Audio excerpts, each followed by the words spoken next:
And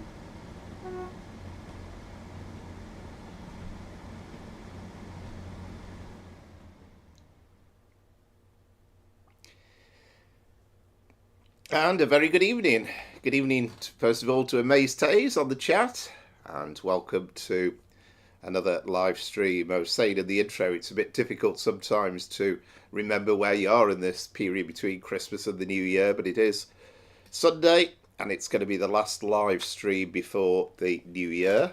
Hope you've all had a lovely Christmas and you've enjoyed a nice few restful days, and I hope you've enjoyed the couple of videos that I put up as well over the Christmas period. Just had a little bit more spare time on the hands, so had the chance to doing that. So tonight's plan is we're going to have a couple of new things I bought over Christmas. We're going to have a look at the new HST Enhancement Pack from Armstrong Powerhouse, or the MTU Pack. Then we're going to have a look at the Flirt. I finally purchased that on a run from Ipswich to Liverpool Street, and then other than that, it's kind of like a review of all the other stuff that's come out for UK wise during the year.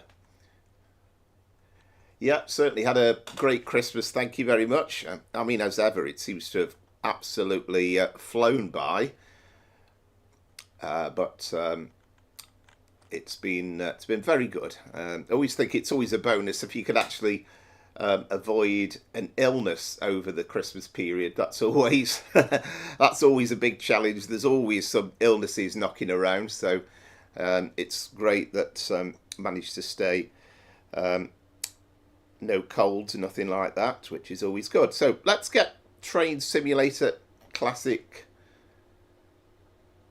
loaded up first of all. And yes, I'm looking forward to I have to say, I did have a brief try of it early on. I only actually installed it and downloaded it, and I do need the manual because I think there's something like 13 steps to get the thing moving. But once you've got the hang of it, it's very, very good indeed, I have to say, and well worth. Very expensive, but as an ATS member, you get it a little bit cheaper. So you can kind of understand all the effort they've put into it, really.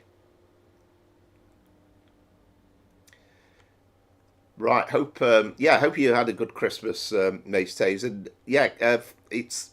I mean, our office was actually open on the Friday, and then tomorrow and Tuesday. But I've got these 3 days off, thankfully. But it's certainly going to make the week go quick though. Once we've got past the New Year and we're into Thursday and Friday. So we'll start off with the HST. So oh no, I'm getting ahead of myself here, aren't I? It's one Papa 71 actually, the HST run we're going to do.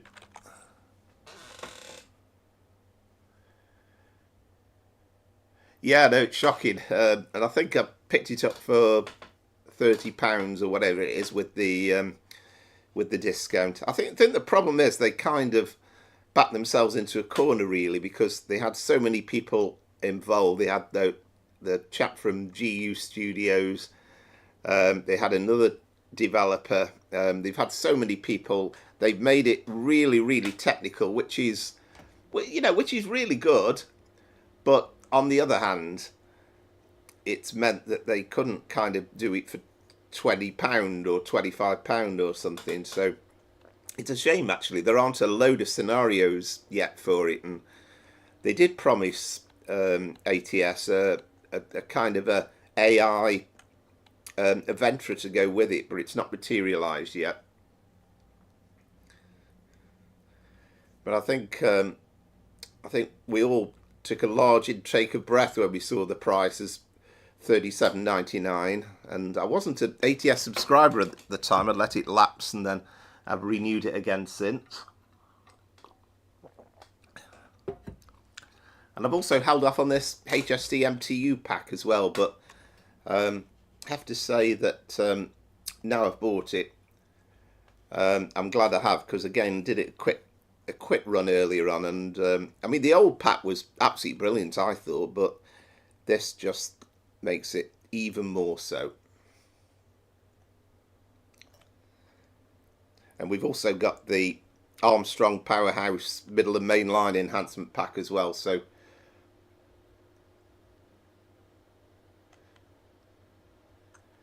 yeah, I guess so. I guess that's the case, really. Oh, I don't know what that copying files over is to do with.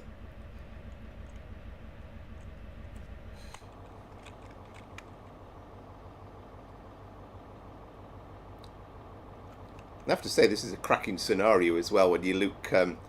You've got the two 700s alongside each other, and then you have all sorts of stuff coming in before we depart. So let's get the train set up.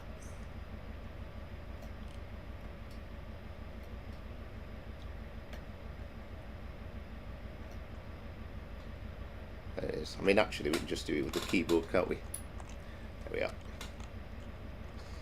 Actually, I'll put the S3 on so I can see what I'm doing.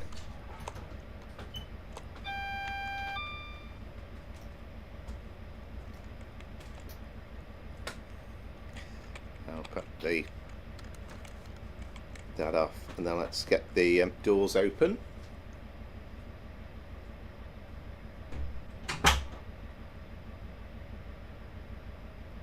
Yeah, I think with the ATS thing, it's kind of you know, there wasn't anything massively new waiting for me at the time, and I've kind of hung on for a bit. But then because I'd let the missing link go and stuff like that, then I kind of needed it really in recent times. Yeah, thanks for that about the videos, and enjoyed doing them. Yeah, and I was just trying to make them, you know, slightly different really, and looking for one or two decent scenarios to run. And it's an age since I've done the 717, and it's kind of again showcasing the fact that you can do that full run from Moorgate through to Hertford North. I think not everybody realises that these things are possible. Just be nice if we could have a new cab for the 717.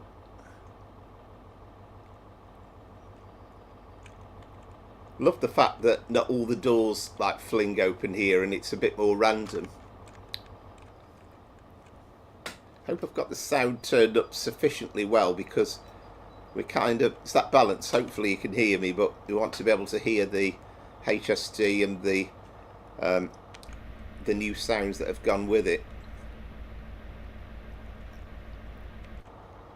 And this Bedford St Pancras line, Middle and Main Line as well, massively better with the enhancement pack. It wasn't actually done by AP themselves, it was done by a couple of people, wasn't it? But again, it makes it more enjoyable.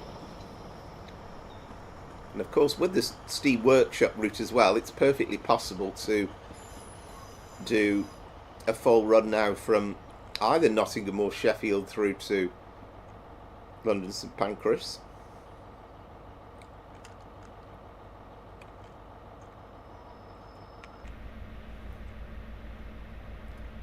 And well, I'd say what we haven't done, I've just thought I've not set up the GSMR, have I? So what are we, one?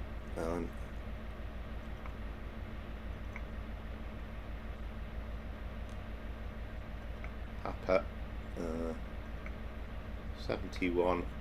Now I couldn't actually see the signal ahead, so I'm going to cheat slightly. I'll just put the one that's next to it, which is 436.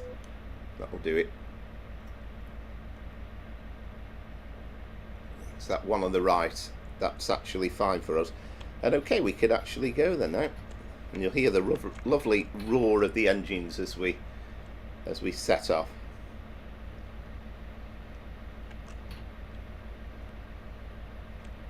He says, what have I done wrong now?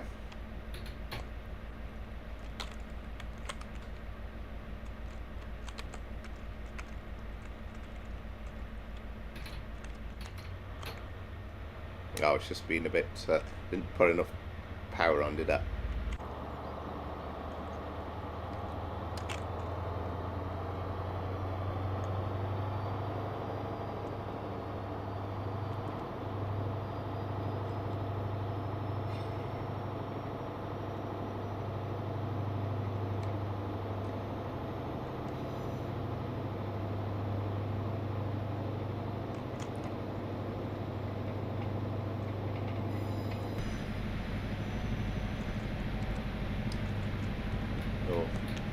There we go, speeding already.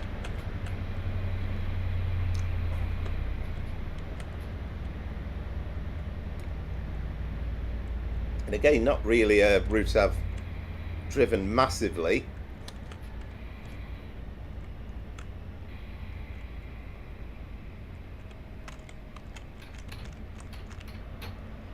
But more so since this enhancement pack came out.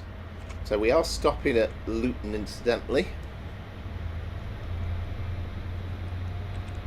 So it's Luton and St Pancras, so Luton at about 19 miles.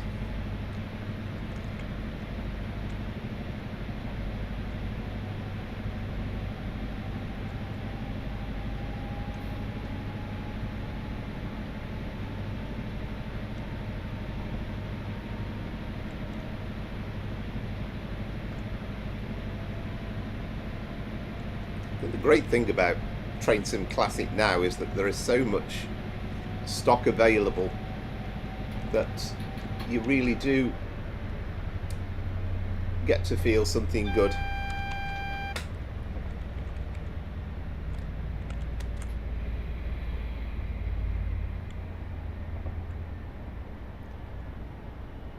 And we should be okay with the single, yeah. I mean, we're only crossing over onto the fast lines because we're currently on the, well, the down slow there actually, aren't we? And then we will be going on to the up fast.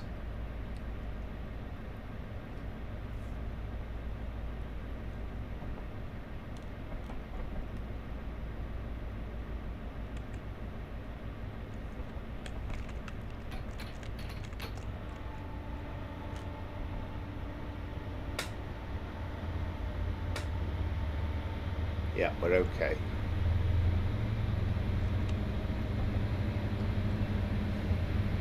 But I can't actually remember. I think this is a completely brand new cab.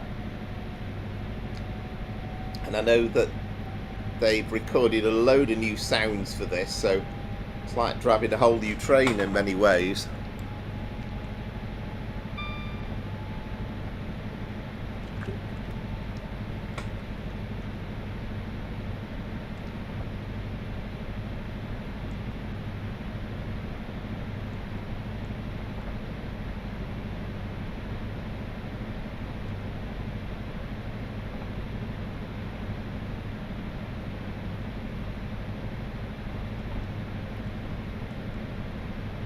Yeah, I mean, in many ways, with the Flirt, I mean, I'll show you when we set it up, but it's actually more detailed than some of the stuff that you get on Train Sim World 5. And I mean, to my mind, it's slightly, I won't say tedious, but they almost could have missed a couple of steps out and nobody would have noticed any difference. It's almost made it slightly more too complicated. But on the other hand, I guess that it's kind of exciting that you are doing what a real driver would do. And I know that one of the ATS guys, I think, is actually a Greater Anglia driver, so I think he wanted it absolutely perfect. I think they probably learnt the lesson though. I don't think they'll maybe release another piece of DLC at that price again. I don't know how well it's done sales wise. There hasn't been many scenarios, unfortunately, but I think that's partly because we are missing the Aventra. Once you've got a representative of the 345 and so on.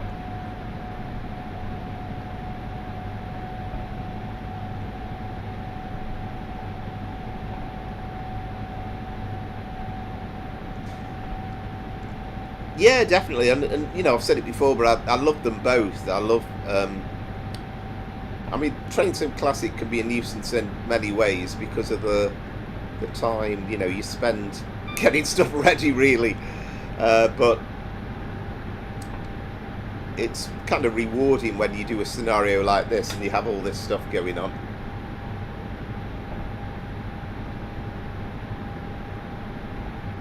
Yeah, I think so. I think so. And you wonder whether, I mean, we've seen examples of stock that's been kind of transferred from one game to the other, and who knows, maybe the next ATS route could include parts of Greater Anglia and we might get the Flirt included.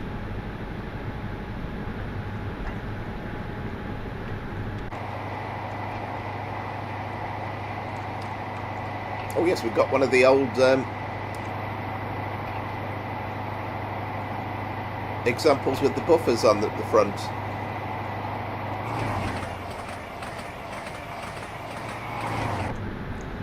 And I can't remember exactly why, but for some reason we've only got a short set. I think it actually does tell us here. It says, "Hello driver, release the doors here at Bedford, set up the cab and await your departure. You'll then call at Luton." That's all you need to know, so get cracking.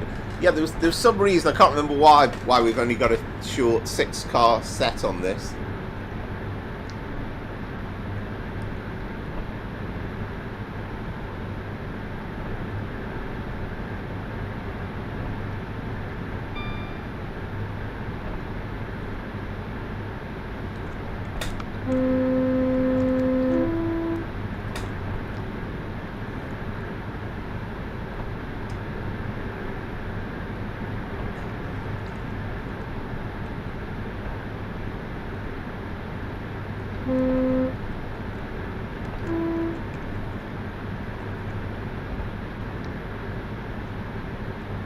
I wasn't massively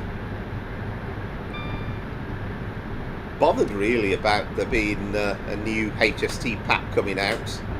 I kind of held off for a few weeks, but I must admit, I thought, let's give it a go. I'm glad I have.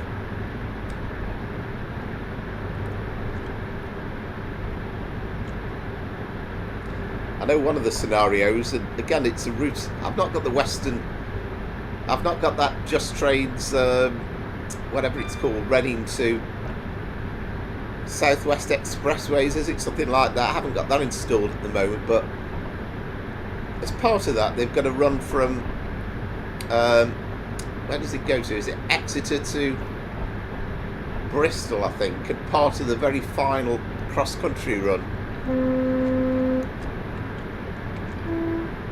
And I think, thinking about it, it'd be possible at some point to actually put up across virtually a whole version of that run. I think it's Plymouth to Leeds. The only bit we're really missing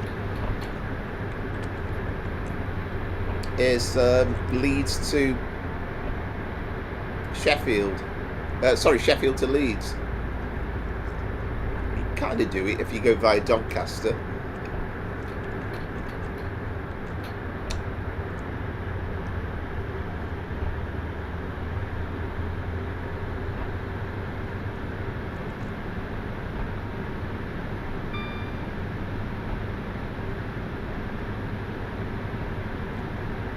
There's the first two runs on this stream that are kind of the new stuff, and then I'm going to try and dip in to essentially all the UK routes that have come out pretty much this year, and we're going to do bits of runs, so we might go a couple of stations, and we're not going to be doing full scenarios, but I'm going to try and pack in as much as I possibly can of all the content that's come out from this 2024.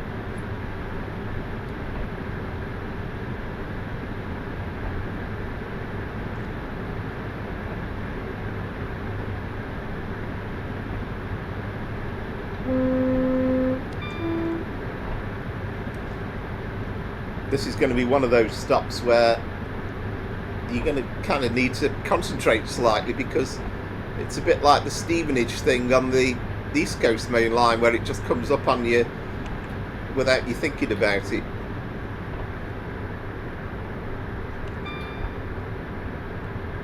Hope the sound's coming across okay. Oh, excellent. Yeah. Well, that was, there we go. You're thinking exactly in time with me. That's exactly what I was thinking. Yeah, great.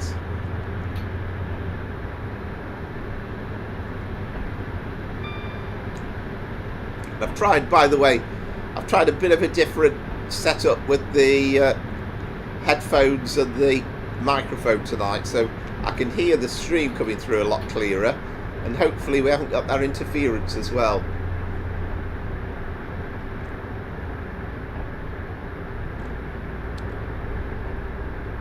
I fairly recently bought the weather enhancement pack as well, version 2. I wasn't bothered about that for a while, but I think it was when the 378 pack came out, and I looked at some of the videos and I thought, well, it looks a lot better. So again, it's just these little differences, and it's, you know, it's all expense, unfortunately, but it does kind of make it more enjoyable.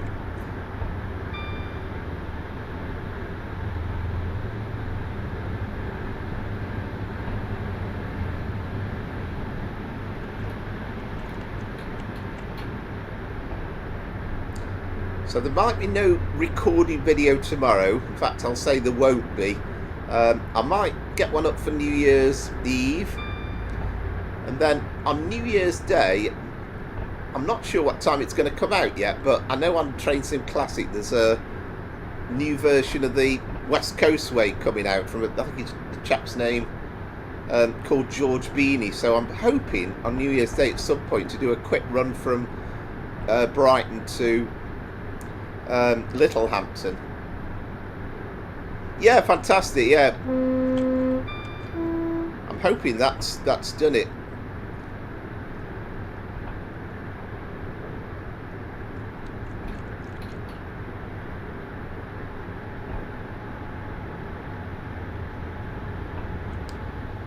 And it's better all round for me, because I actually sit back in my chair a little bit more actually, so it's slightly easier to stream. Okay, so we're 2 miles away from Luton, so it's our only stop. That's the good news. So St Pancras after that.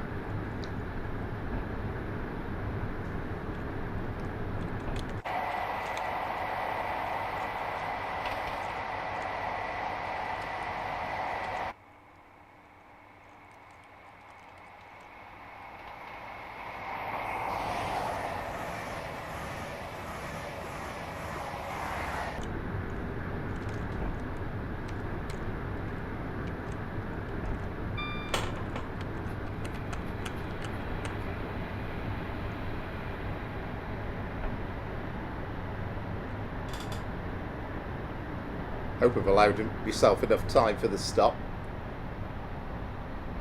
You almost forget that the brakes on this thing aren't absolutely top notch.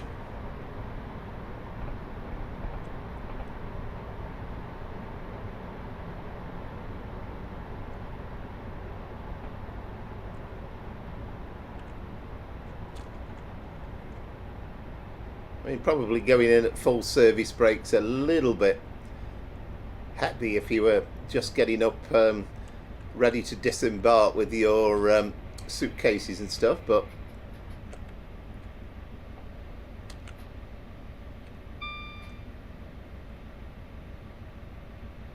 I don't know what individual differences we have to each station, but the whole route experience is massively better.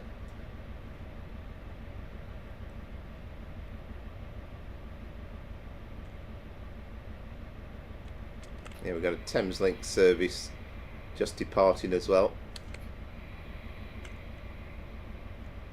Yeah, I did enjoy that run, Moorgate to Hertford North.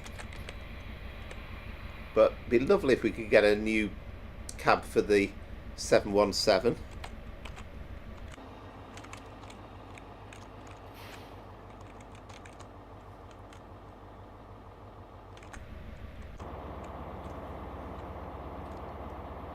It's the old view from the cab, from the, if you're looking out from the carriage door.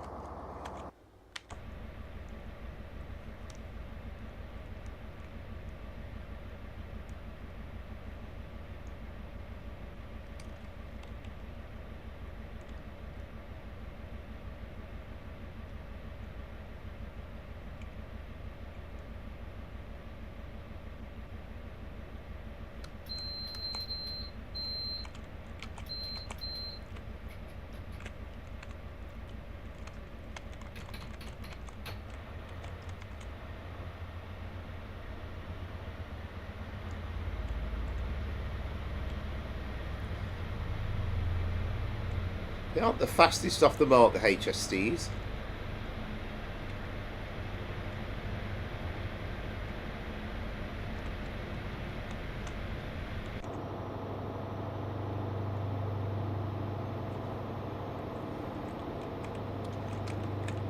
I mean, I don't know Luton at all, but I can definitely say there's some new buildings been put in.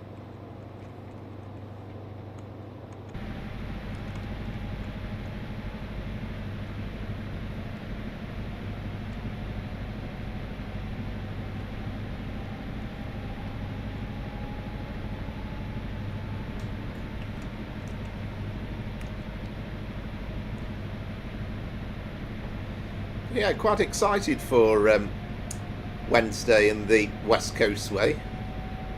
I'll have to make sure I've definitely got all the 377 stuff installed as well. I'm certainly not going to bother installing the old version of it though, because I think it's a question of uninstalling and reinstalling probably.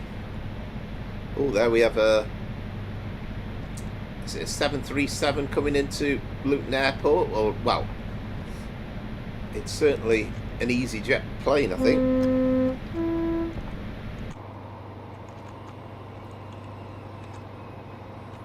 And straight away you can see that the catenary's right for Luton Airport Parkway. That always bugged me because I've caught a train from Luton Airport Parkway before, and the fact that they got that kind of that new style ladder catenary and it wasn't there on the original route.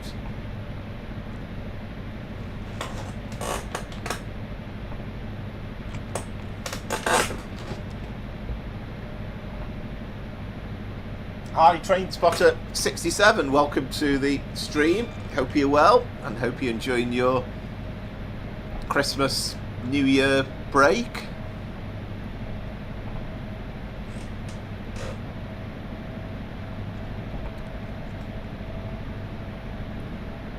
You wondered where all the creaking was. I had to get up from my seat to actually read. I can see the message quite clearly from here, but actually spotting the name, I can't quite always read it properly. I think I need to go to the opticians.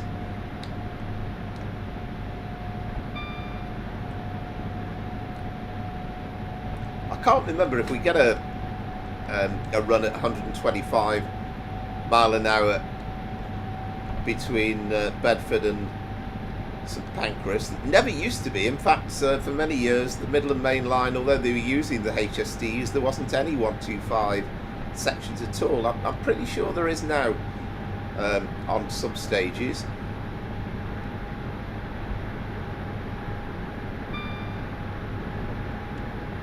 And I must say, since they've done this upgrade, the one thing I really quite excited about was when you go alongside the M1, that looks massively better, and you've got the proper M1 signs as well, so it makes it feel really immersive.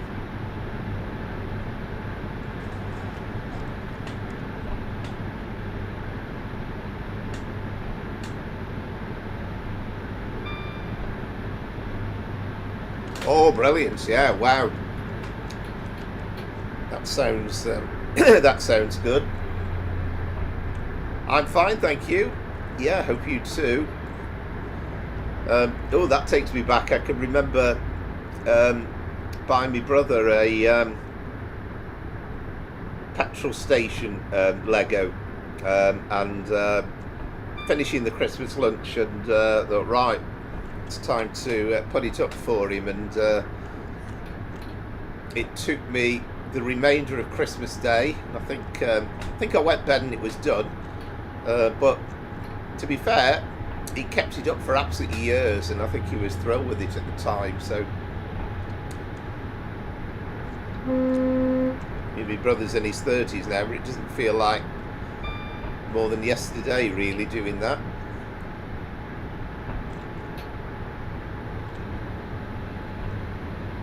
Yeah, it's been good to be able to catch up with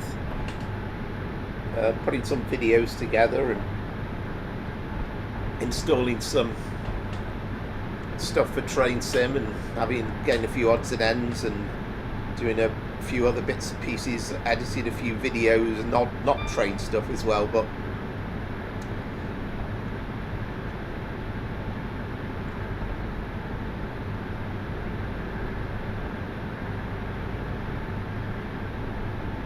yeah, fantastic.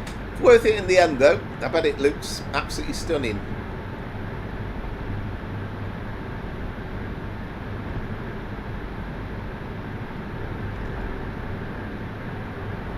I mean, I know I talk to mates who always they always seem to get really bored between Christmas and the New Year, but for me it's kind of, there's never actually enough time to do all the things I want to get done. I'm certainly never bored.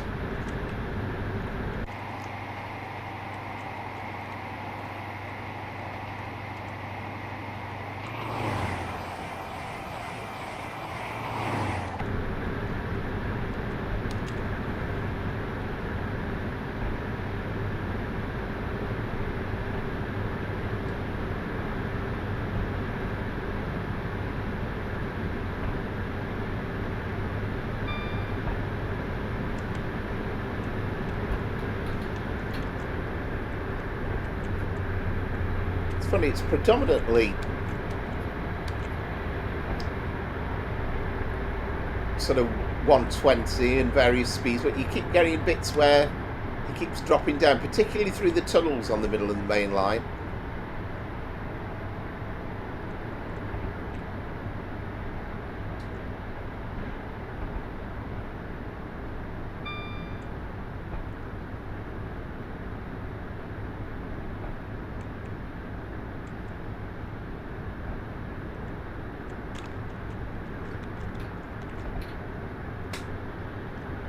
I did do a video, I think it was earlier, well it must have been early in the year, but it was before the this upgraded Midland Main Line route came out, but I did that old Project Rio thing from St Pancras to Manchester Piccadilly and thoroughly enjoyed that.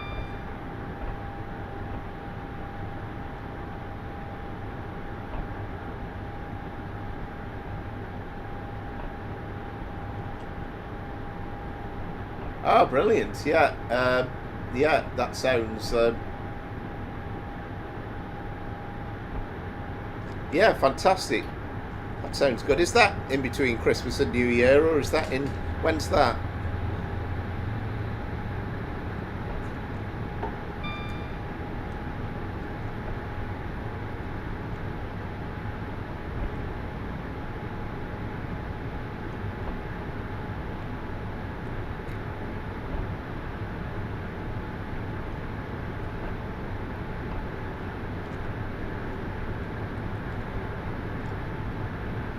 Again, I said at the time when I recorded the video, but all this Project Rio thing was, it made me think, why is it called Project Rio? You know, surely what's the connection with Brazil and Rio de Janeiro? And it turned out that it was something to do with the fact that somebody came up with the name because of Rio Ferdinand moving from Leeds to Manchester United. Ah, brilliant. Yeah, so that's January the 2nd, isn't it? I mean, I'm actually back at work for Thursday and Friday, but I bet there's an awful lot of people that will be off work and school till a week tomorrow. Ah, now we've got 125. Yeah, sounds exciting, and have a good time.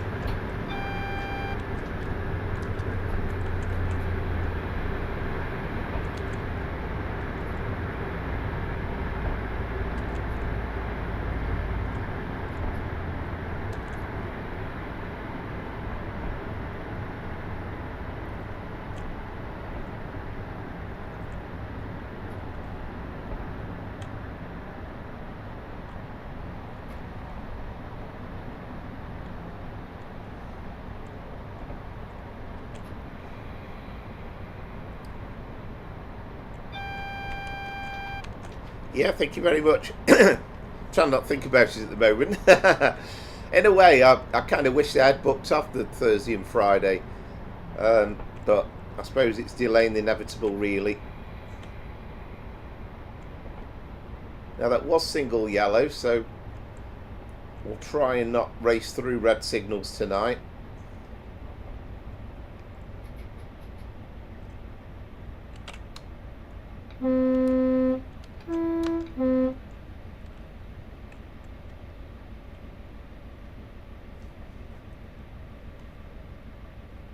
I can only assume that we are being held for a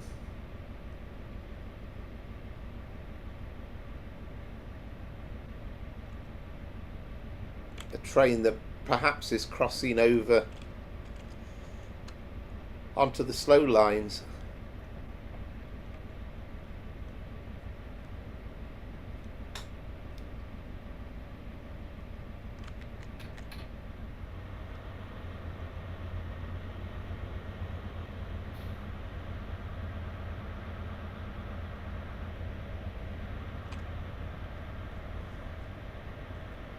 Yeah, it's definitely on red.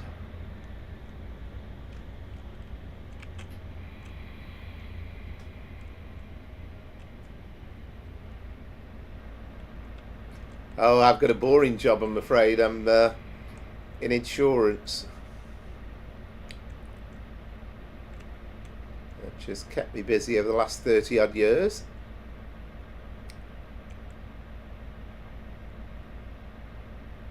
Now then, I wonder if that Thameslink thing, perhaps that's just crossed over from the fast lines to the slow, maybe, has it? But if so, it hasn't cleared just yet. Ah, no. Yeah, there we go. That's what it was.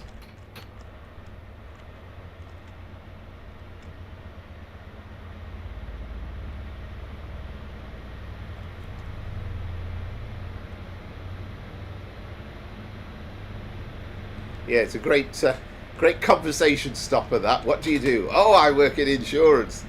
But, yeah. I prefer to be driving trains.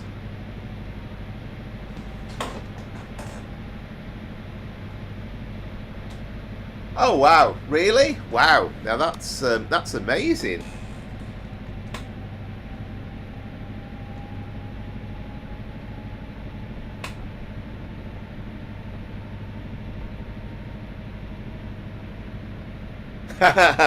Oh, I know, amazed days. That's the trouble, isn't it? And I'm kind of the same. You know, a lot of these things I kind of think, oh, I'm not gonna bother, and you know, I'm not really bothered about that. And then you kind of see videos and you think, oh, yeah, actually, it does look really good.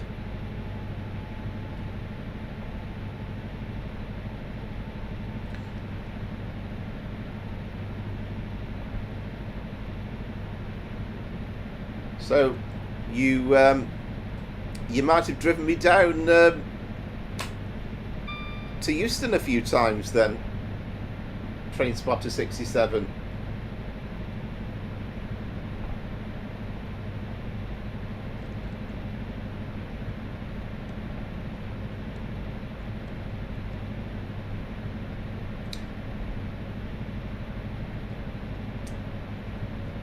Oh, they're all coming on now. Hello, good evening, Southwestern as well. Welcome to the stream. Thanks again.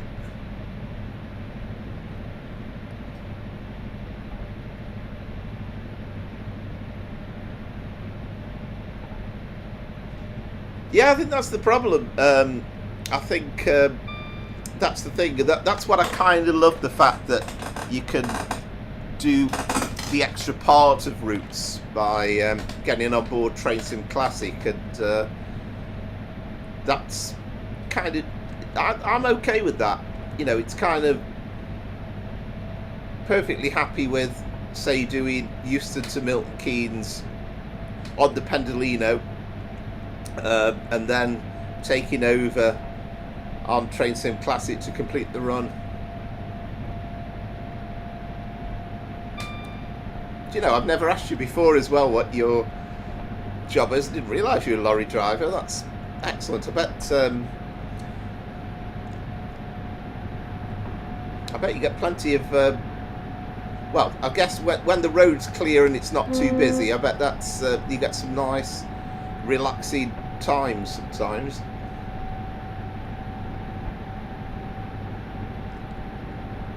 Yeah, absolutely. Well, we will have a quick run on the Pendolino a bit later on when we go into the second part of the stream tonight. We're going to do a kind of a review of the year a little bit. So, Train Spotter 67, what part of the route do you sign then?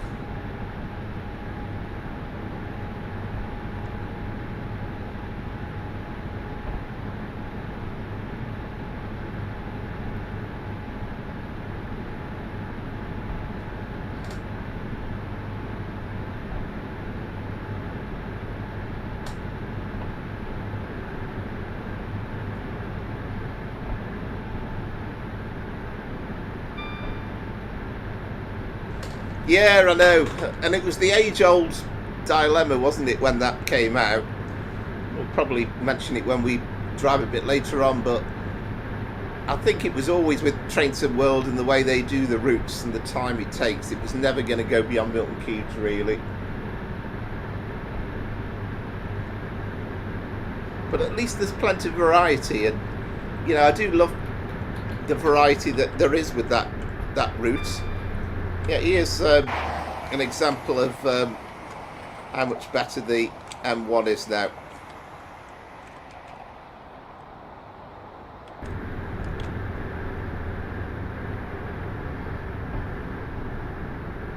And you've kind of got those displays as well.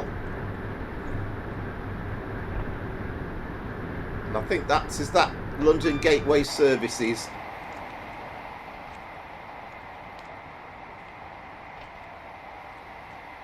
Really just feel realistic, doesn't it? I'm still annoyed though that years ago it used to be known as Scratchwood Services, I think I'm right in saying, and I don't know why, but it doesn't do it for me, London Gateway. I think it's called London Gateway, isn't it?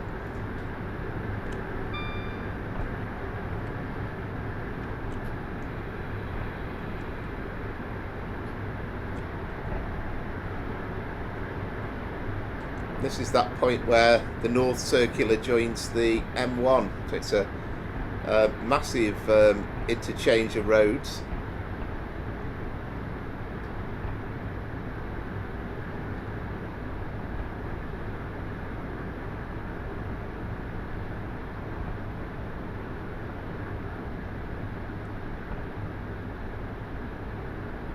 Ah, right, fantastic. Yeah. Oh, yeah. Wow. I could understand the contrast in that, and I must admit, I could very much, yeah, imagine the frustrations of the when the traffic's bad. But I imagine when you've got an open road and you've got the music playing, it must be a fantastic job. The thing that, you know, I find frustrating about my job is, you come to the end of the day and it's lovely to clear everything and move on to the next day, but the reality is there's still loads of old stuff to cope with, and you never really have a fresh start every day, but at least with something like that, you've got a brand new start every day.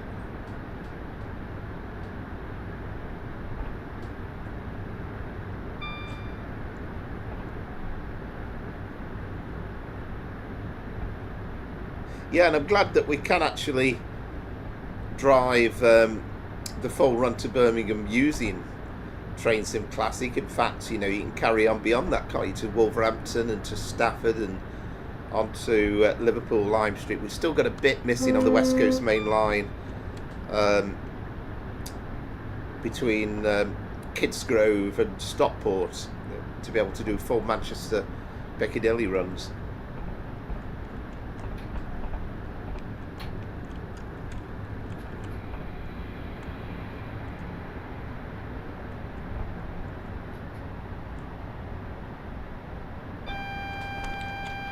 Yeah, I suppose that's true.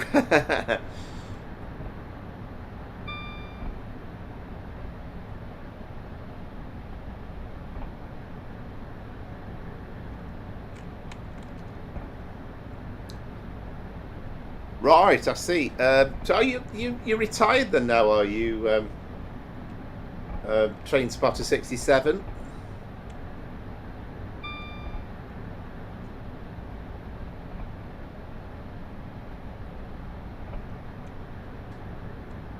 I have to be honest, when Avanti first took over the licence, I just couldn't get my head around the Pendolino not being in Virgin livery. It just looked wrong, but it's grown on me, I must say, over the years. This is actually a scenario, and this is come with the pack from. So it came out, I don't know, early December, I suppose. Certainly way before Christmas. The HST MTU Pack.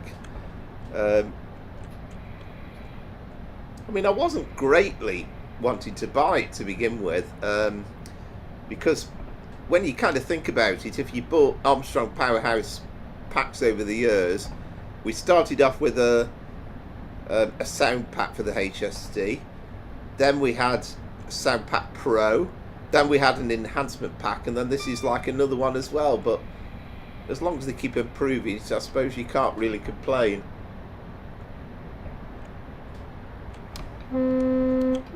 I know. I don't know what's up with Christopher. I mean, maybe he will join us a bit later on.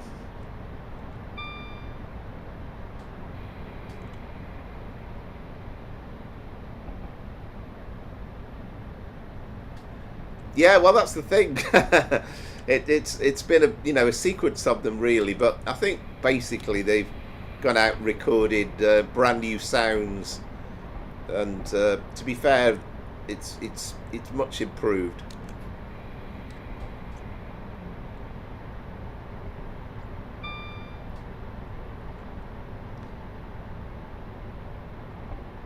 And you kind of end up with a route that you hardly ever use, with a train that you don't drive that much, and then it's kind of improving it.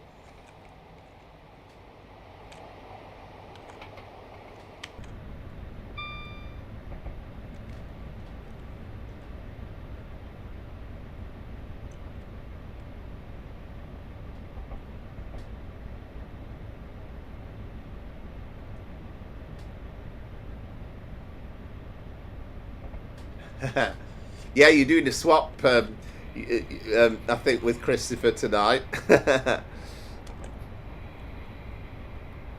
must admit, I was kind of the same thinking. I wasn't going to bother.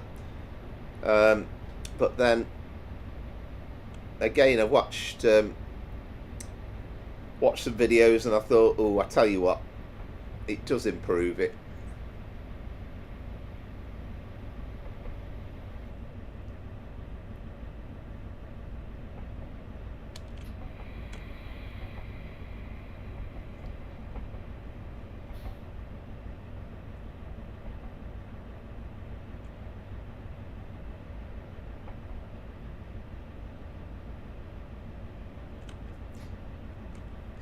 Yeah, absolutely. And again, those trains would be virtually unplayable without the enhancement packs.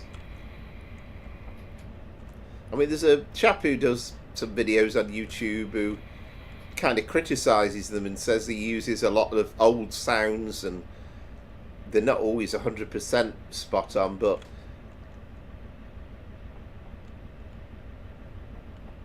I think it's fair to say some of the stuff that came out from Armstrong Powerhouse, from DTG originally, were virtually undrivable. The 378 was a good example of that. You couldn't drive the 378 as it came out.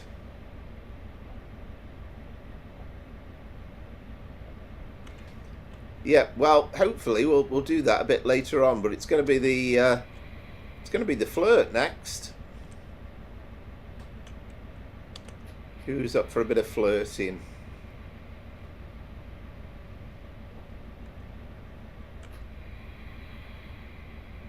But thoroughly enjoyed that. And I think the good thing about it though is, you know, there's plenty you could use this for. There's so many routes you could use this on.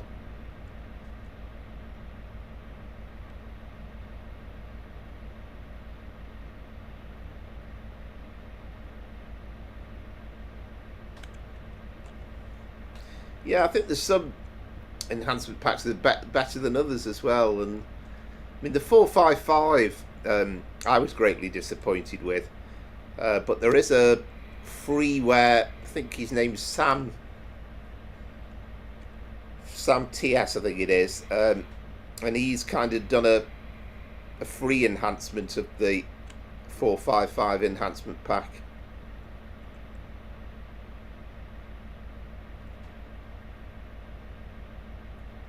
Yeah, thank you very much. Yeah, definitely. Yeah, I thoroughly enjoyed that.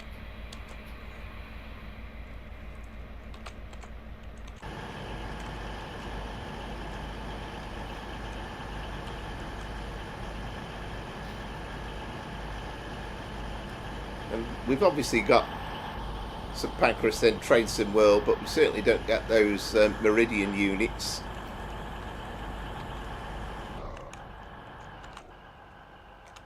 We haven't got any TGVs in attendance, have we?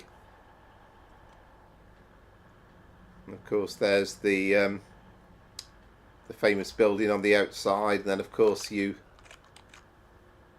have a quick look round the corner, and you have, well, if I go that way, we need to be in the right place for a start. But there's King's Cross, of course, as well.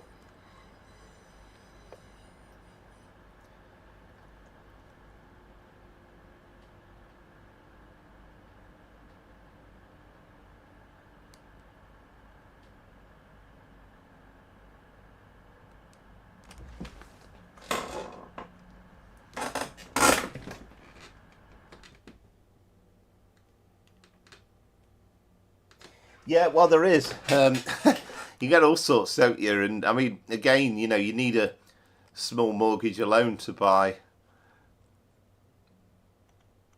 Armstrong Powerhouse's stuff. There is a huge catalogue. I mean, some of it's on sale as well at the moment. So we're still with Trade Sim Classic for the next run, but just wanted to reload it up again, because otherwise, you know what the game's like, it can dump.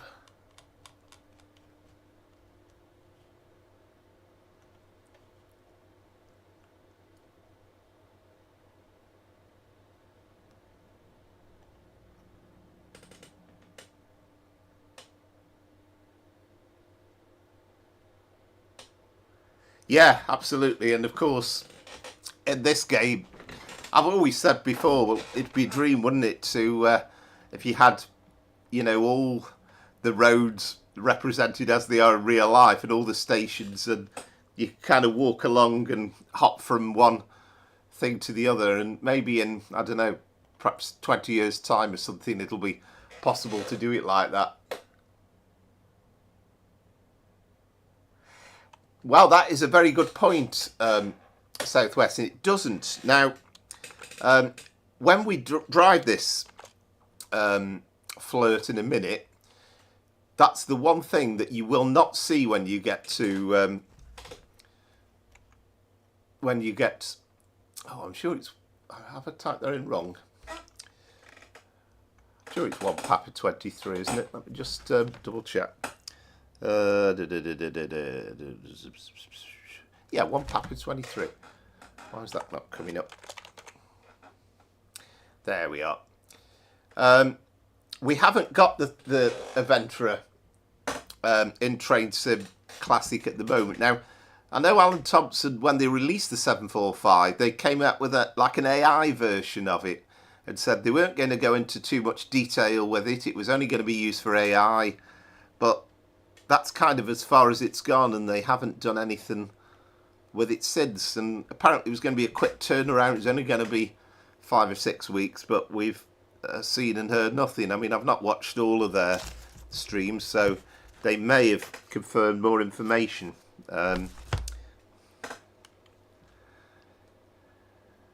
There are a couple of reskins that I haven't got round to downloading for this next run, but it'll still work anyway.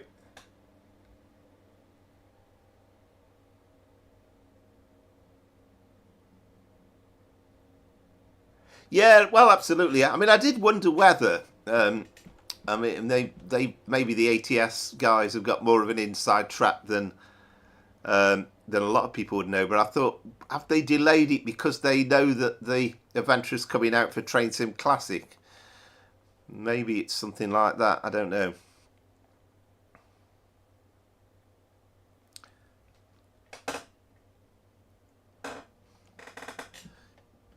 And I think, you know, we keep saying with Train Sim Classic, there's life in the old dog just yet. And I think that goes with this next one, the Class 745 Flirt. But I will have to dig out the manual to remind myself what I need to do, because it's damn complicated.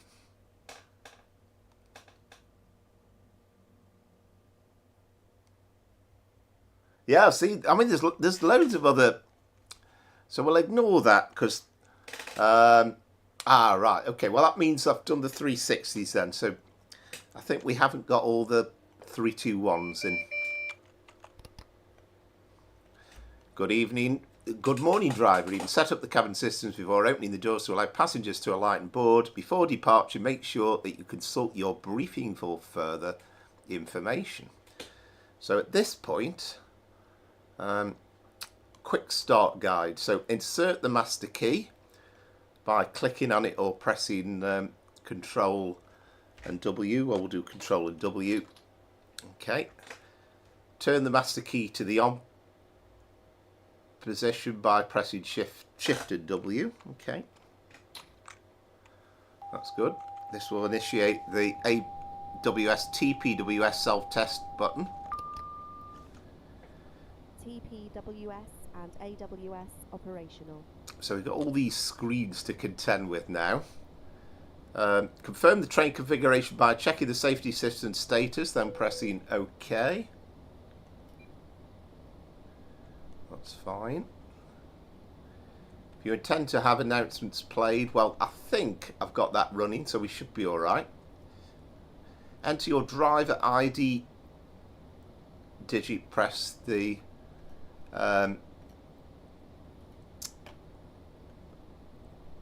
yeah, so I think basically we can just put any old number here and then press the enter button.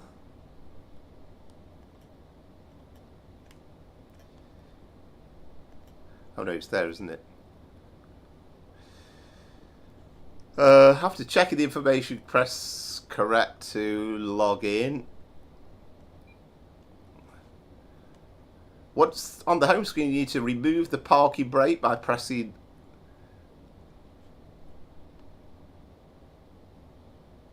that thing there, I believe.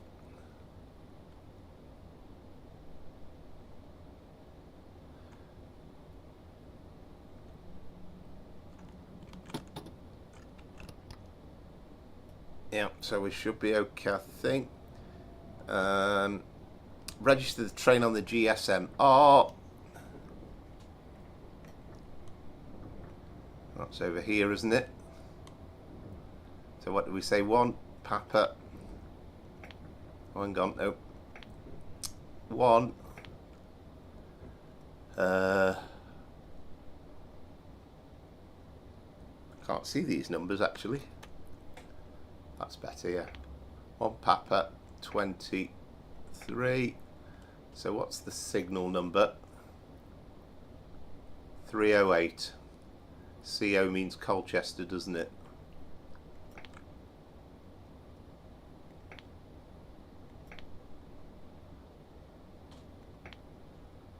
We better open the doors, I think, as well.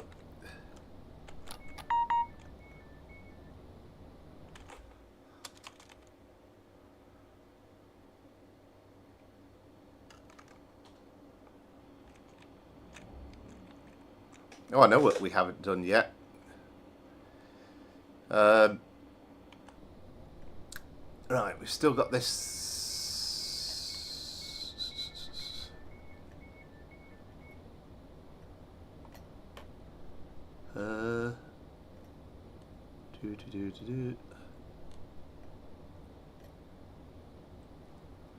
Right, register. So we need screen 3 now, which is here. See the head code, select PIS, I think it is.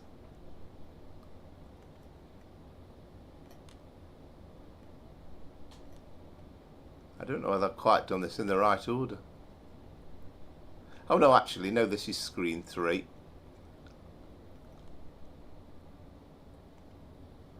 Right, so we put in the head code as, where are we now? So 1, Papa 23,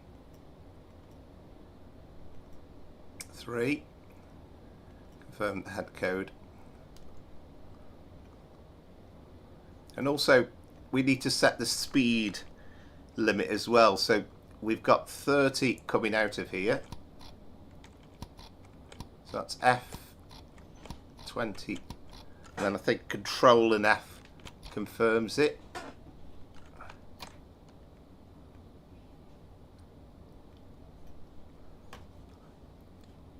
And I think we should be okay. Should be good to go with that. So apologies, I've been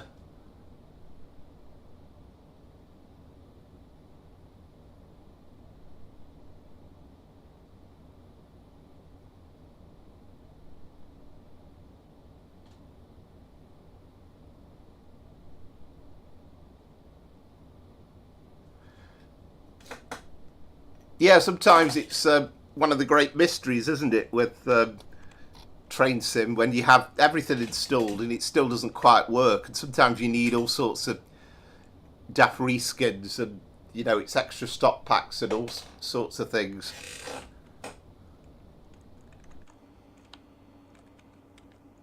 Right, so the doors are shut.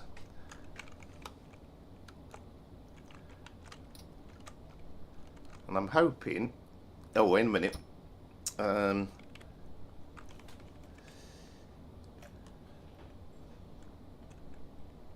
wait a minute. Right.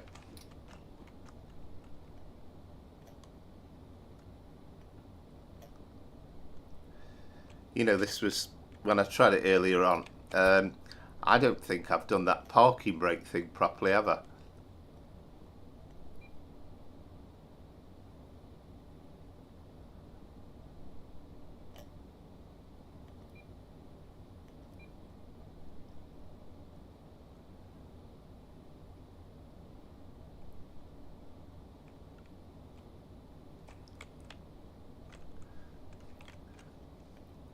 I knew when I did it earlier on I'd get it perfect, and then please release the brake. Yeah, I thought I clicked on that parking brakes applied. We've still got that parking brake.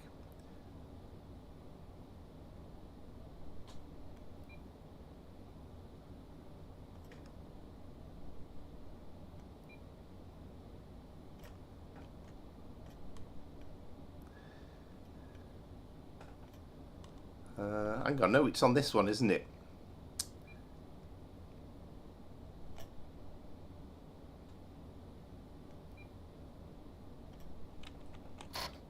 Right. Now it's flashing.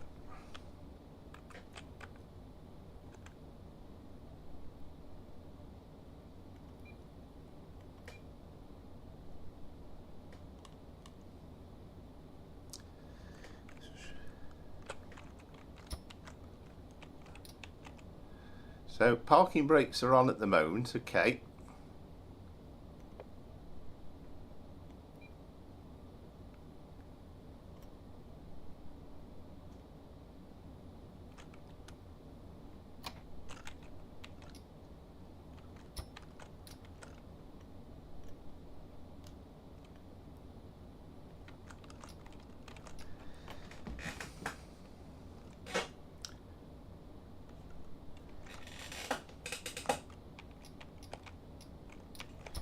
Right, I'm going to have to go back to the manual. I knew this would happen. I got it absolutely nailed on perfectly earlier on. So we've got the speed set going. Have we got the DRA off? Hang on. Yeah, no, that was off before.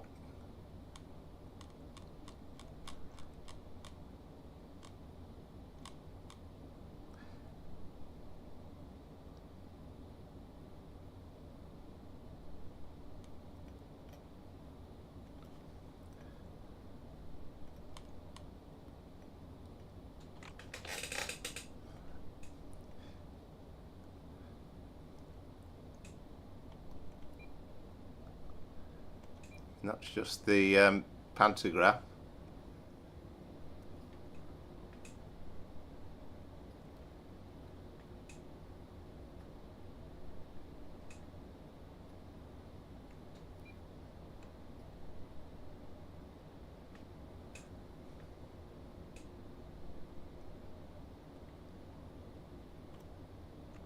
Right, so that's on.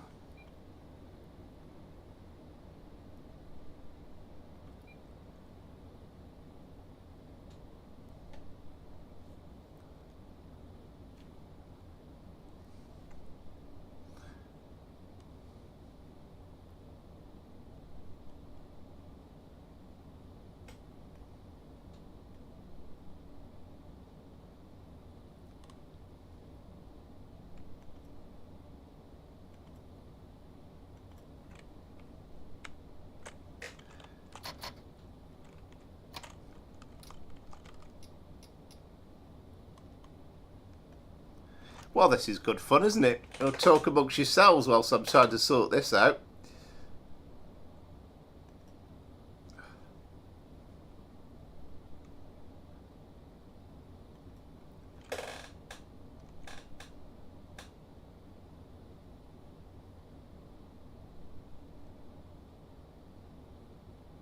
Yeah, exactly right.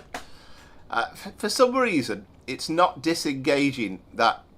I mean, you can see the brakes there, isn't it? So it ain't doing what it's supposed to do.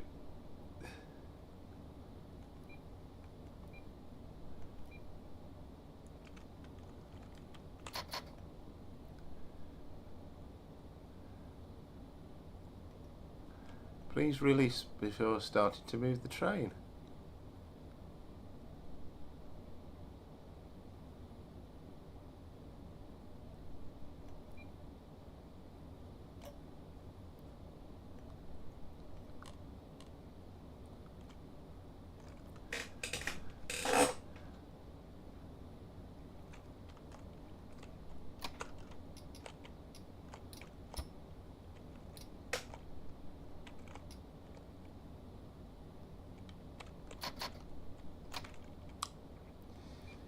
Do do do do do do do do.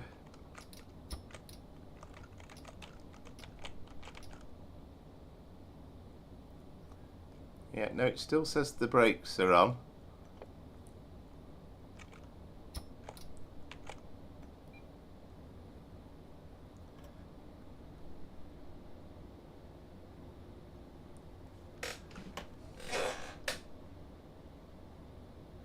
Yeah, I think I might actually just restart the scenario because I think for some reason it's confused itself, hasn't it?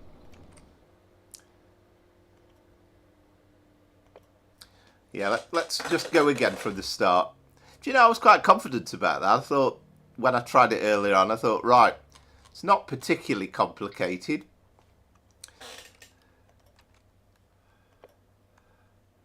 So let's make sure I'm not going to release the doors until we'll do it in the exact right order this time. So insert the master key, Control and W. Turn the master key on by pressing Shift and W. Well, that bit's easy enough. TPWS and AWS. Confirm the train configuration by checking the safety systems.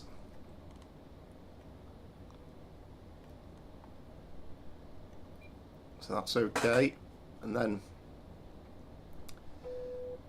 select OK. Put the code in.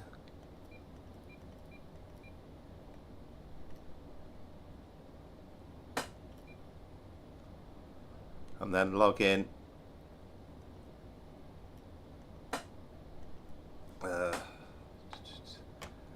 Log in.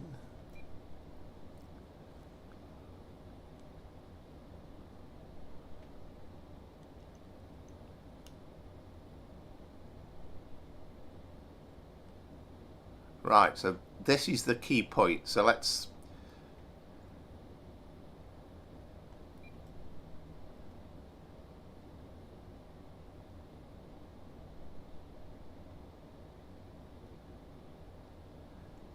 all we have to do is click on it, it says. Now that 71% still say the same. So I'm hoping, but so we do the GSMR next.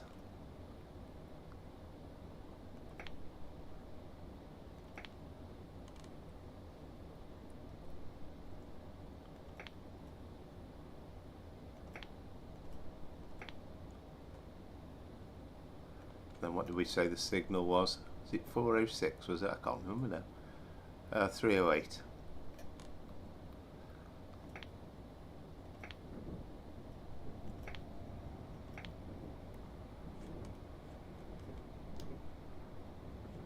Head code of your train. Right, so we're looking at screen 1, screen 2, and then screen 3. So 1 Papa 23.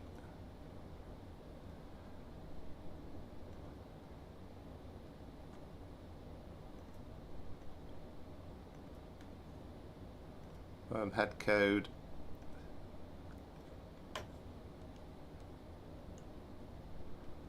So we got that all right. So we knock off the DRA. And we should be able to open the doors.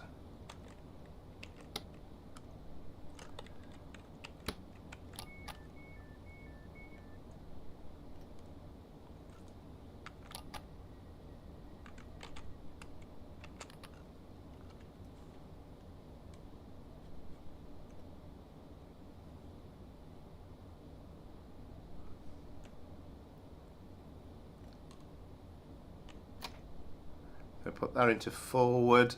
We'll do the speed control thing.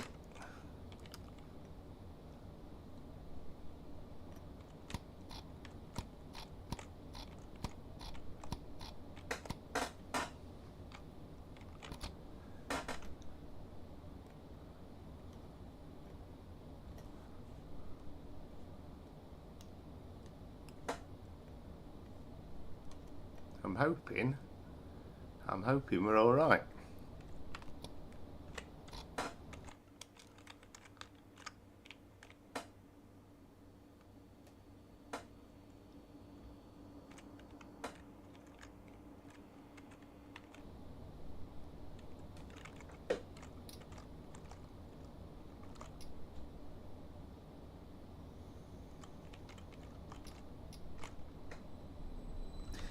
Do you know, I think it might be as simple as I didn't go into max mode last time.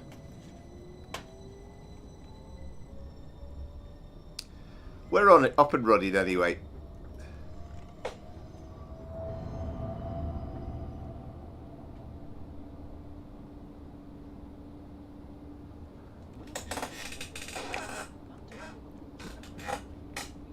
I think it's just because I didn't put max power on. So that 71 doesn't go off until you kind of move off. Anyway, we're on the move. That's the important thing.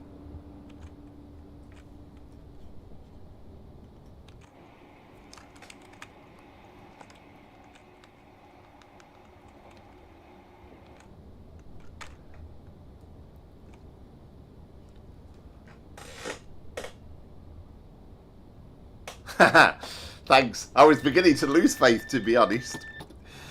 But yes, we've got there in the end, which is the key thing. I mean, the speed control thing's quite cool, and that's quite easy to do.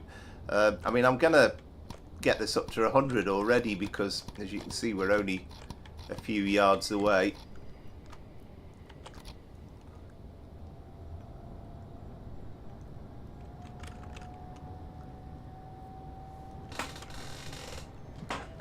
We'll have a look at the inside when we get to Manningtree. So I perhaps should have reloaded the announcement plugin, maybe because I've not done that immediately before the game. We might not have the announcements, but you do get announcements in the pack, unless they're just quiet and they're not coming through on my headset.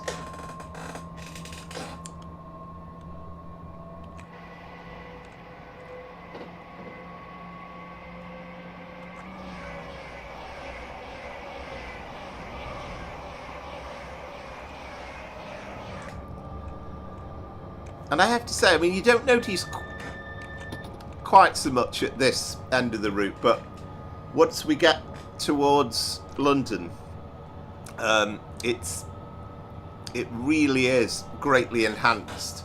And this is actually free as long as you are an ATS subscriber, paid subscriber, I should say.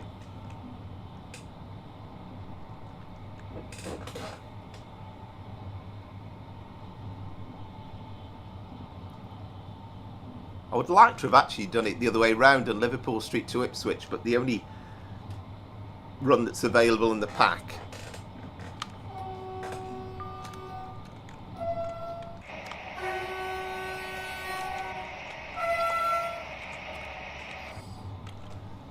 I think with the livery and everything, they look a bit like some of the trains I've seen of videos in Spain. But I have to say, again, it's an expensive old piece of DLC and using a bit of Christmas money, but it's absolutely brilliant to drive. Takes a bit of setting up, as you've seen, but once you get the thing moving, I mean, the sounds on it are fantastic. Yes, indeed. D6757 Productions. Yeah, well, I'm about a minute behind, so you've probably just heard the horn, haven't you? But yeah, welcome to the stream.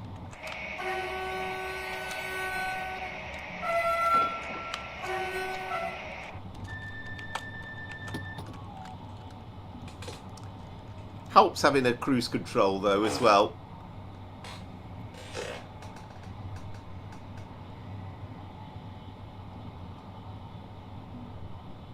Low, high, high, high, low, low, low, high.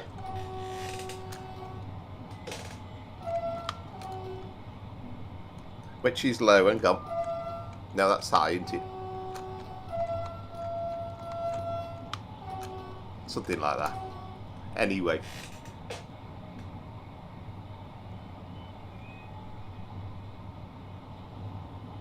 Yeah, absolutely right, yeah. And I mean, I've held off getting it just simply because of the lack of scenarios for it, really. But I thought, come on, I've got to buy this. And I haven't regretted the decision.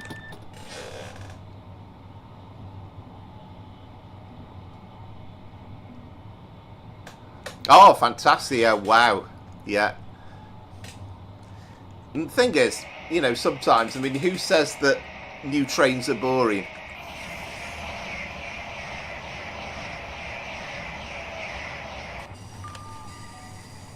And I think people will always say, that's actually on Alan Thomson, AlanThomsonSim.com. So you need to be a paid subscriber. You need the original route. And I can't remember, there might be a couple of other bits of add-ons that you need, but essentially it's free. So it's Gemma Phase 1 they're calling it. And as I say, it'll really come into the reckoning when we get into the latter stages of the journey, because they've done a great job throughout, to be fair.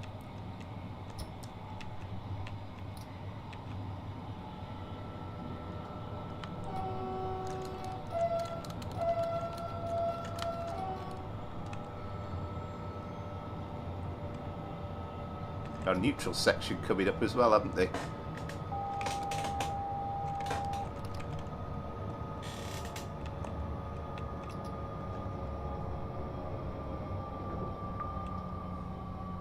It's one of those funny stops, Manning Treat seems to come upon you very suddenly, so I'll try and concentrate on getting this right.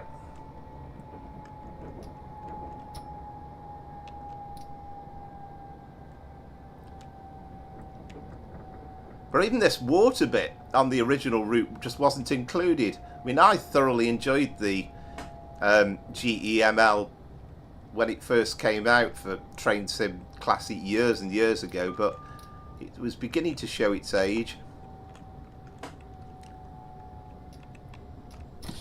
Oh, no, no, no, no, no, I didn't mean to do that. Oh, we're okay.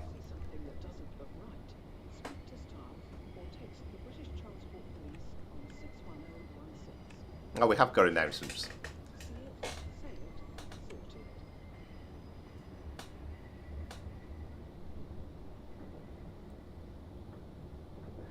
Yeah, that's right. It's very much showing its age now. And if Alan Thomson could bring his adventure out as AI, then it would really make it look good at the London end.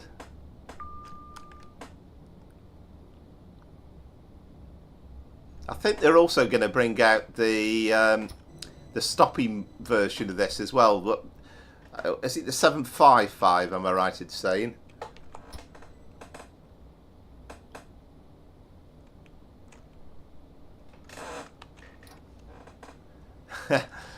Yeah, I'm sure you're right. I think the problem is for me is that, you know, I've been building up the Train Sim collection for, well, 17 years, I think, since it first came out. So it kind of doesn't matter. But if you start even from scratch, there's probably a lot to do.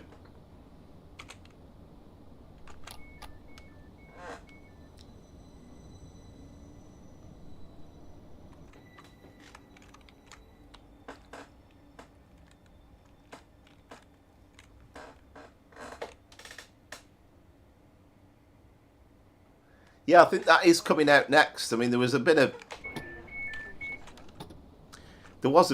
criticism about the fact that basically, it was kind of talked about as being a 745, 755 pack, and then they only brought out the 745. But hopefully the next stage isn't too far away.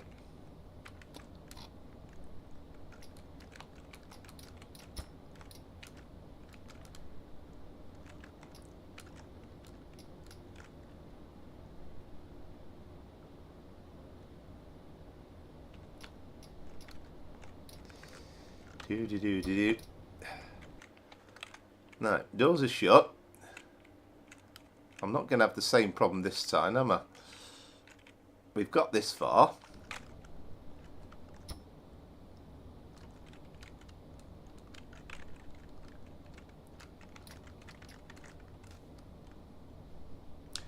What's that thing flashing up there?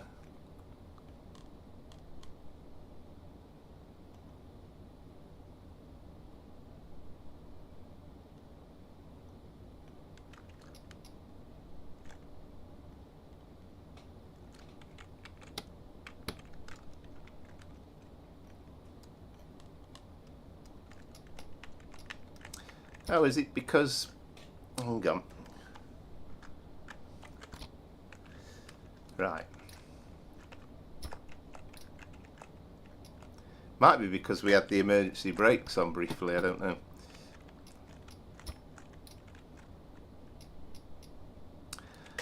Oh, come on, Kevin.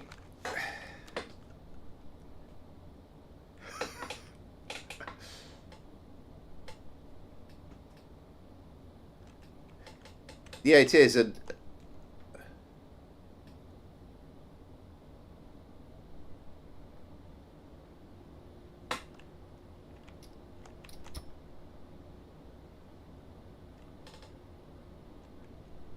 right, put it into neutral, then forward. Fine.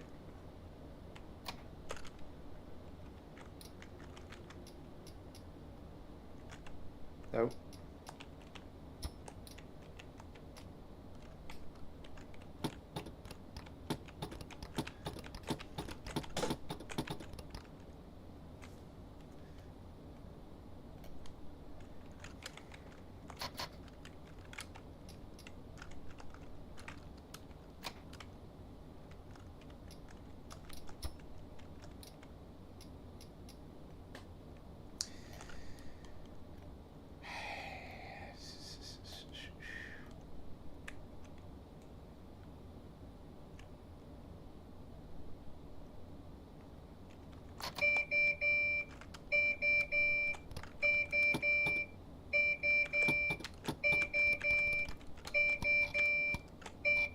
Whack.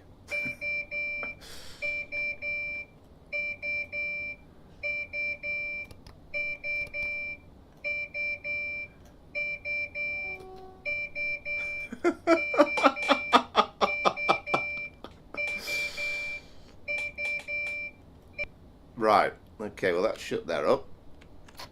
Right, neutral. Hang on.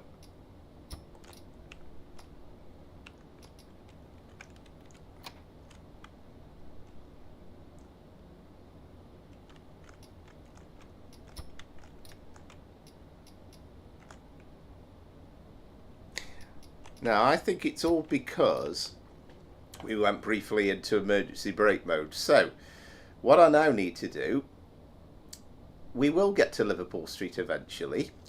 I'm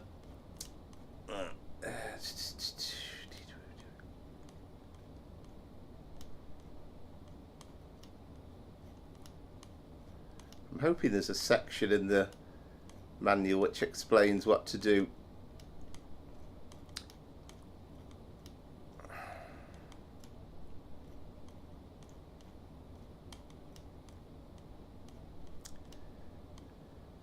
So let's have a look at the menu.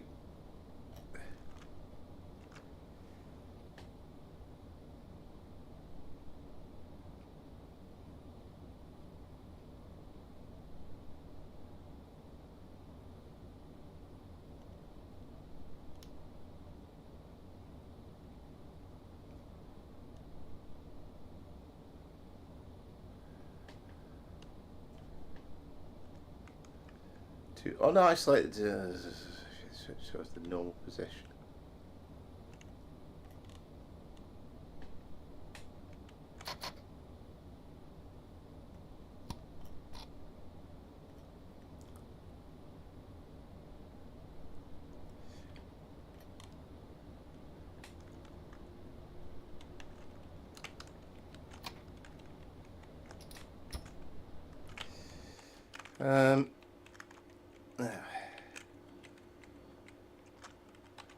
Right, tell you what.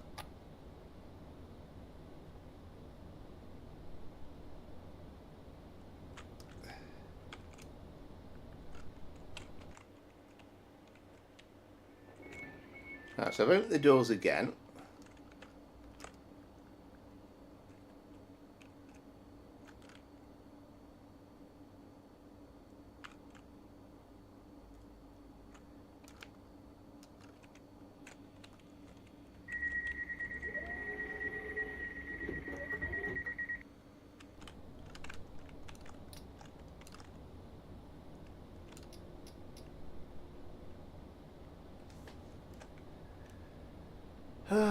Hey.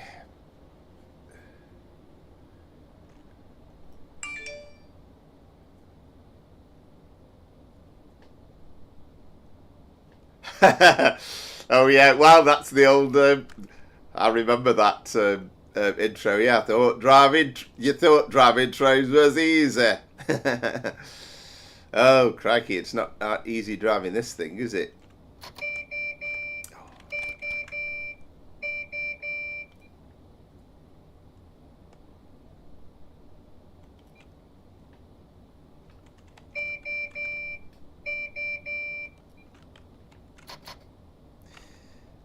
Right.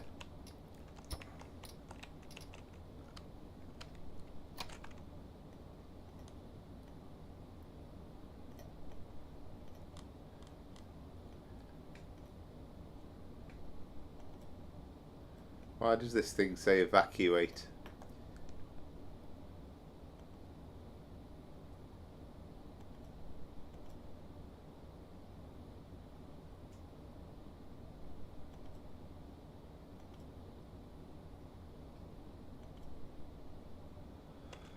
Oh, treat.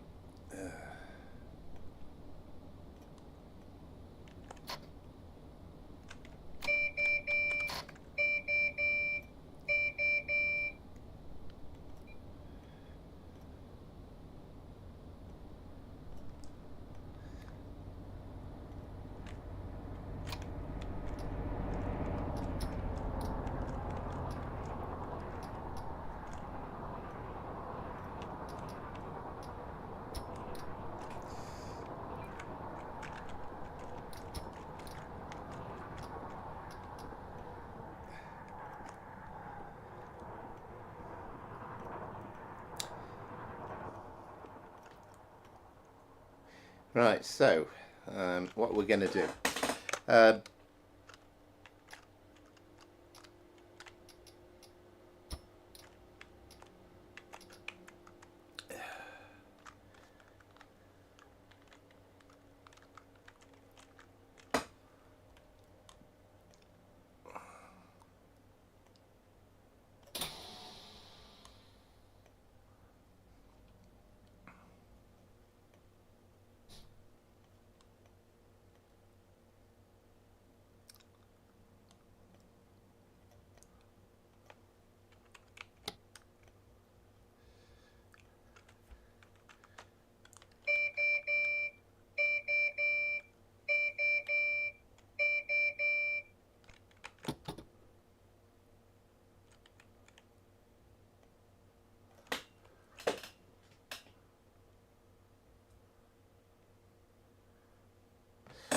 I think the passengers are probably thinking, what the heck's going on? But then so's the driver. Right, so what we got?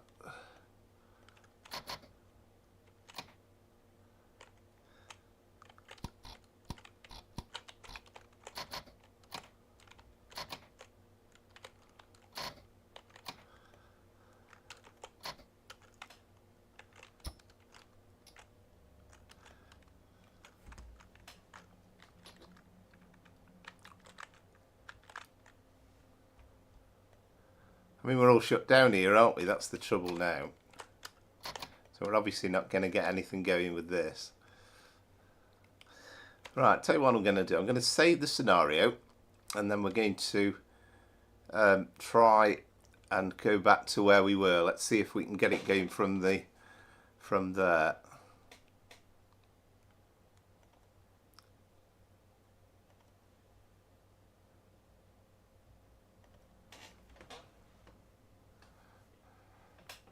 Failing that, I might just try it again from the start.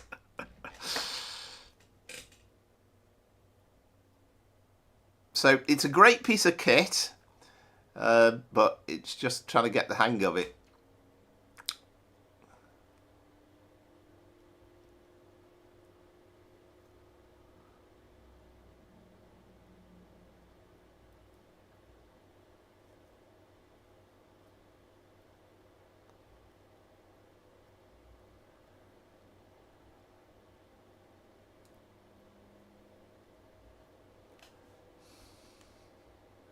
Whilst that's doing that, let's just have a quick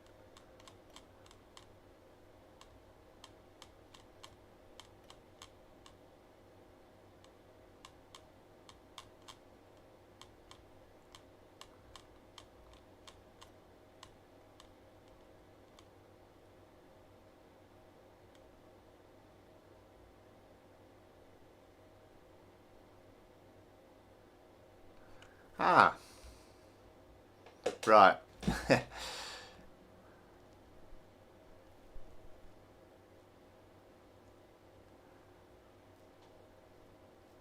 Just looking at the controls, I might have seen what the problem is actually.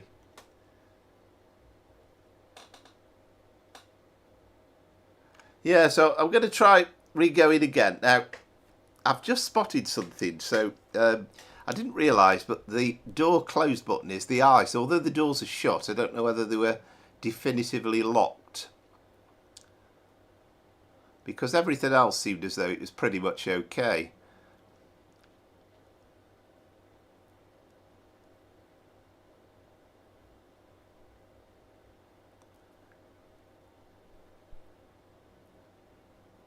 This is why I did the HST first. I thought I'm going to have no problems with the HST. That was okay.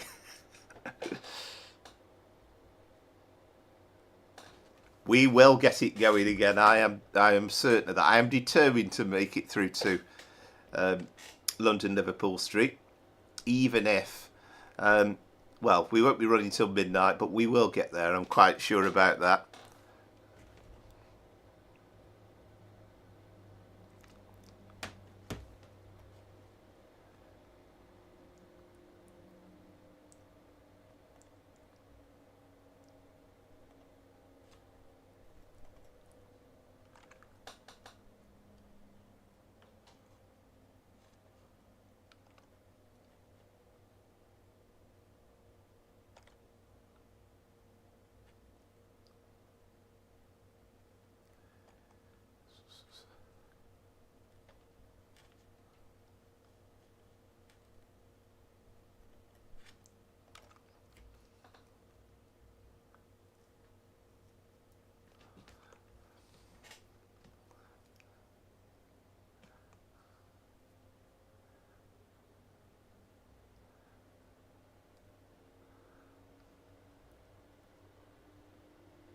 I mean, it's great when they, you know, replicate all the safety systems and they do it absolutely 100% like it would be in the real train. But it does come with the added complications that it can go wrong.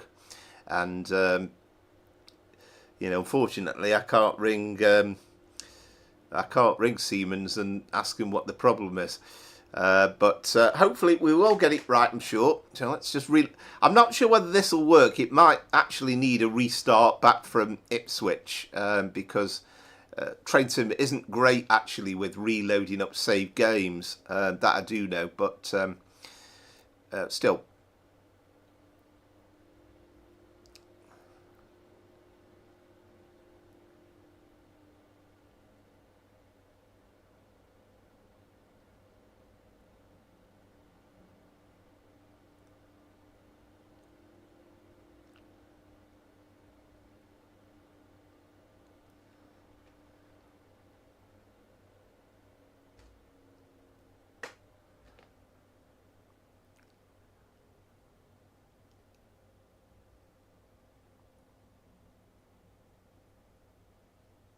It's all going so well until then.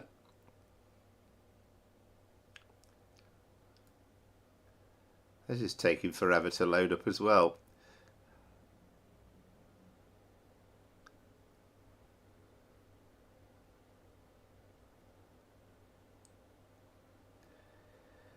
The joys of Train Sim.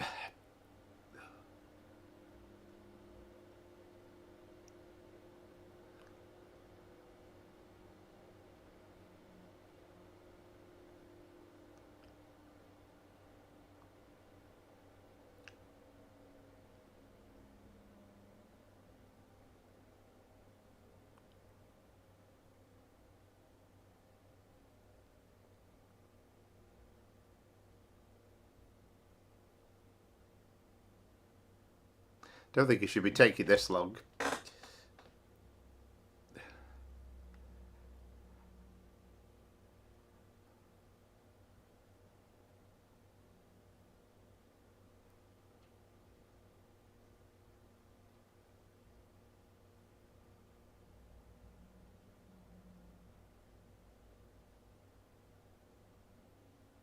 We're going to give it another few seconds and then I might just restart the game from scratch, I think.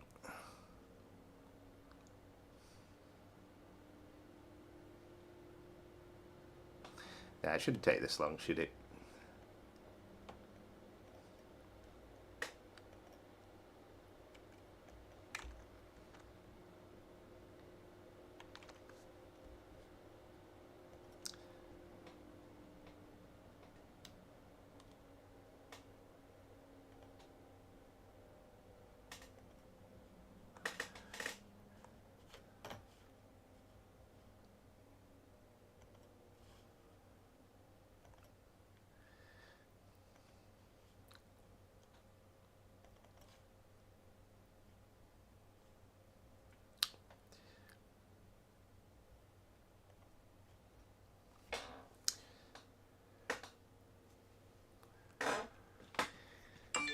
Right, let's set things up again. So we'll pretend the last half an hour or whatever it is never happened, and then we will get this thing going.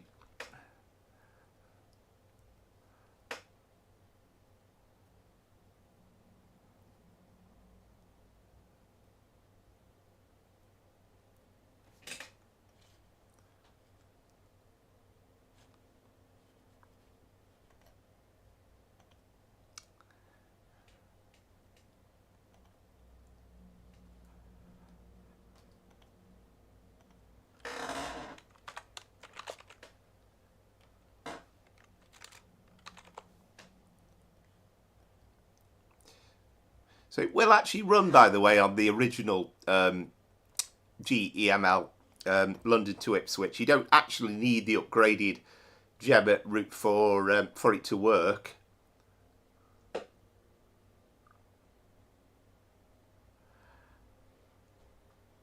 I must confess I haven't actually. Was it good? I know it's very much been an ongoing thing for years, hasn't it? That really has kept people going.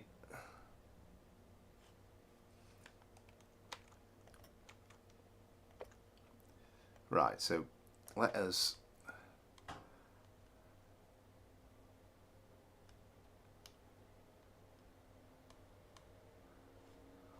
get this thing set up then. So right, so master key is Control and W, then master key on, Shift and W.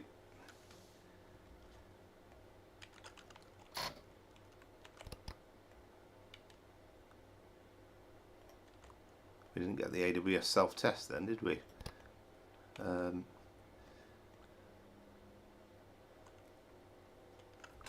Shift W, did we? That's it, yeah. Yeah, there we go. TPWS and this bit's quite easy. This is okay. Driver ID. Oh, it's that keyboard, isn't it?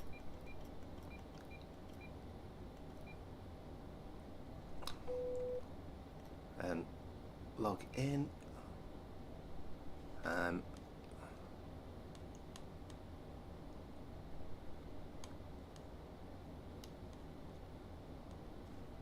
So parking brake is off.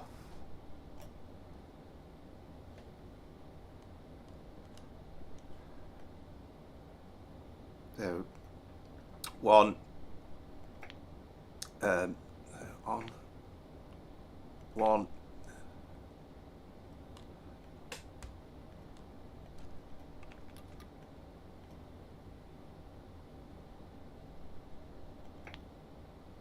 Up at 23. I should know this signal off by heart now, shouldn't I? 308. Colchester 308.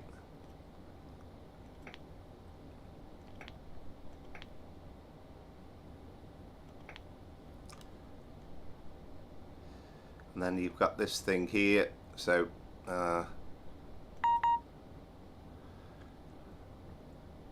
one, Papa 23, confirm the head code,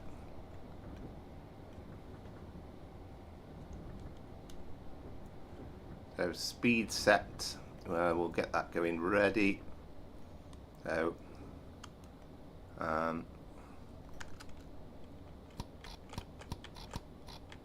do it at 30. Put that into forward, so T.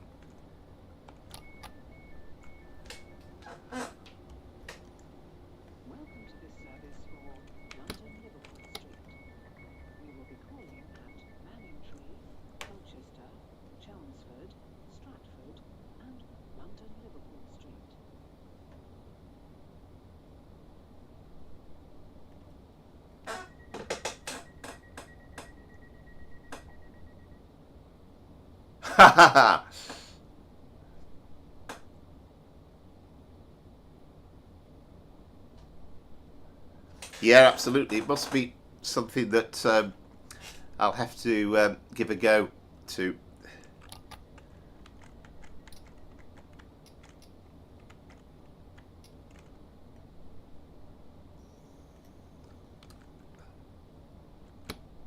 Oh, hang on.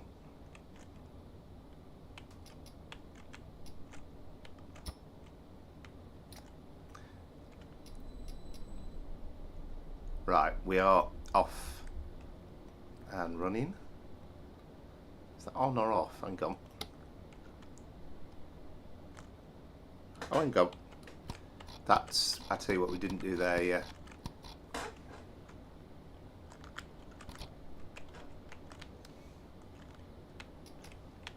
Right.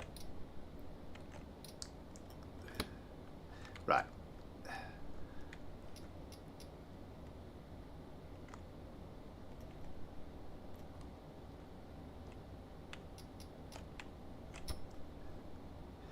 I'm getting confused now. Is that on or off? No, that's on. That's off. Okay. It's fine.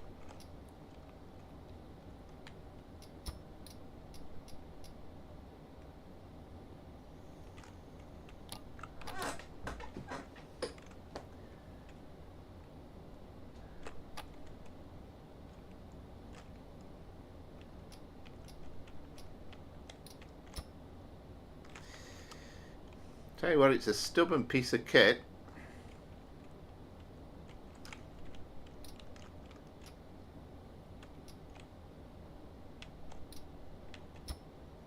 That says released.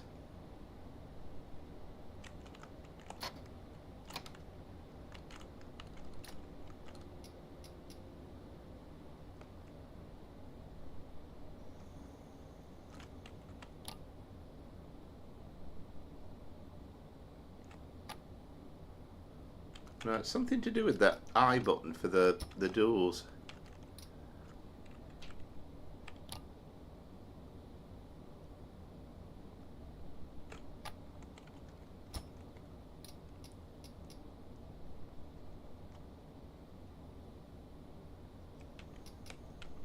Right, just say release, that's always a good sign, yeah. Right, we're off again.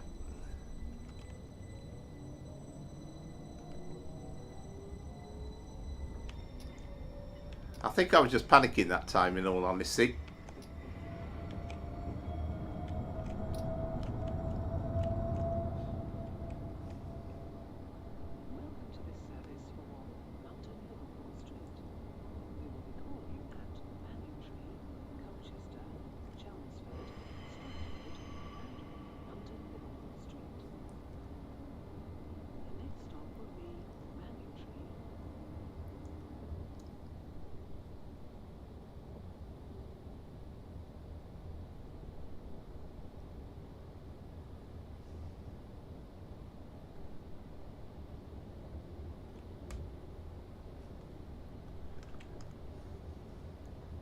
So we've got the 70 marker here.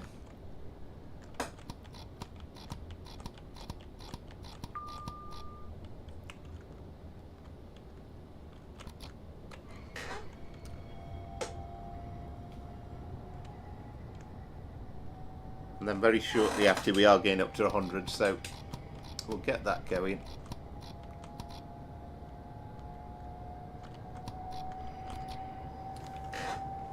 It's good. The speed control bit's excellent. It's good that you have the ability to be able to do that.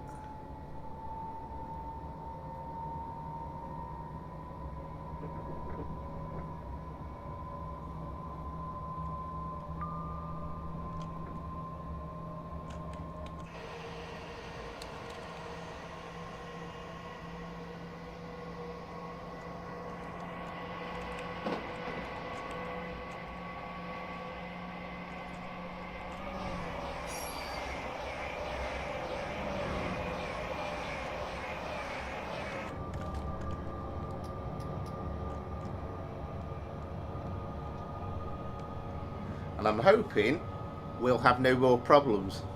I don't think it helped getting into emergency approaching Manningtree. It's always a problem. I always worry about that when I'm driving the S8 stock. I hope it's not something stupid like we were stuck in the neutral section.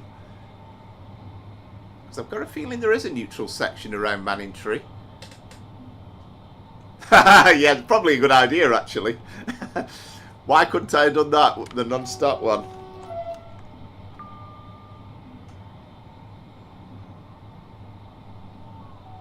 Well, I'm hoping that essentially, I mean, I only just realised about the I button being the door closed.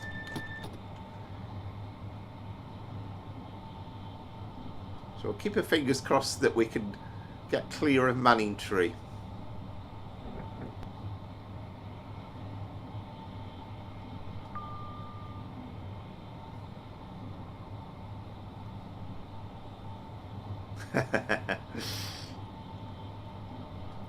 Oh, the joys.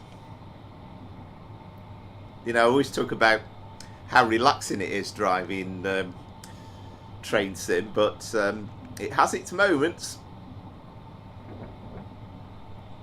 I've had less stress when I've been at work.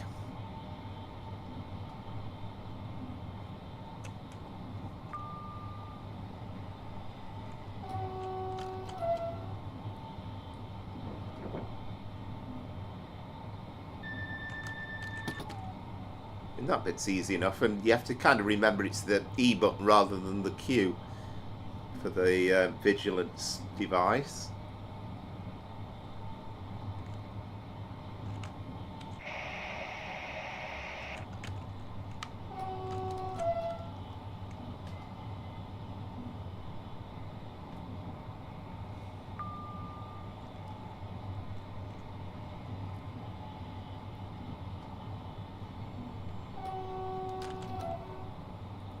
But I think the Great Eastern Main Line, for many years, always had the reputation that they seem to get second-hand stock at the very best. I mean, when it was electrified, of course, they got the Class 86s, which, of course, have been around since the 60s. Then they got the Mark II air-conditioned stock to begin with. So it's taken a very long time for a brand new piece of stock to be used for frontline duties, and it's very good to see.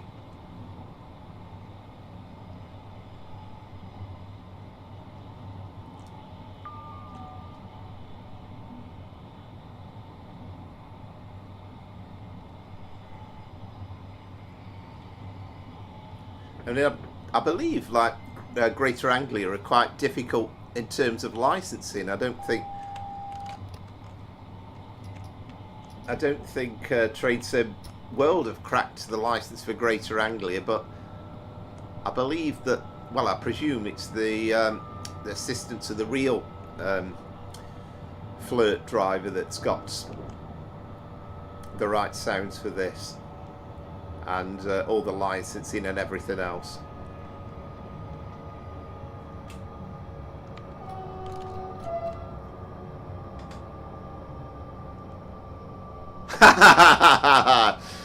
Yeah, I think so. Yeah, absolutely. It should do, shouldn't it?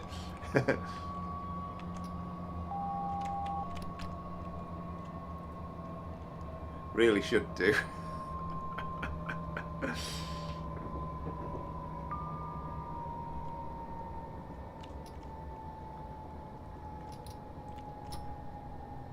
trying to go into Manningtree a little bit more easy this time, so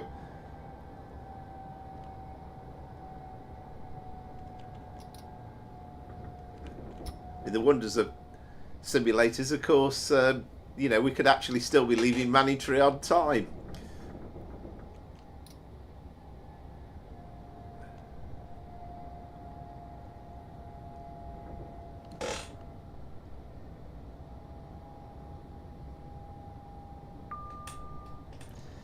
Yeah, it does, and I think, I mean, in all honesty, I mean, it's frustrating when you can't get it right, but it just needs practice, and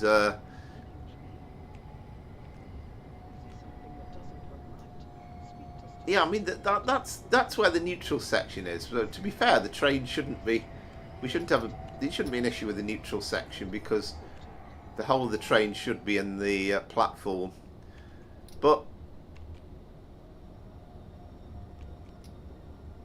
yeah, it's kind of, it's quite, I mean, once you get it right, once you get used to it, as I clearly haven't yet, then it's absolutely fascinating to have this level of detail, because this is kind of really what train driving is all about.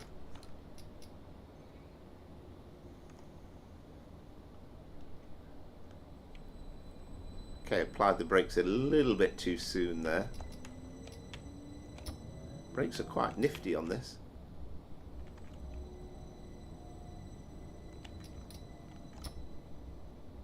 Do take a bit of getting used to.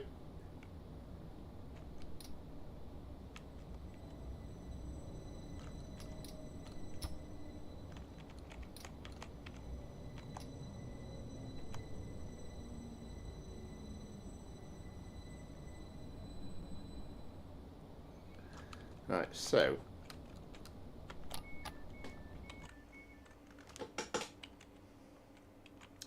okay, if you're in the front carriage, you might have a slight problem with getting off at Manningtree.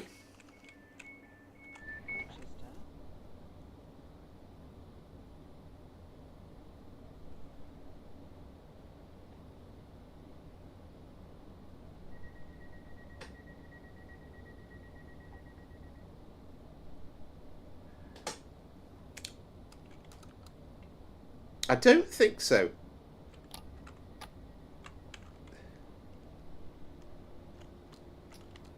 I don't think there's any request stops on him yet.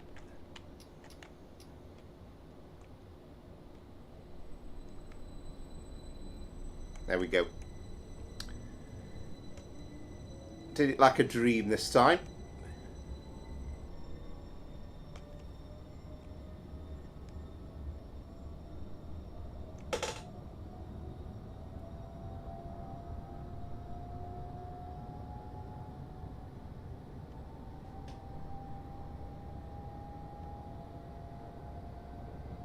Yeah, well, you do wonder about that, don't you? I think the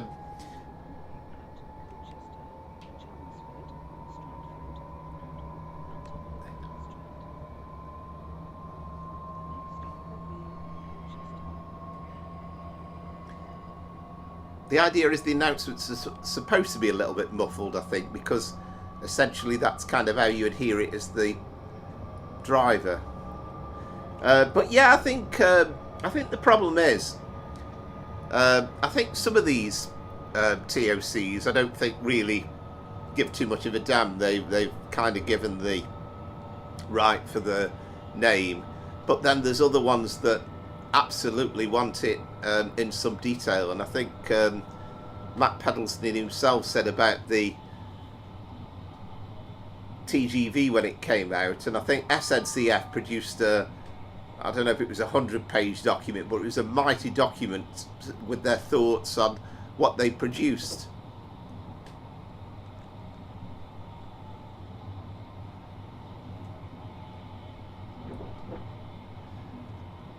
I mean, I think little things like in Trains and World where, you know, potentially you can see a passenger suddenly appear in front of the train, which, you know, to all intents and purposes, sometimes we can laugh about the movement of the passengers and, you know, some of the idiotic behaviour, and it's quite funny in many ways. But there's other stuff where you think, hang on a minute, that's a bit not a mistake you really want to make.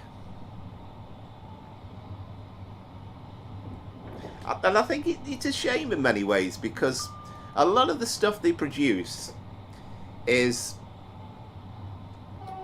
superb, and there's a lot of detail that goes into a lot of the stuff, and you think, wow, you know, it's like photographic. It really is absolutely brilliant.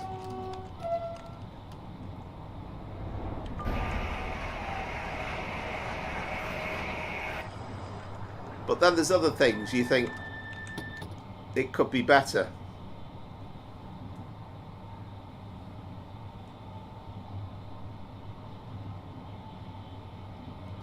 And they have to be a bit careful from the marketing point of view, and just glossing over stuff as well. And, you know, the West Coast Main Line was a classic example. I mean, I must admit, when I first watched the stream, I was mega excited.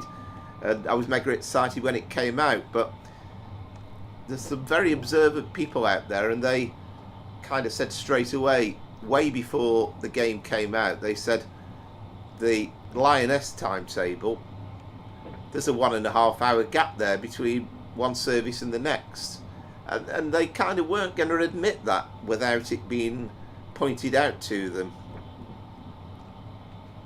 I think clearly the issue is with that, I mean, that's, you know, a whole different tangent, because the game evidently struggles.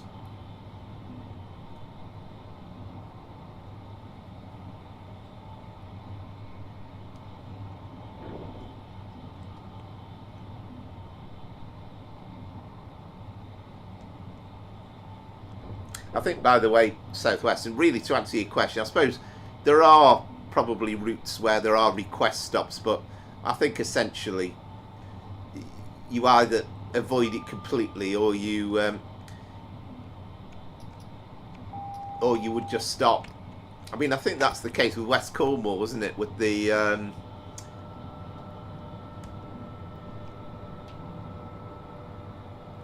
run to St Ives. I think there is a request stop there, and I think you more or less just avoid it. Also, there's a stop on the Isle of Wight line where they only really stop there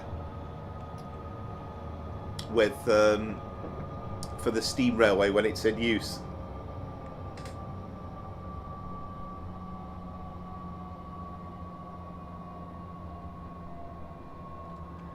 Yeah, I think that's exactly right. And I think, you know, some in particular, it's kind of like, look, you know, you're gonna represent our train, then we want it being realistic.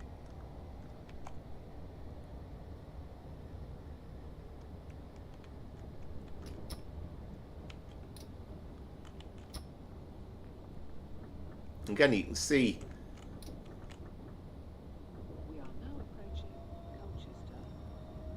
the additional detail that's been put in here as well with the improved catenary.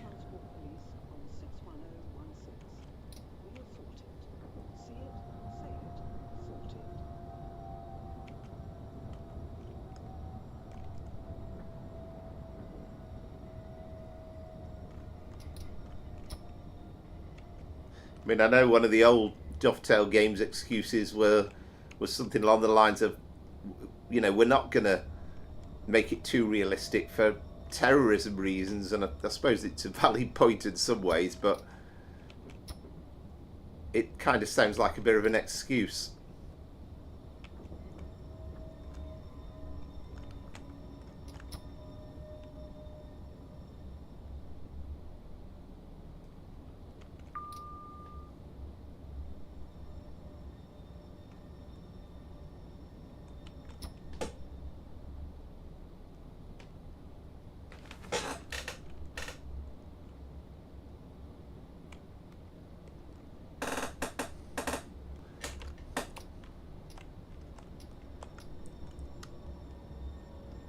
Slightly gone past the stop, but I think we should be all right.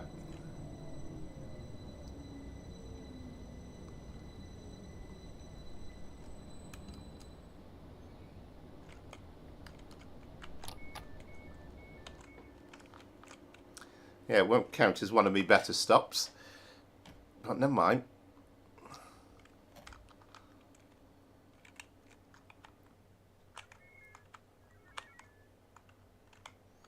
Yeah, I don't know how much detail has been changed in and around, but mainly it's the catenary.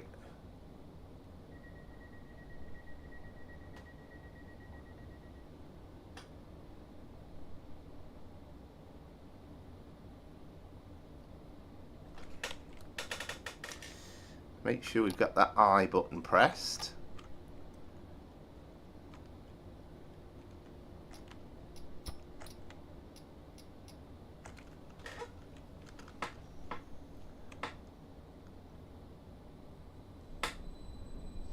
And I think the thing to remember actually with this power control, and this might have been one of my problems previously at Manningtree the first time around, was that it takes a few seconds before power is actually engaged. I might have been a bit too hasty.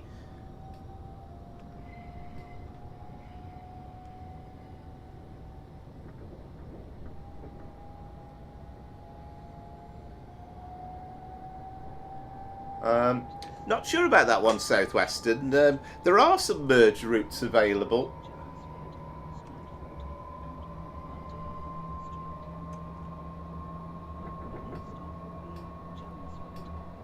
Well, good evening, 156 Andrew. You've actually joined us at a good point, because this is a second go at riding the Flirt, because first time around we got as far as Manningtree and I more or less broke down. I couldn't get the thing restarted, so I restarted the scenario. So we had about 20 minutes of dead air, nothing much happening.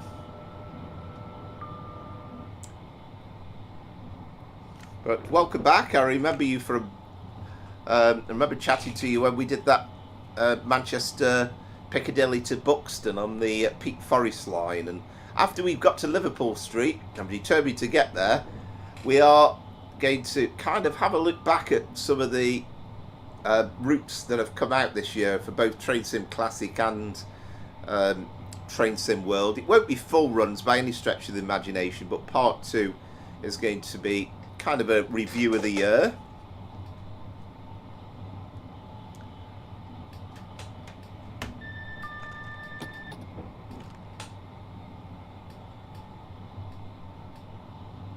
Yeah, well, exactly right. And I think some of it's just excuses, isn't it, really?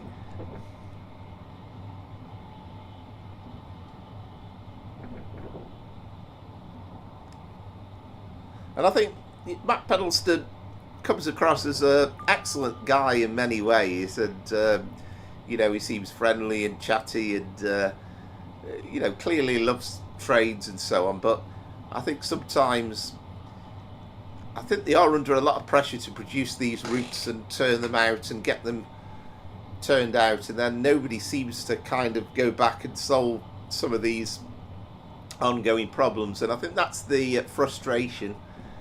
And you know, all the new stuff is lovely, but they haven't got that old team that they had at one time, where they kind of set out to fix some of the issues.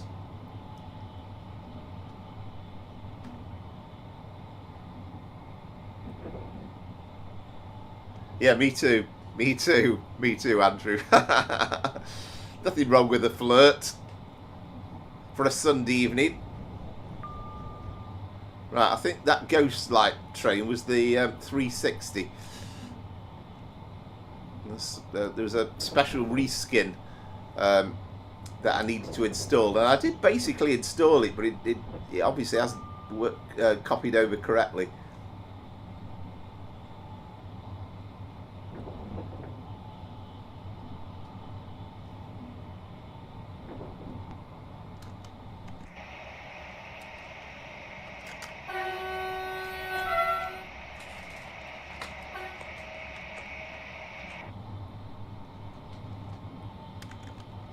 Oh, that was handy. I like that idea, the fact that they show you the vigilance thing on the outside, because that way it doesn't catch you out.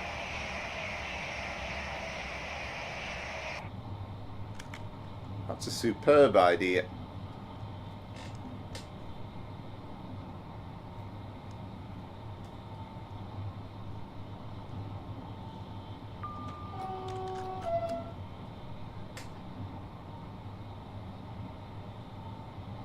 Good evening, Christopher. Do you know, I said that on the post. I think between Christmas and the New Year, I think everybody forgets the days of the week. So it's hard to even remember that it's a Sunday. It's just like that bit in between Christmas and New Year.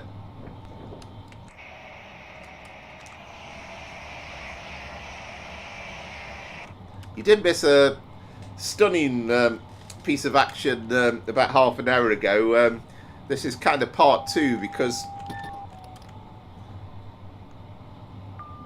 first time around we had a few problems getting it moved from Manningtree, so this is take two.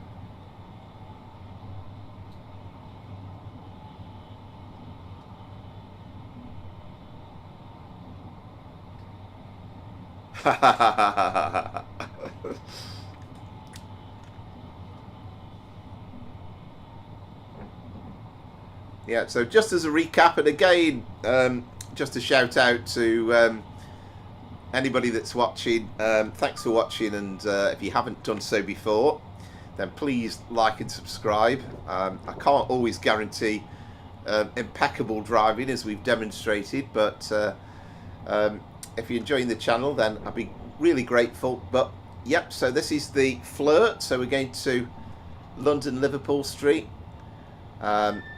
We started off with the upgraded HST Pack from Armstrong Powerhouse.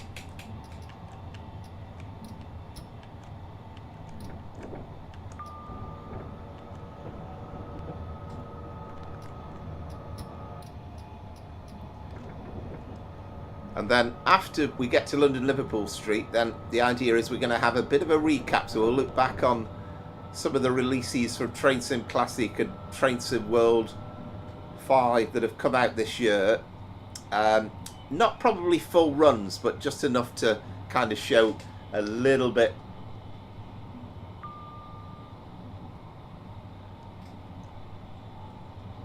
what's on offer.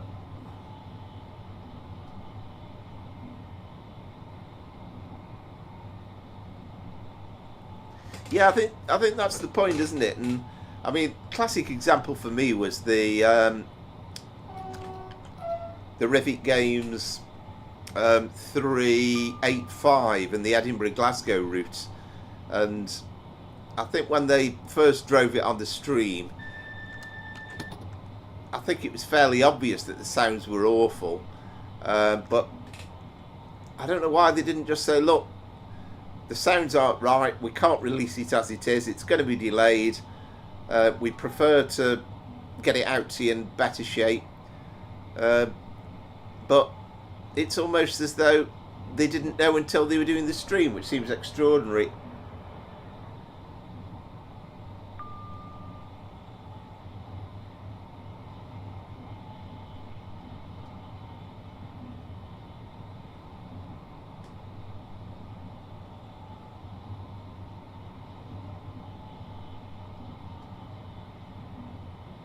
Ah, fantastic. Yeah, they used to have the man from Last of Us Summer Wine, didn't they, at one time? But of course he's no longer with us. Oh, I love that little view there with the Class 66 just leaving the loop.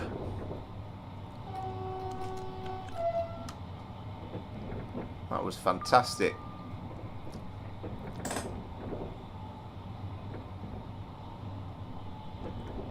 What about Bullseye? Did you see Bullseye with Freddie Flintoff? I thought it was quite good, actually. I did manage to. I watched it a couple of days ago, eventually, and it was pretty much like the original, with a bit of Luke Littler added in.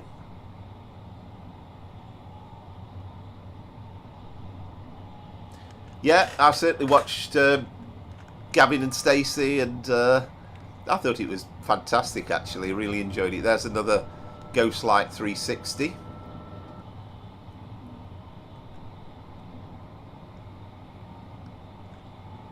A few odds and sods. I've watched a few old Top of the Pops from the 1980s on BBC4. But I think kind of got to that age where I like some of the older, watching some of the older programmes really, than not so bothered about some of the newer ones.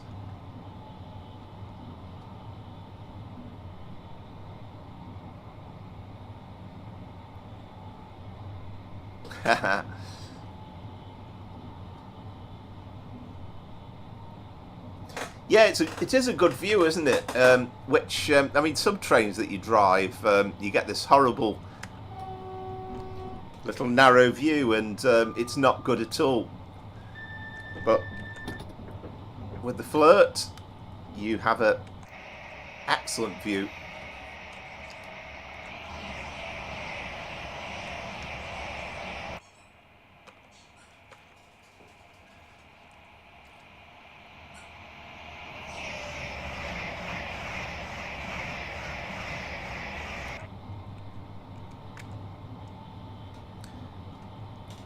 I've only ever been on one of these things in real life, from Liverpool Street to Stratford. It was just to so that I could say that I've done it, but I haven't taken them up to Norwich yet.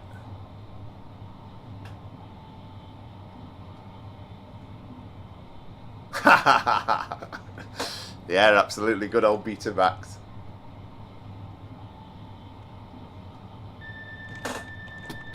Oh, brilliant. Yeah, oh, I love the Don Coffey videos.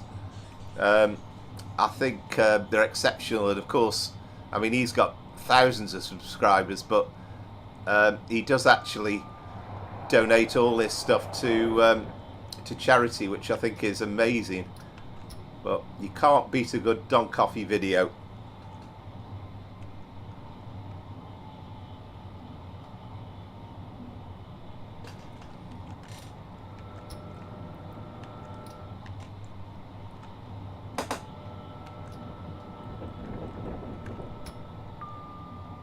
But you can definitely see the improvements to this GEM L route, and as I was saying, it's not compulsory actually to run this scenario, because they've done it, I think, the ATS guys, so that it's actually on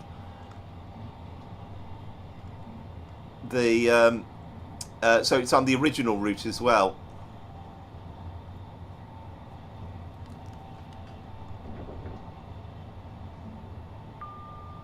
Yeah, absolutely. That's I love that nickname, I have to say, for the 321s. And again, you've got to be kind of a certain age to know what we're talking about there with old Ted Rogers and the quiz show. But I loved though the fact that they were nicknamed as the 321s.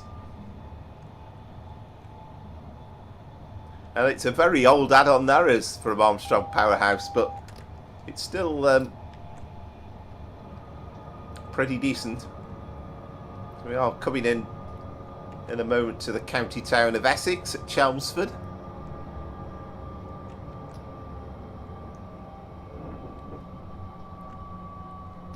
One thing I think, I mean, I don't know Chelmsford, but I think one thing they don't have included is the cathedral, which I'm pretty sure you should be able to see it at some point from the train station.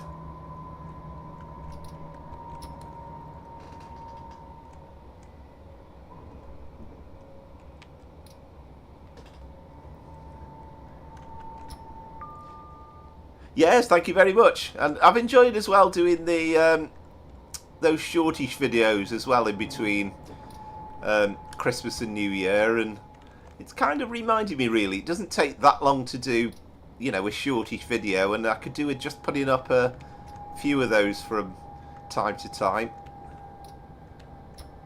And there are some great scenarios that get put up on places like Alan Thomson or the Train Sim community website, Creators Club for Train Sim World. So there's plenty of interesting runs to do.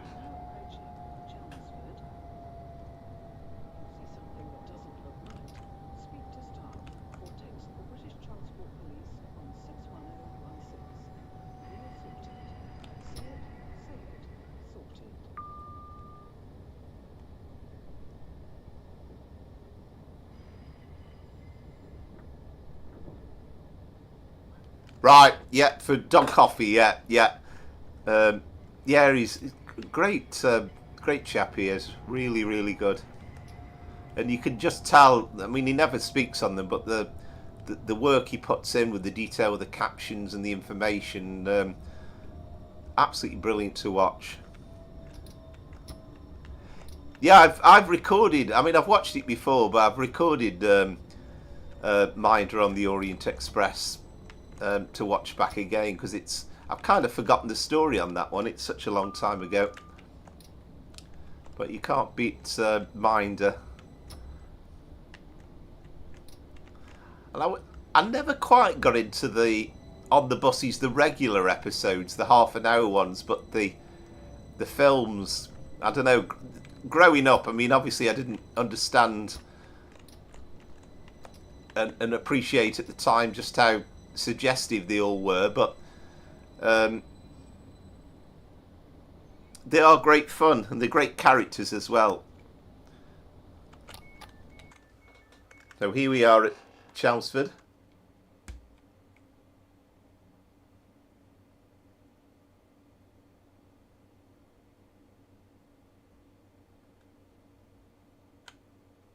Oh, that's great news. Yeah, that's fantastic. What did you drive on Train Sim World 2? These are the inside views, incidentally, and again, a lot of detail.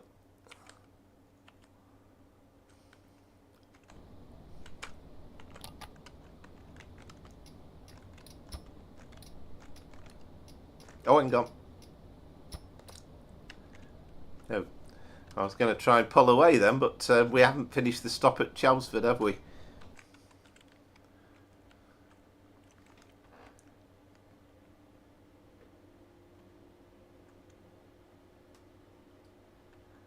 I know. They literally wouldn't, would they?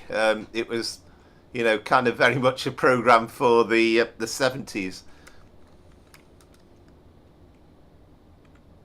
I mean, I think some of the things with on the buses is, you know, slightly politically incorrect these days, but, you know, I still love them.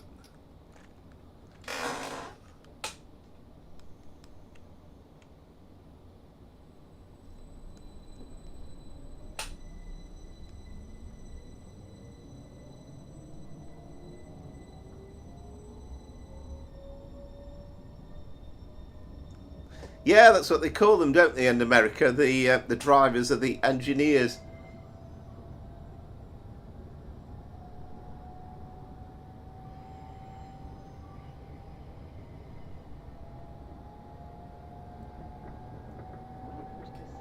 Oh, fantastic.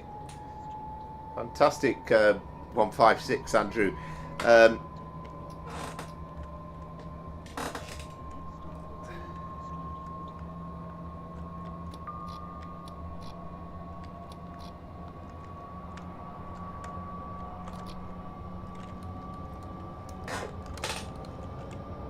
I mean, I grew up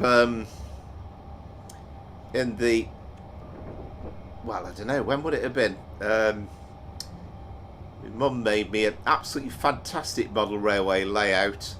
I suppose it'd be late 70s, early 80s. Well, early 80s it would be.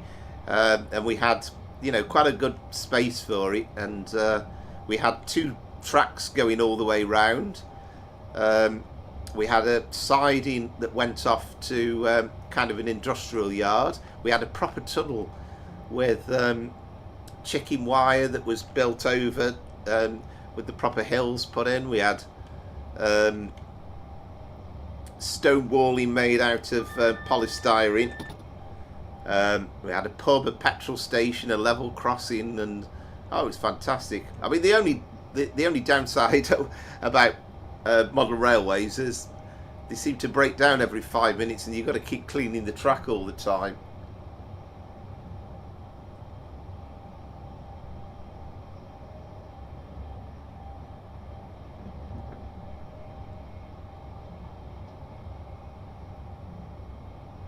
Yeah, absolutely. I have to say though, Larry Grayson, watched a program a couple of years ago on his life story, and he was absolutely fantastic. And I mean, the generation game growing up, you know, Bruce Forsyth was the king of the quiz show, and you know, absolutely wonderful. And he was so in control. Larry Grayson, you felt as though he hadn't got a clue what was going on,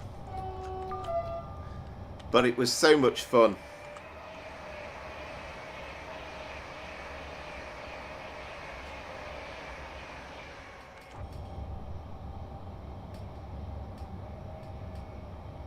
Yeah, absolutely right. If you'd watched the stream earlier on, you'd have think, how many has he been drinking today?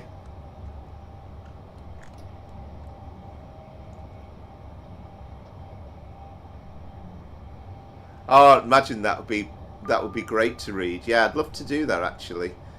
And I think again that I remember the documentary where they had somebody reading off a few of the lines from out of his book, and they kind of got the voice off to a T, and you know, it brought him back instantly. I mean, he was such a lovable man. You know, you could listen to him all day long, and I find myself very often, if I'm not watching trains, just watching interviews of people like Larry Grayson and Kenneth Williams, and you know, there's some great old stuff.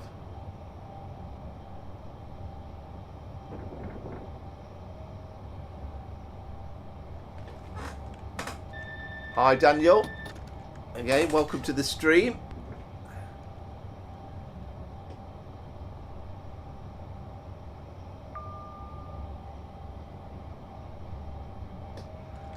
Well, I'll say,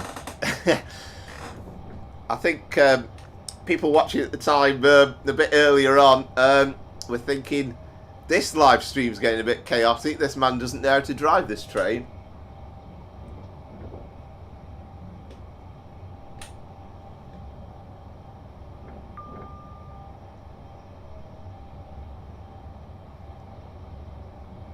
He was absolutely genius, yeah.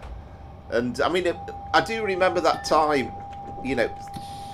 Oh, I didn't catch it in time, did I? Then I was wasn't clicking on the stream.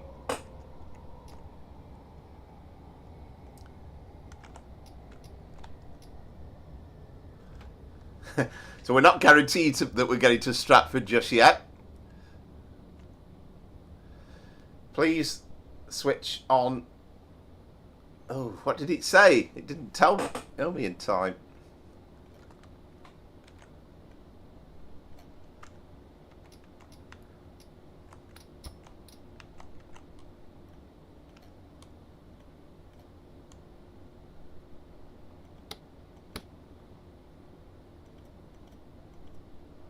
There's got to be a bit of a delay involved here, isn't there? Right, so that's there. So neutral. Oh, we know about this thing.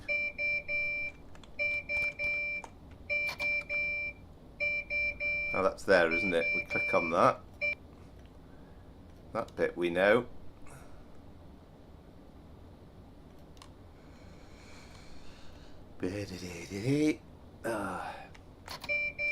Oh, we've done it again. Come on.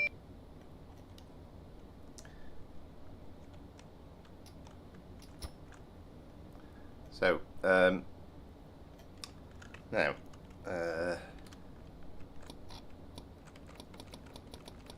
let's just,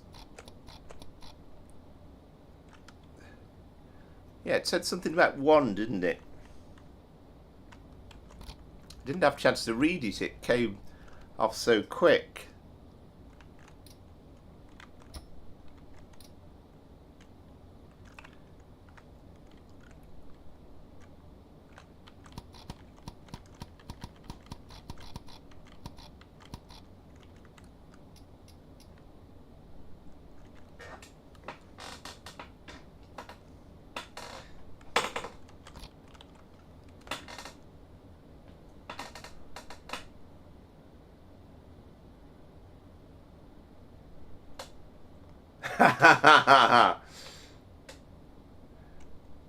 Yes, indeed.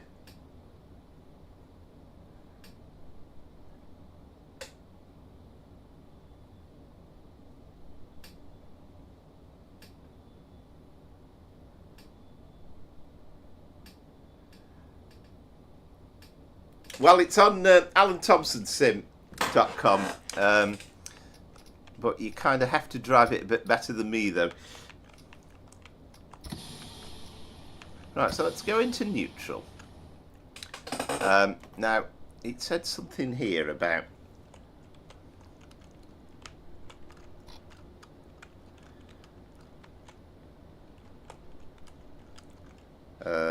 what is it? R to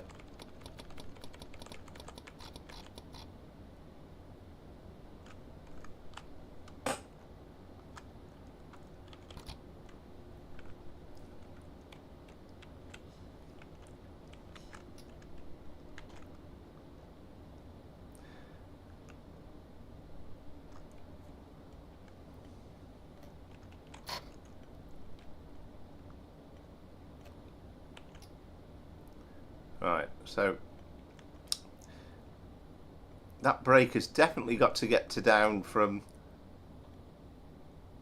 100% somewhere, isn't it?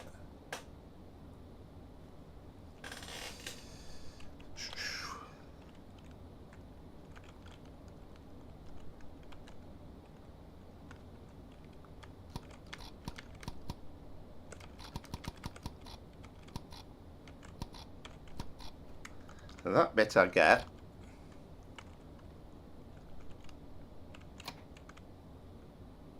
Now it's had plenty of time in which to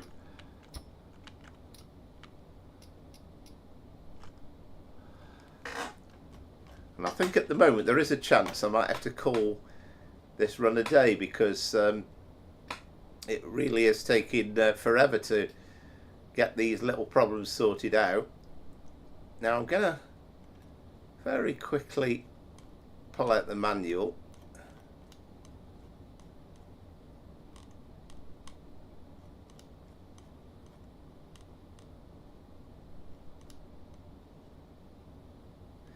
When a TPWS AWS intervention occurs, TPWS will initiate emergency brake after the light for the flash and an ordinal announcement for SPAD or overspeed will be played.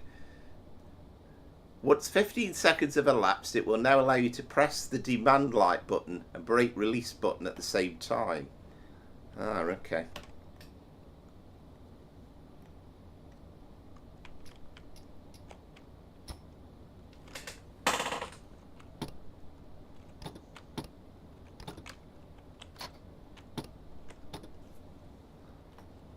Press the demand light button and brake release button. Well, what buttons are they then?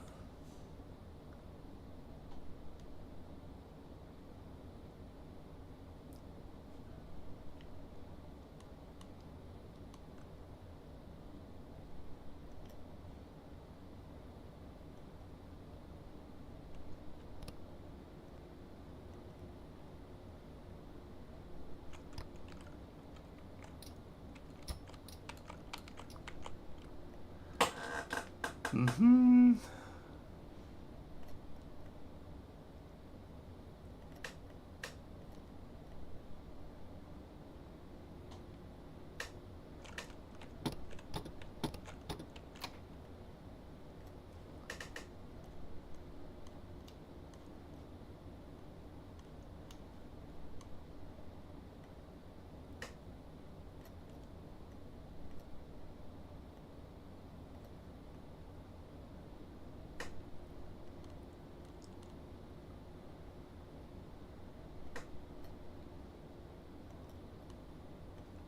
I really don't know.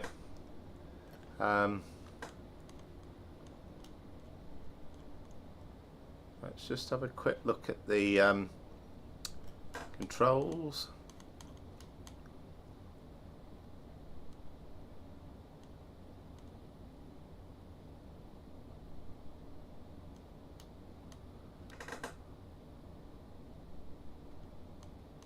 Keyboard controls.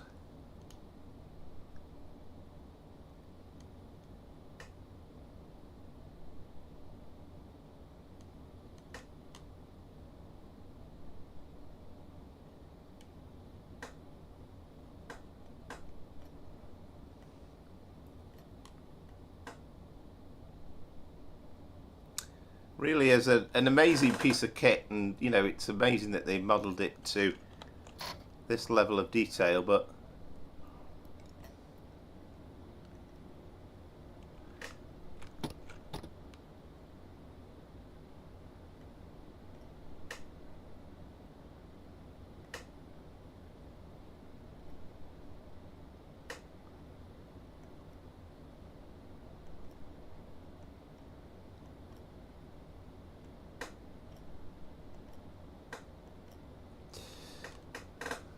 is that SPAD bit button lit up?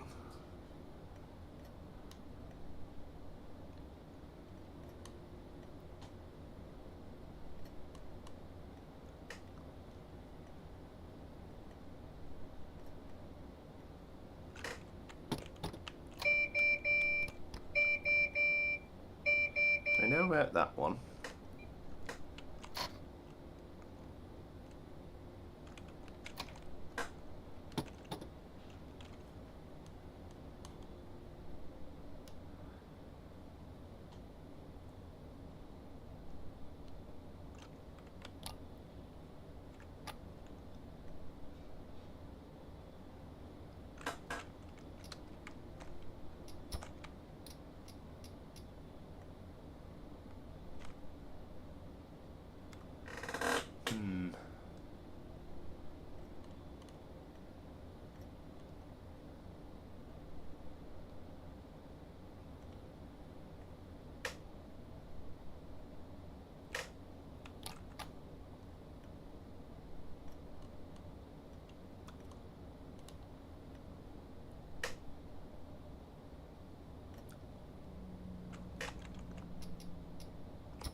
Right, brake release is the black one on the extreme right. Okay, yeah.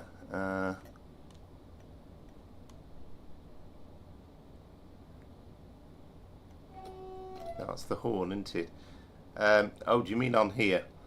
On the panel?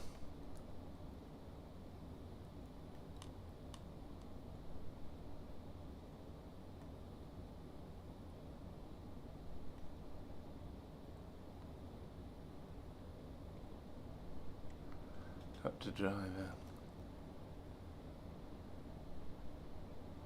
Those are the doors.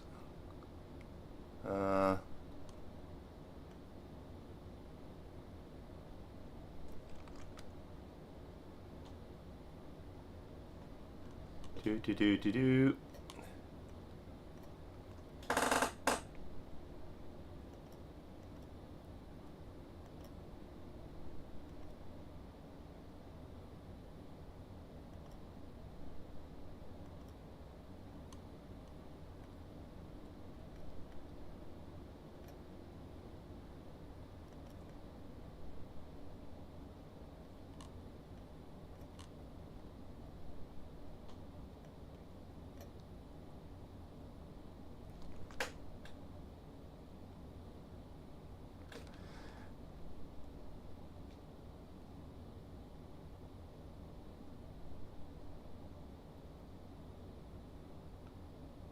Right off.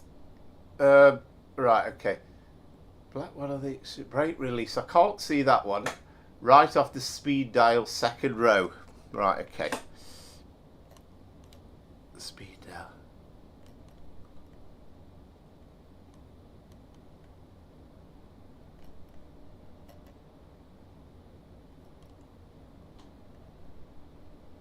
Where am I looking?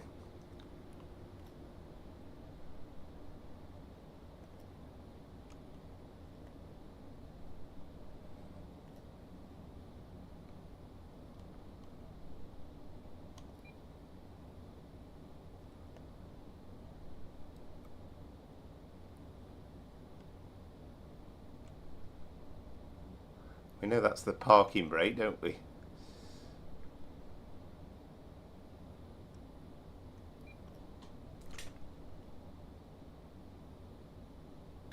extreme right of the speedo, right. So, oh, I see what you mean. Ah, okay. Brake release. Yeah, I've seen that. I thought I pressed that.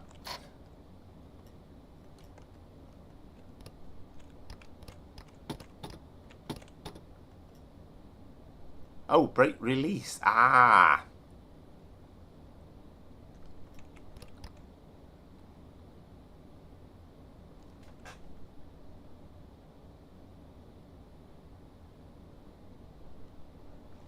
Yeah. Yeah, so we've done that. So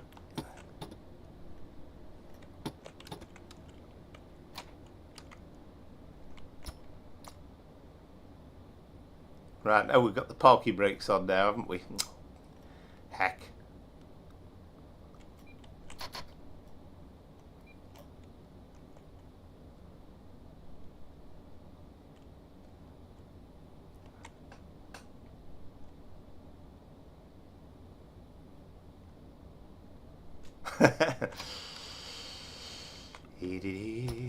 Right.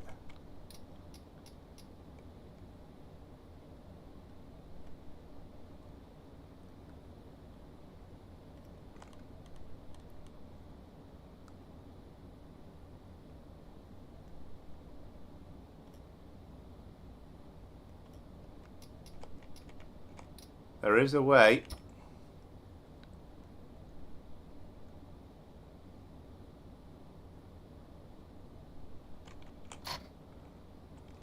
Now we perhaps have to be into full service, say.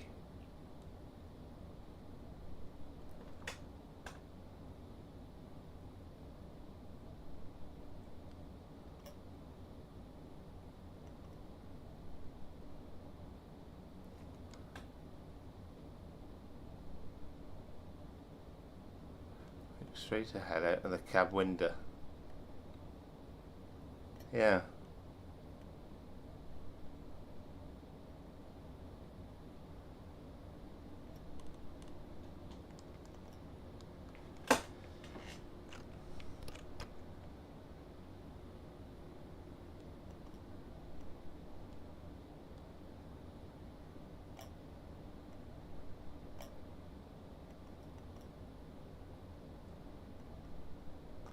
Yeah, that's kind of...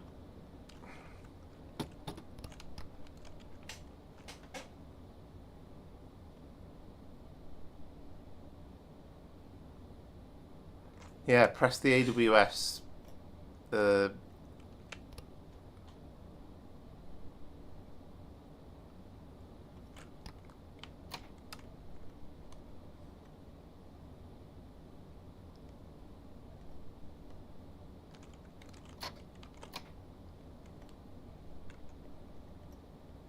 I mean, that's only the same as pressing Q, isn't it?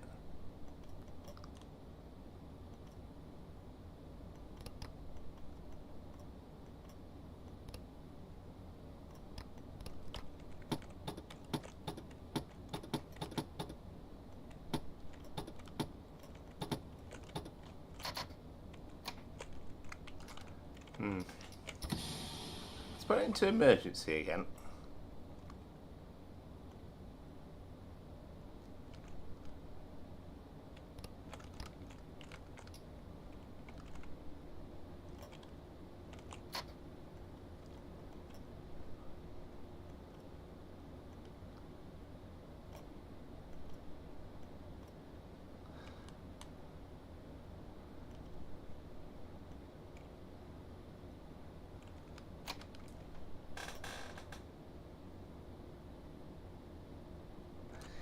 Yeah, I've tried that. I mean, that's the Q, as you can see.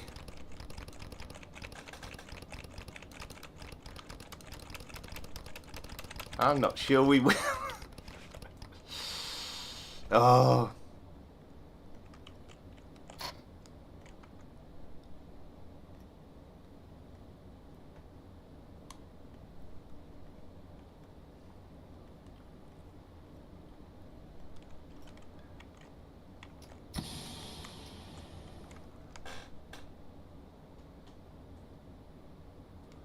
Well, it's not moving very fast with me, is it?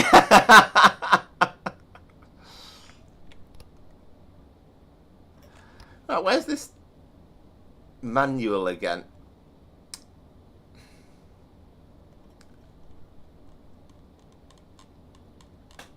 What does it say?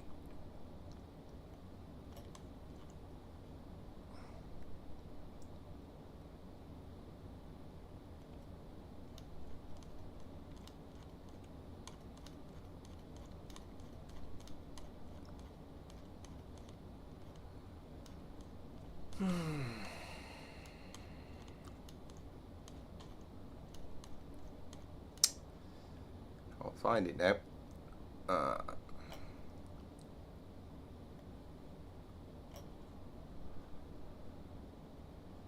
Right.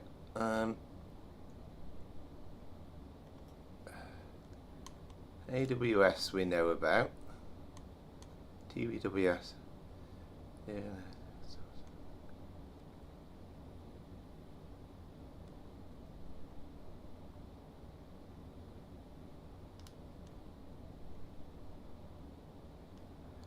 When a PWS AWS intervention occurs, the TWS will initiate an emergency brake application. Once 15 seconds have elapsed, it will now allow you to press the demand light button and brake release button at the same time. So we know where the brake release button is, but what do they mean by the demand light button?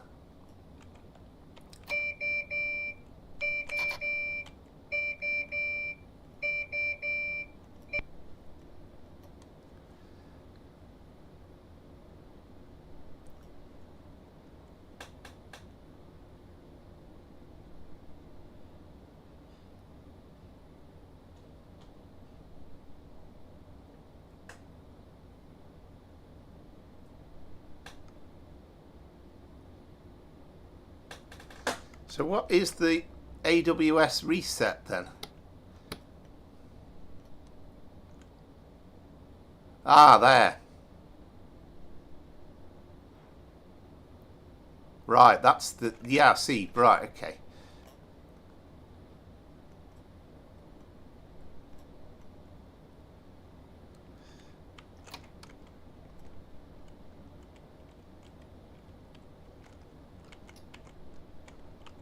Right, so perhaps do this whilst it's trying to get the order, isn't it? Right, so it said press them at the same time, but how can you press them at the same time? I wonder what the keyboard control is for AWS.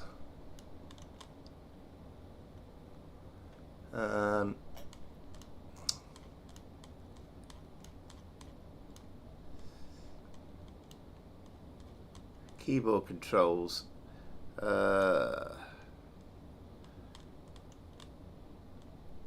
No, there isn't a...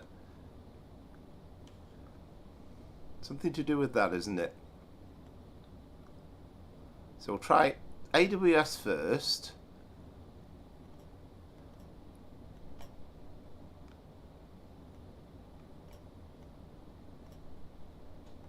And then brake release.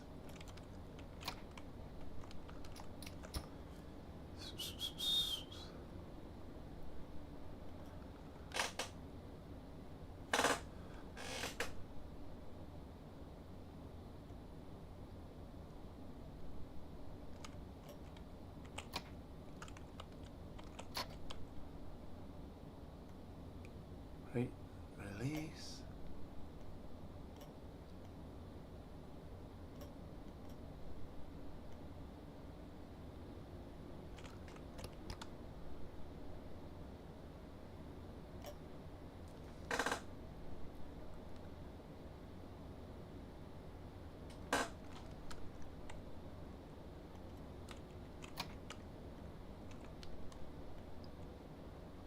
It did mention something quickly about this thing, didn't it? So, so this I understand because this is S&F. He says. Sorry.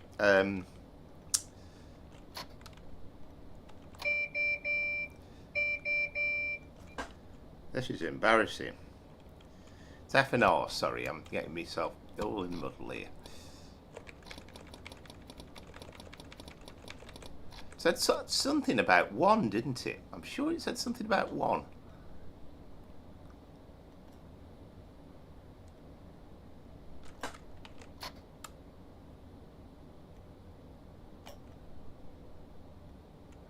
Hang on, let's go Control and F. Let's just have that in 1 for the minute.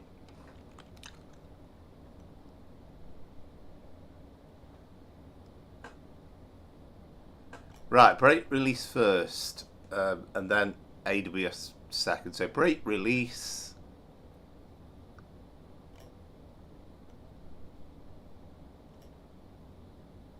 Then AWS.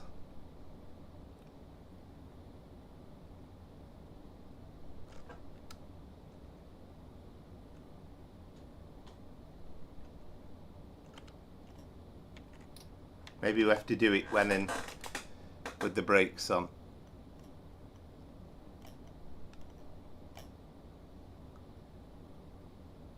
That's just the cover, isn't it? So brake release.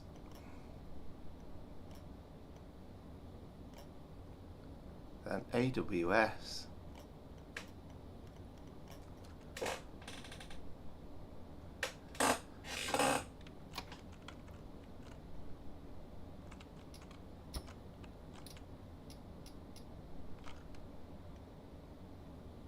And then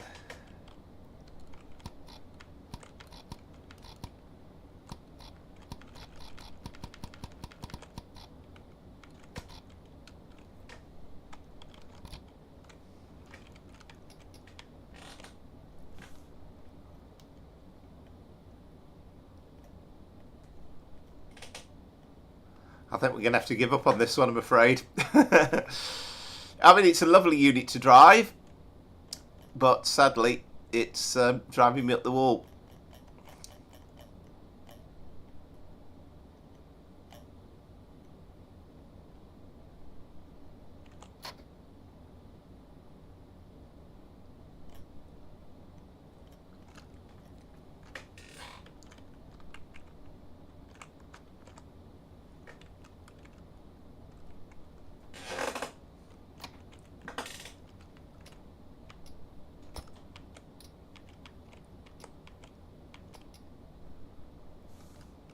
One last go.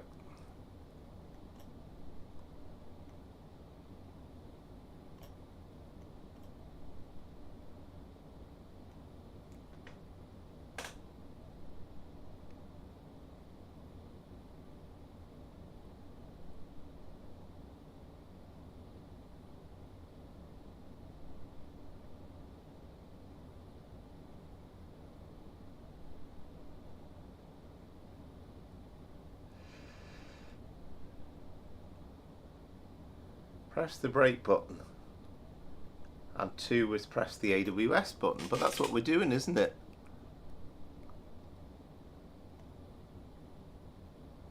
Brake release. Well, are we supposed to be in neutral, or are we supposed to be in forward?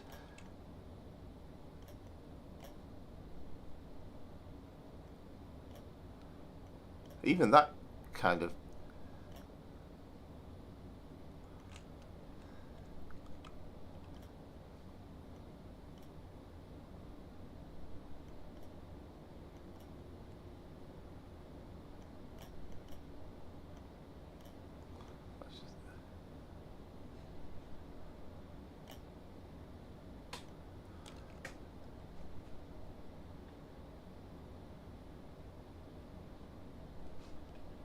I mean, there's no other brake button, is there? Definitely something to do with this thing.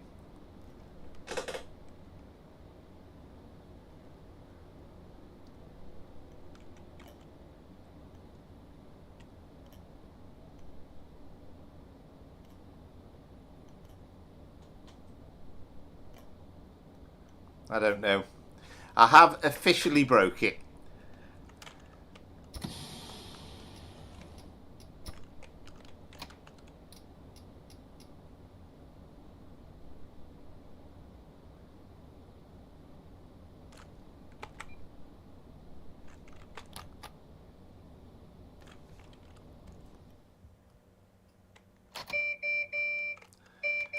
Right, I've had enough of that. Okay. Let's go back to driving trains that we can drive. Anyway, the fact of the matter is, allowing for that great interlude, it's an amazing train actually, but clearly there are a few issues around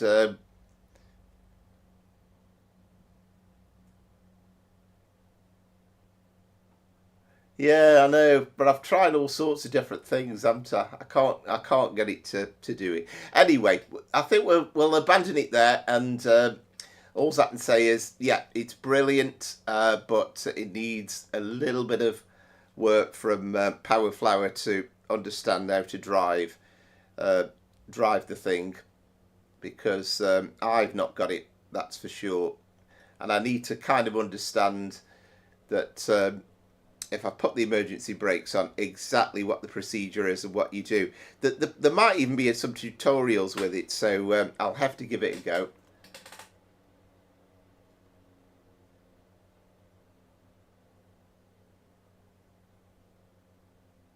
Yeah, I think I'm going to leave it for there for now, unfortunately, but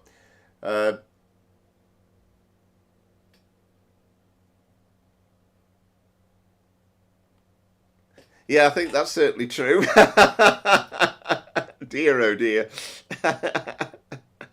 Well, I'm amazed actually that you sat and carried on watching it, because I don't know. I suppose it's part of the fun, isn't it? But that wasn't the greatest of skill show, but we'll put it down to it being the first go at running it. I've only bought it today, so there you go.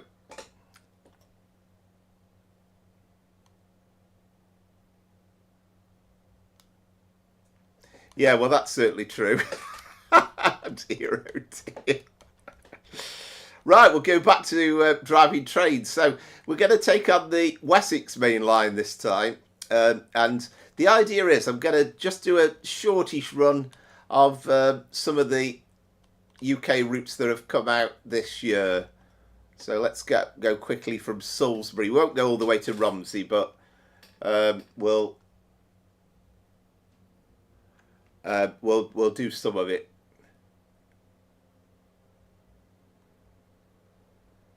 Yes, please. Yeah, please. Can we have an easy train to drive? That's what I'm after.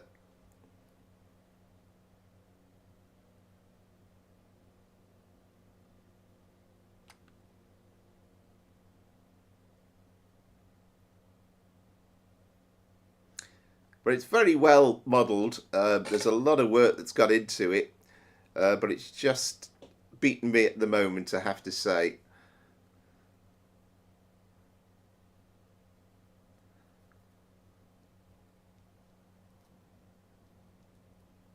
And as ever, I'm sure the answer. I think Amaze Taser got it. Yeah, cheers. Thank you very much. Right, here we are at Salisbury. So this is the Wessex Main Line from Just Trains.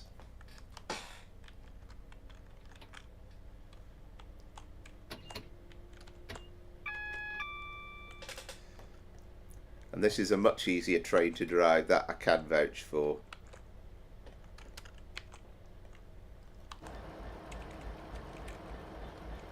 This was a route that came out in January, and you won't quite be able to make it out, but in the fog. But we have Salisbury Cathedral over there.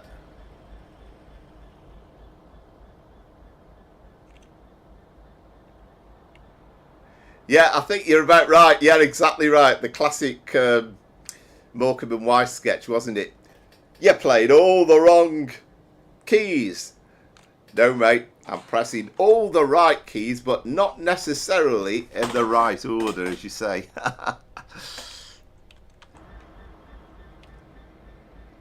This is the Southwestern liveried 158. Now, I do know with the F7, F8, we can control the the destinations. It'd be good if we could do all these. So that's Romsey, and then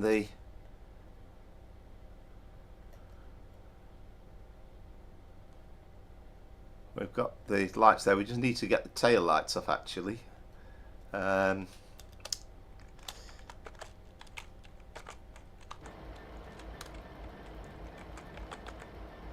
we go. So this is like an upgrade to the Bournemouth-Southampton line. I know, might be struggling with Thomas the Tank Engine.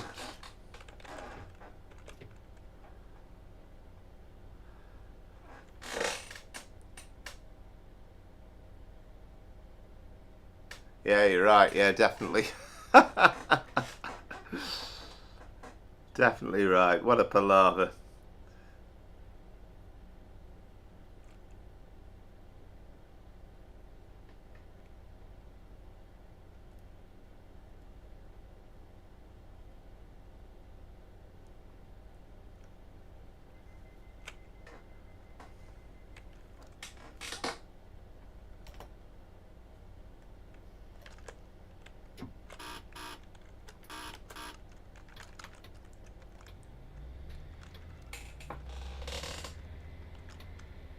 So we're not going to do the whole of these runs because it'd take all day really, even allowing for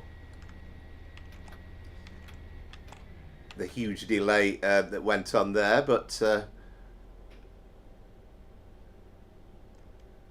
we'll just take it, I think, to Dean, and just bear in mind as well there that was a single yellow signal, so we have got a red coming up.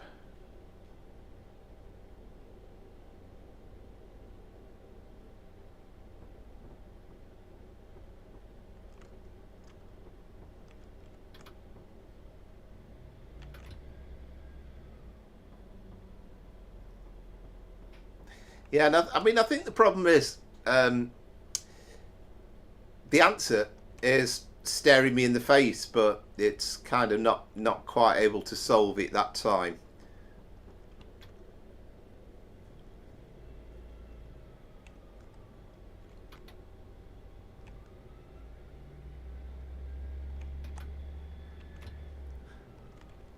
I don't know. I'm gonna have to go back to just doing these recording videos. I'm all right with them.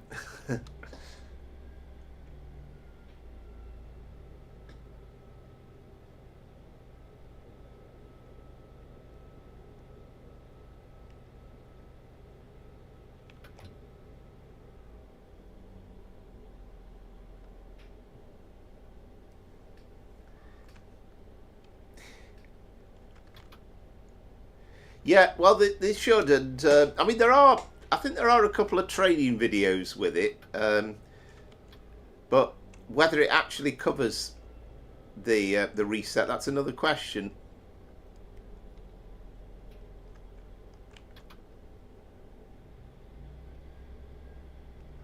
And I am going a little cautiously here, but we've got a green, we're okay.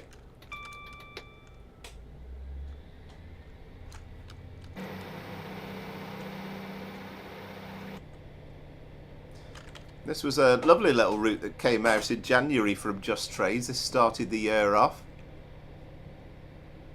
And the 158's a nice unit to drive.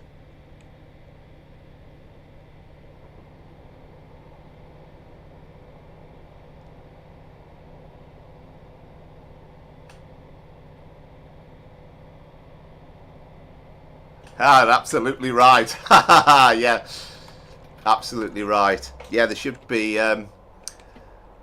you should be full on with that.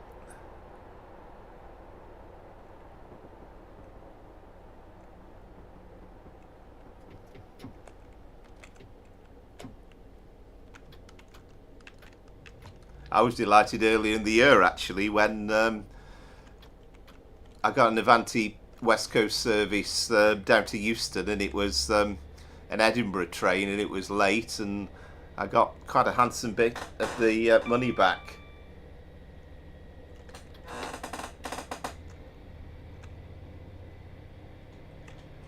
You see these drivers that are driving over the Christmas and New Year period.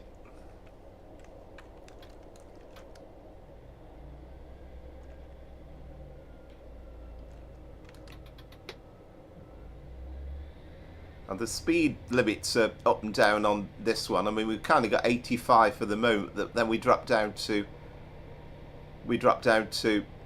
35.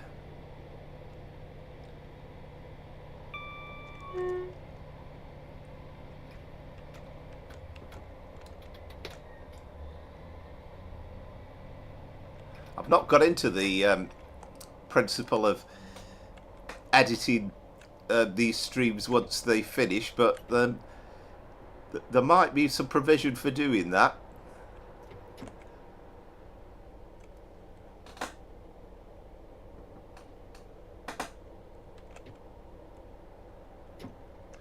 And it is a little bit on the foggy side, but I think the author of this route was very much a local to the area, and they built on the original Bournemouth Southampton route, so he has done a tremendous job.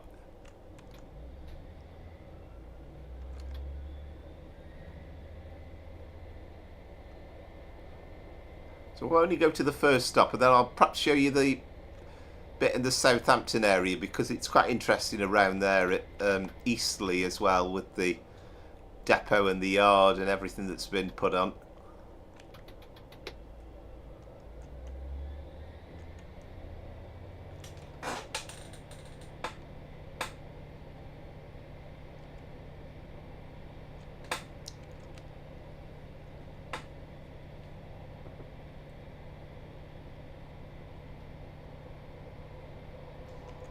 Yeah, absolutely.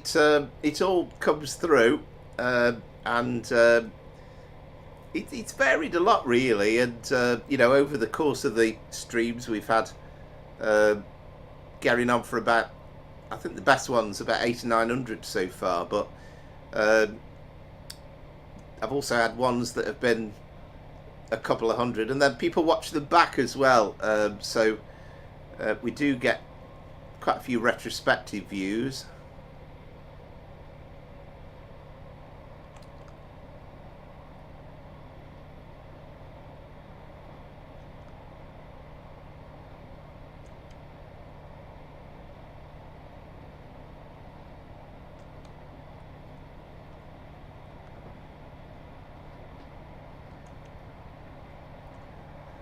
Anyway, thanks for keeping faith with me and carrying on watching, because you know, it's not the most entertaining thing in the world, watching me try and restart the train and not being able to get it moving. Perhaps should have given up a bit earlier, but it was kind of one of those. It was that balance between thinking I'm a second away from getting this right.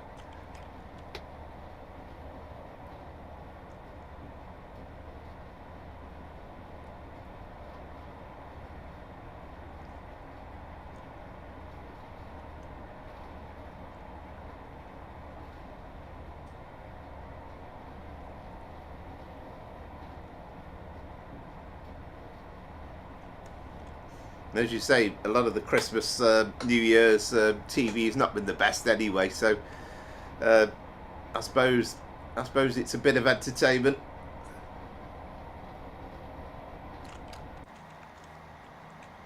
I mean, most of it is pretty much kind of flat Hampshire rolling countryside, really.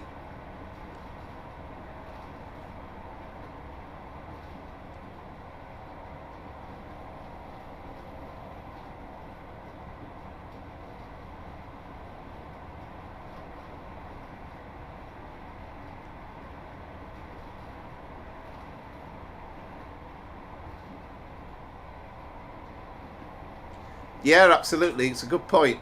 Yeah, and there'll be somebody there that will actually know what the problem was, and they'll tell me exactly what the order was. I think Maze Tays was incredibly close, but there's just something I mean, for a start off, it did actually give us some instructions when the emergency brakes came on, but it was gone in a flash before you'd even had a chance to read it.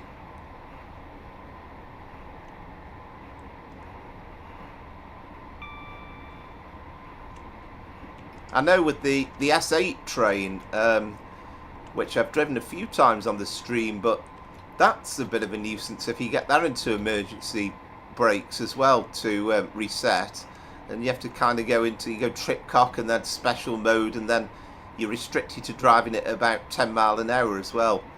But I mean, it's fantastic that they represent all the safety systems in so much detail, but it's a bit of a nuisance when you're not a real expert at driving it. And I know that the man one of the people who was involved with the creation is a real Flirt driver, so getting these things right, I guess, was really important to him.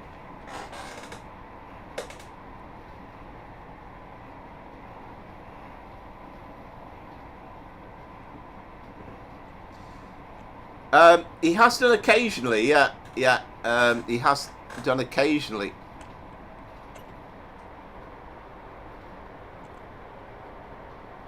Yeah, well, that's right. Yeah, it's part of driving trains, isn't it? And that's kind of what you want to an extent.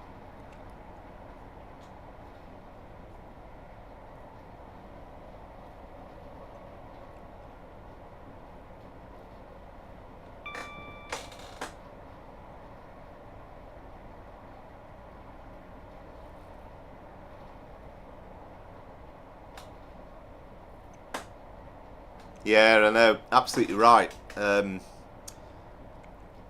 not quite done it yet, but I'm on the verge of giving up on Sky. It'd be good to keep it going at least till the darts is finished, I guess.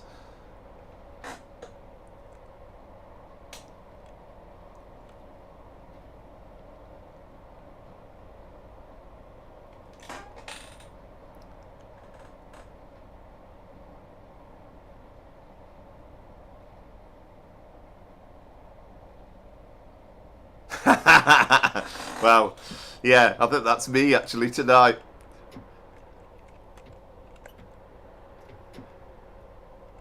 As they say, don't they? Don't give up the day job.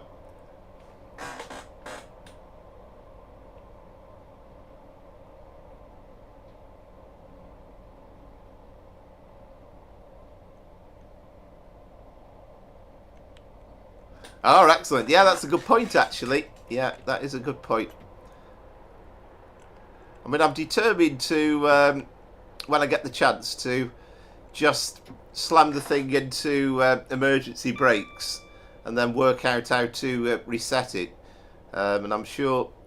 I mean, the frustrating thing is, I'll do it off the stream, and I bet 10 seconds later I'll work out, right, that's what you do.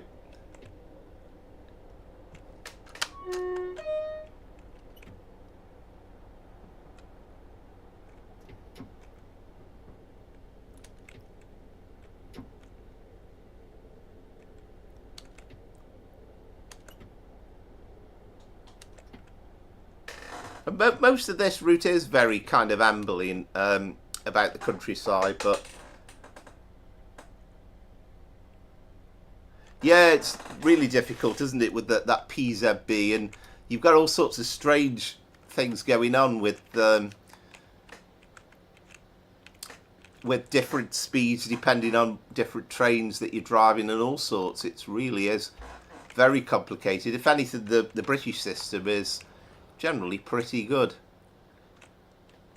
but you could kind of see the level of detail that they've put in, and you can see the signage and the level crossing gates and stuff like this. I like as well, where you have those speed limit signs.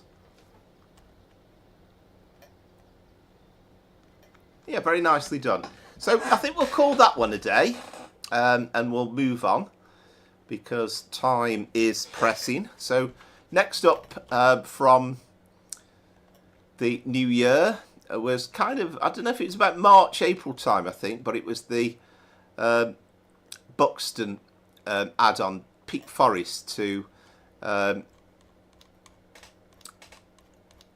Midland Main Line, they were calling it, although you'd struggle to say Buxton to Manchester Piccadilly as Midland Main Line, but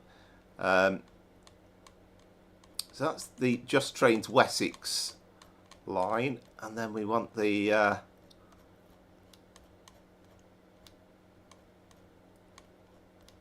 Peak Forest one, which I know I've got in because I had to reinstall it earlier on.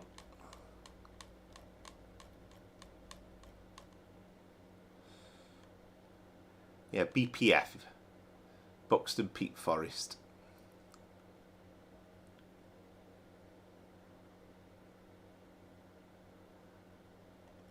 So we'll just do, again, a run from Buxton to the first stop, I think.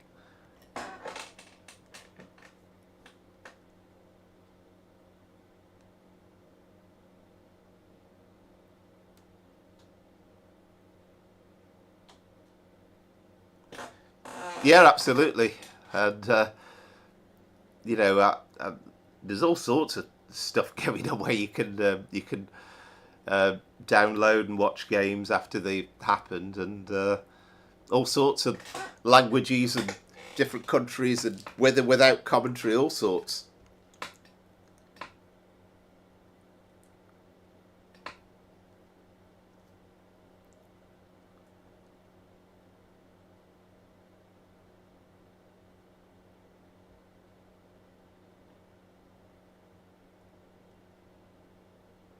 Right, oh, fantastic, thanks. Yeah, I'll have a look back at that.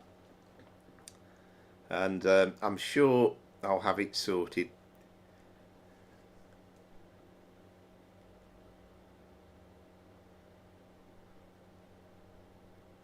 I mean, it's actually a very nice train to drive, in all honesty. And I mean, the braking takes a bit of nuance because it feels as though the last few miles an hour, it's as though it's not going to come to a stop. It's quite slow at the end, but it speeds away like a rocket, and the sounds are absolutely beautiful.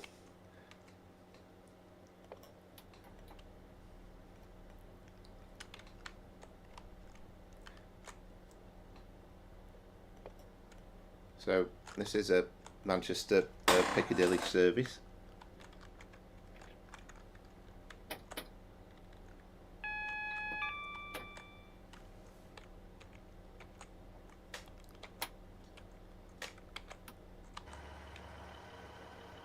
This is the Northern 150.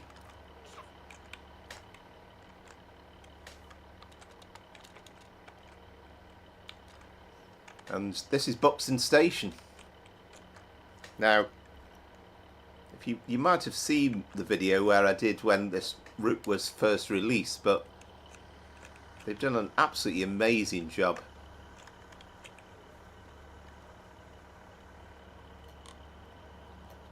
I mean, look at that map for a start.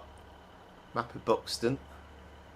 And then there's like this strange looking, this is there, I don't know if it's currently there now, but it certainly has been, like a combination of different parts from that are used to make up this kind of robot-y style figure. And then Buxton Station itself as well, you'll have seen that window. And then you can see the bit going off to the river. Very beautifully done.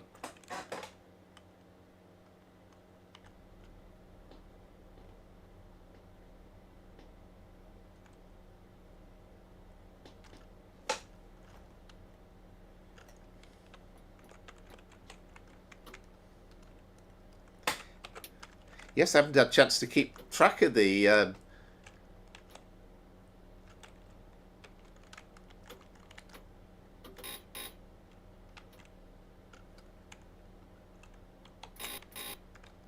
I haven't had a chance to keep track of the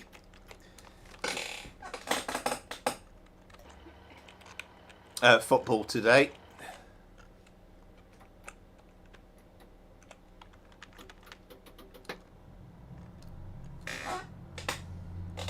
So we'll take this as far as Chapel on Firth.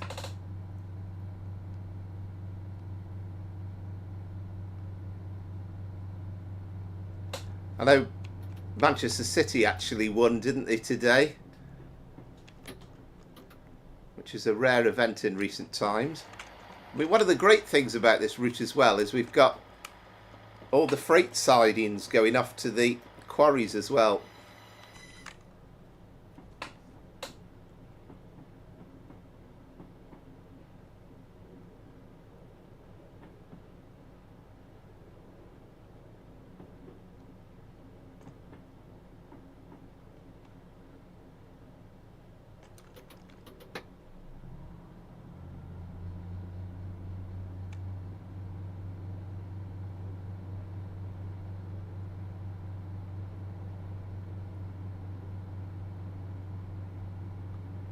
Right, yeah, I get your point. Yeah, so yeah, we're looking for the actual time when it's showing on the in the corner. Yeah, I'll look out for that.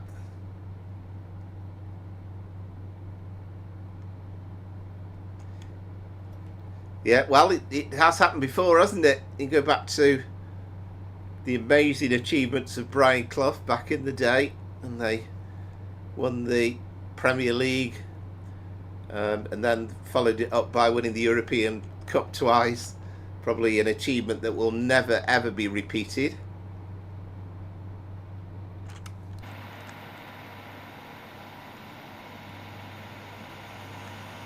But yeah, I mean, this kind of says to you, Peak District.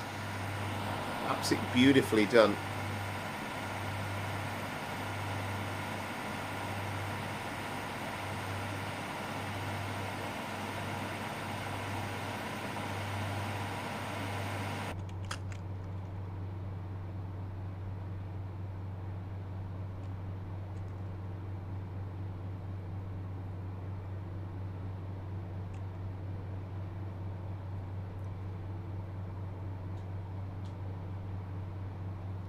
Yes, old Nuno Espirito Santos, and I felt quite disappointed for them the year when Watford reached the cup final because they were 2 goals up, I remember, in a semi-final against Watford. I mean, it was a great performance on the day, and Watford ended up winning 3-2 in extra time, but the disappointment for the fans of being in a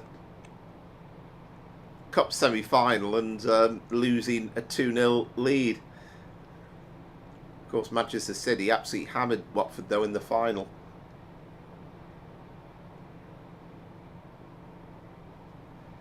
Yeah, I believe so. Of course, I think we've said before, haven't we? But Stoke, the Potteries area generally, such an amazing array of talent in the darts front over the years.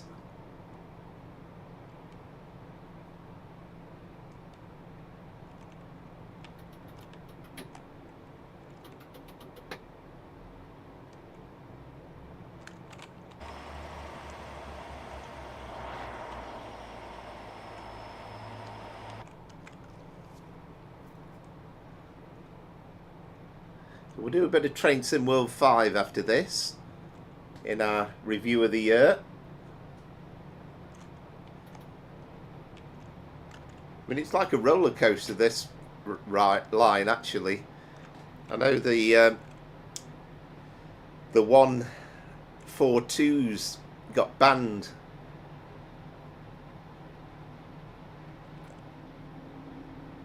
From this line because they just weren't suitable at all.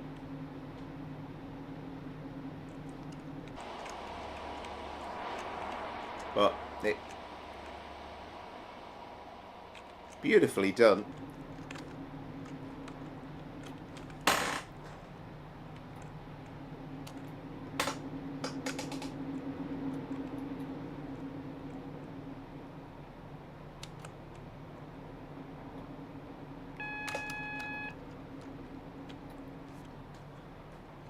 Scared to death of these AWS buttons now.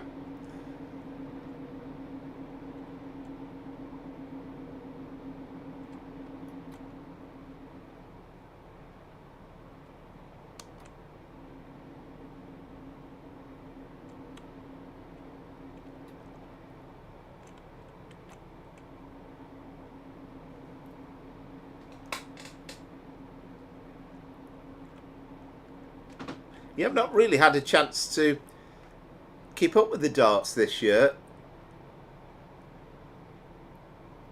I know I felt quite sorry for Luke Humphreys in many ways last year when he won it, because there was kind of news reports the following day saying that Luke Little had lost the World Darts Final and almost forgot to say who'd won it. But I mean, he is an amazing player though, Luke Littler. This was a great release, this route. And of course it does go all the way to Manchester Piccadilly. You can watch, there's a video I did of that when it first came out in the springtime. And it started off, it was kind of a hat trick of routes really around Easter time. First we had this, then it was the Goblin line, and then the 5 circle.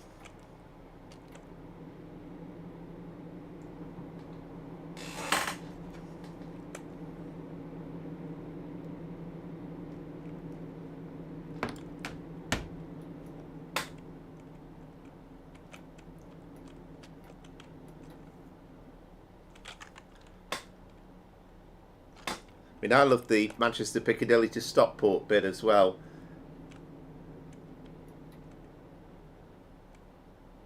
Which has been done very, very nicely.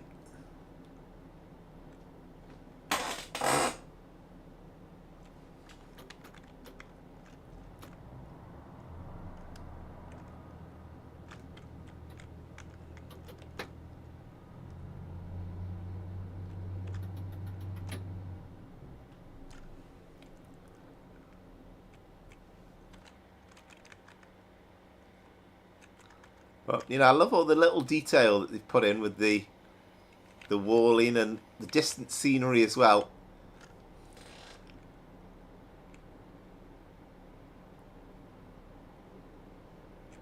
We'll take this to Chapel on the Firth.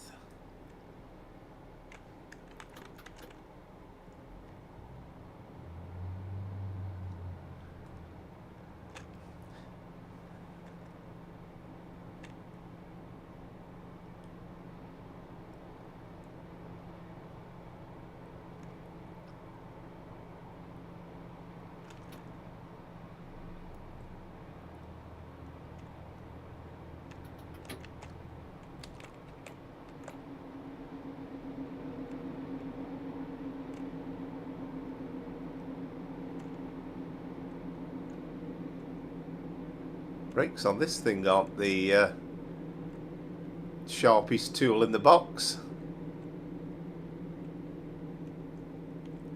The one thing you can guarantee with a Just Trains release is detail, and they have achieved that in absolute bucket loads.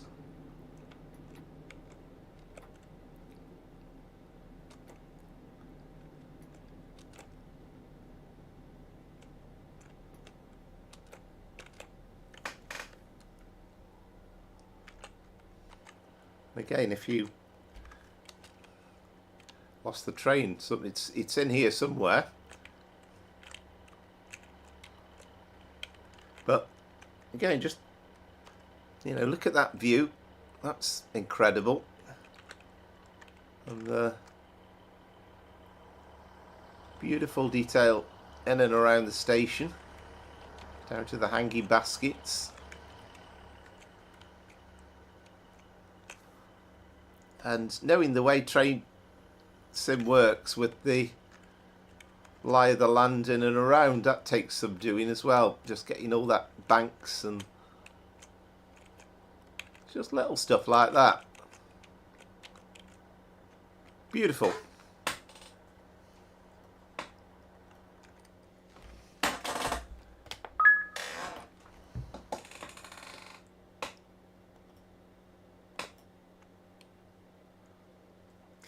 So that is the releases for Train Sim Classic. So let's move on to Train Sim World now.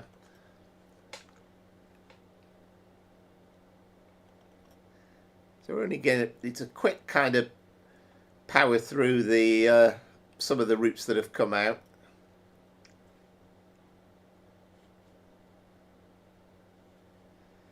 Hate that thing now.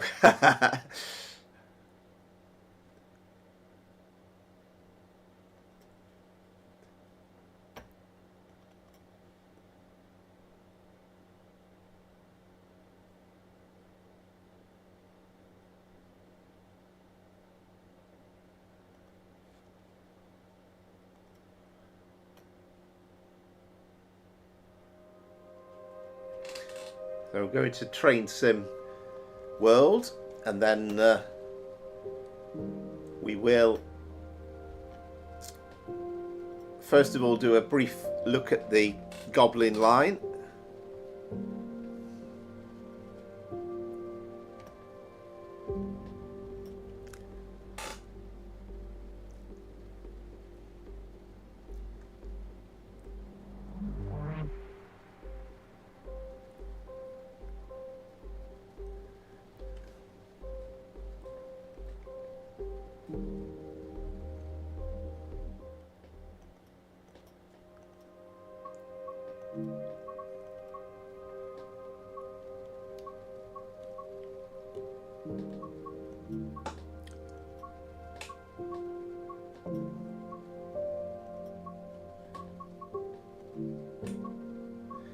So rather than be December, let's move it to sort of somewhere a bit more sunny, and we'll take the 0846 Barking Riverside to Gospel Oak. And it was kind of fantastic when this came out, because the Adventure is a fairly new train, and it was good to see a train that was this new done. And also Barking Riverside Station as well, only opened last year.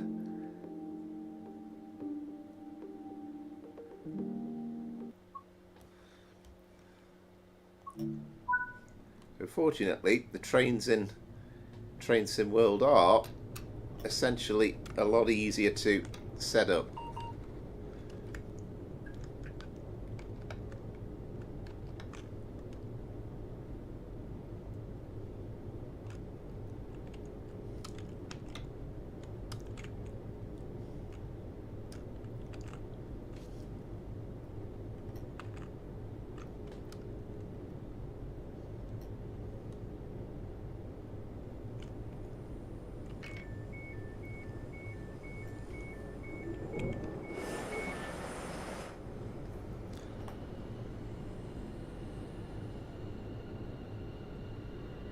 Right, that's what we need to do.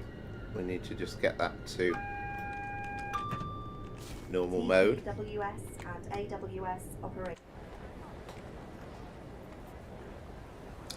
So this is Barking Riverside. As I say, new station, only opened last year.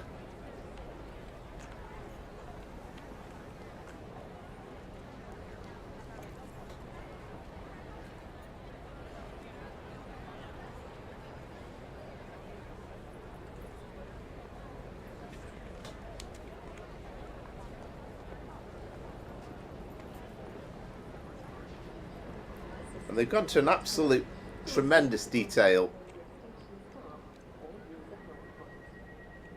to really gives you the feel of being on the London Overground.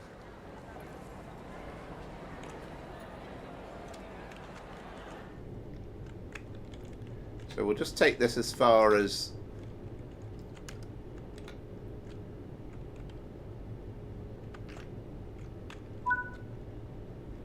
Barking.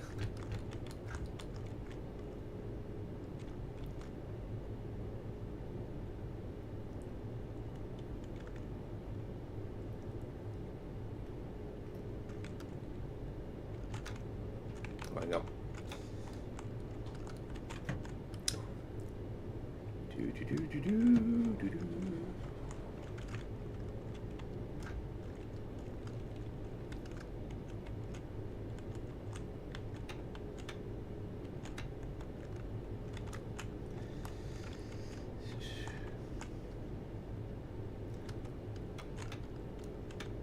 Right, 4 do we want?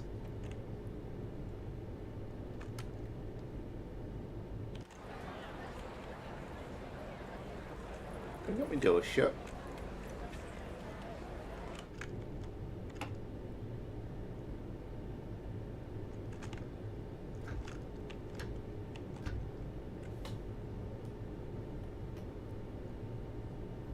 Plastic key is in. Reverser is in forward.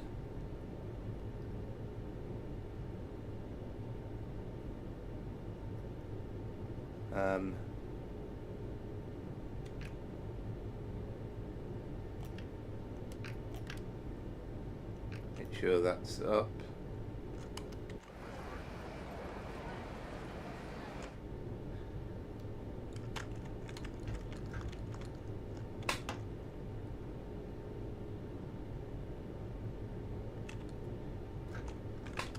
Never had a problem with this one before.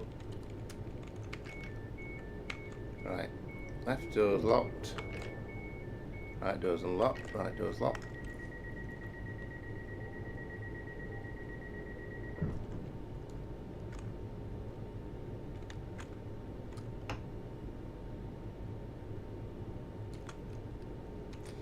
I don't know what I've done there. Let me just restart that scenario.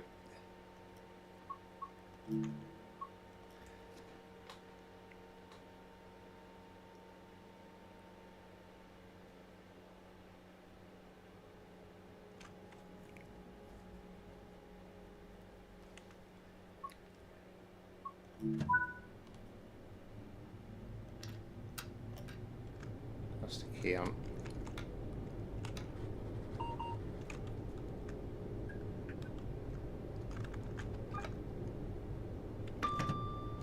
TPWS operational. Right, I don't know what I was doing that time.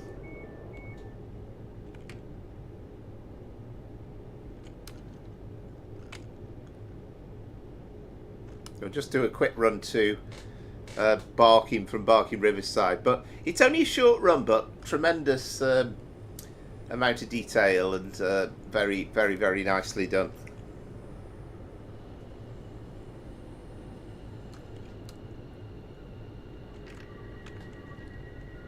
I just say wait until 8:48, but I'm in a rush.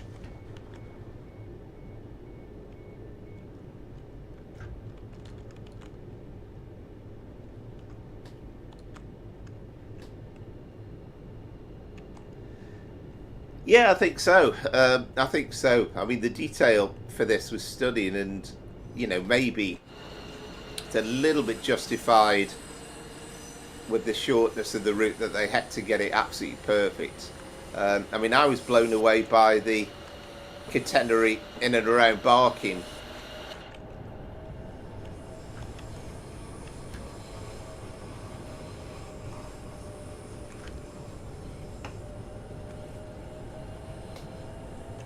And this is kind of like the time of the year when it was brought out, this sort of springtime.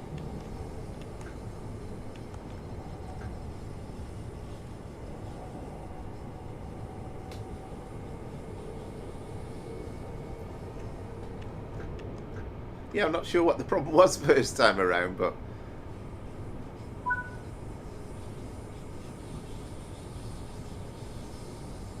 we're okay, we're going.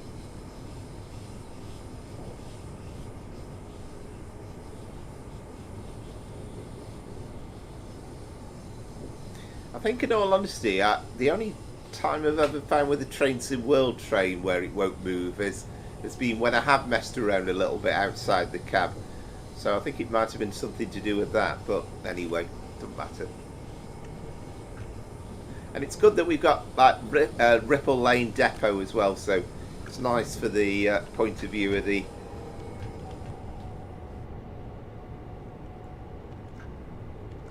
from the point of view of having a shortish freight run. It'll be lovely when we can do the class 378 on the Wilson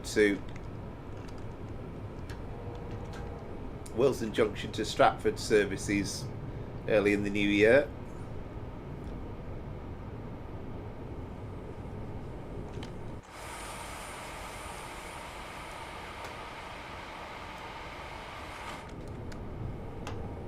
So it'll be 5 circle next, and again, only going to be a short run because I've done quite a bit of the 5 circle in recent weeks.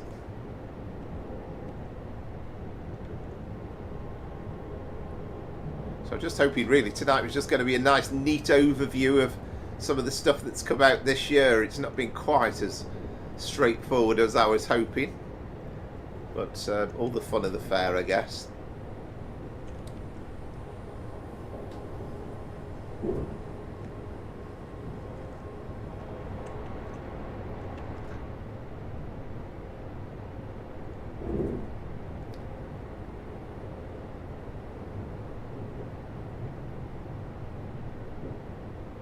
Oh, marvellous. Yeah, that's fantastic. Because it's an interesting mixture, isn't it? Because the stuff at Barking Riverside is obviously brand new and done within the last year. And then the some of the stuff in and around Barking itself has been there since forever and a day, really, perhaps since the 60s, when there were bits of like for some of the freight runs.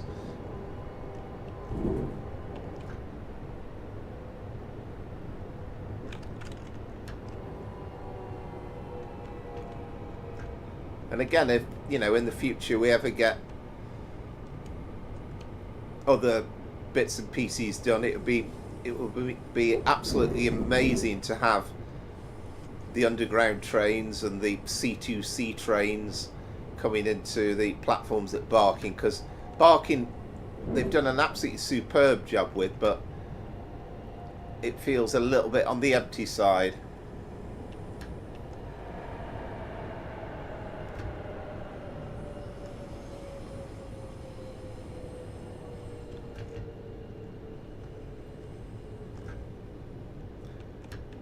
What does always catch you out here is where the platform marker is. It's quite short. But yeah, it's a lovely train to drive.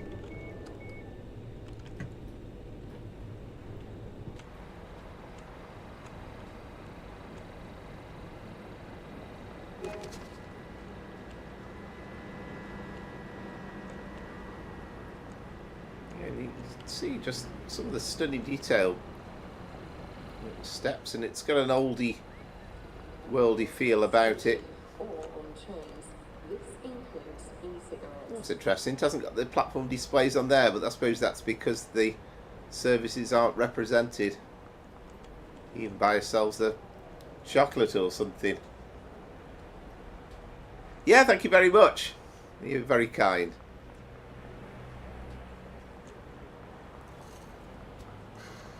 And over there you've got the kind of the bay platforms where it used to be just Barking to Gospel Oak.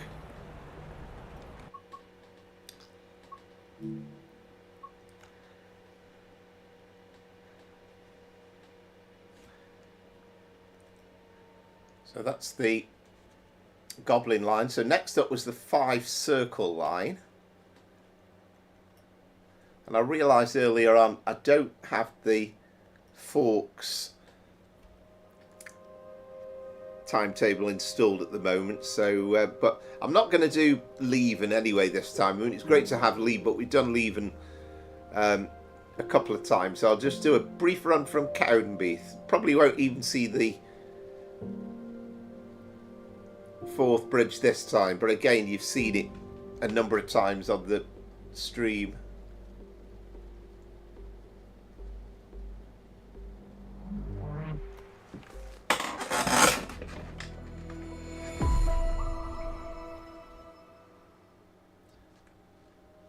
Yeah, absolutely. Yeah.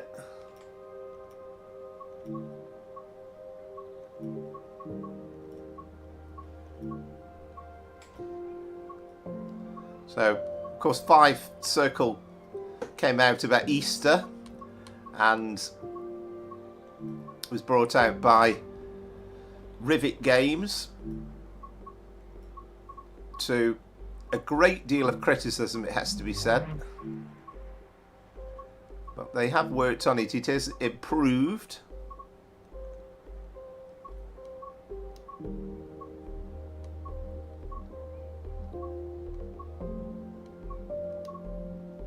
Trying to find, I'm sure there's some Cownbeath on somewhere, but if not, we'll go. Yeah, we'll go with the Glenrothes with Thornton for the first stage.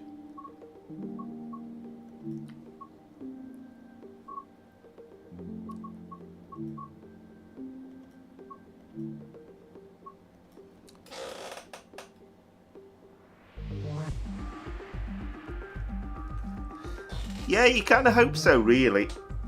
I mean, there are, you know, even if they put the district line trains in, that could represent the underground. That would make me happy. Welcome to the ScotRail service to Edinburgh Waverley.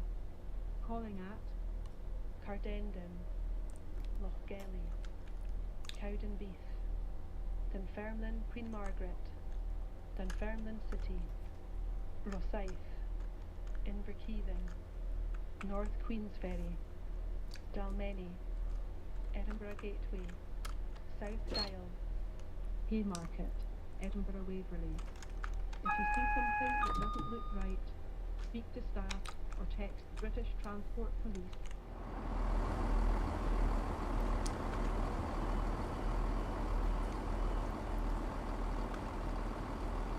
The worst thing about the 170 was the sounds on it, but they're not too bad.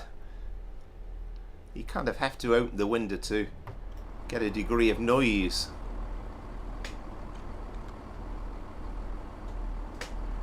Yeah, I mean, going back to the Goblin line, the Aventra, we do have there's a model with a C2C livery on, so that's kind of okay for that. And then you put in the district line train for the tube. There is a Creators Club scenario actually, which I quite like the look of, where somebody's done a reskin of this 170 as a 172. So there's plenty of opportunities.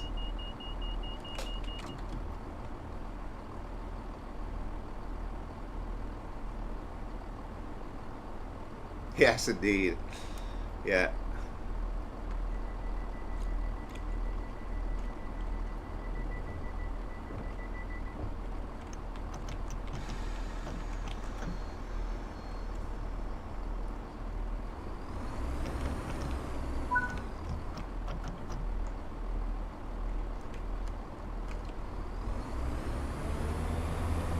Yeah, that shows we're on a bit of a gradient there, quite a sharp gradient. So it received a lot of criticism, but this is kind of Edinburgh Waverley. You can go through to Glenrothes and Thornton, you can go through to Markinch, and we've got the Forth Bridge, and now we've got the Leven branch as well.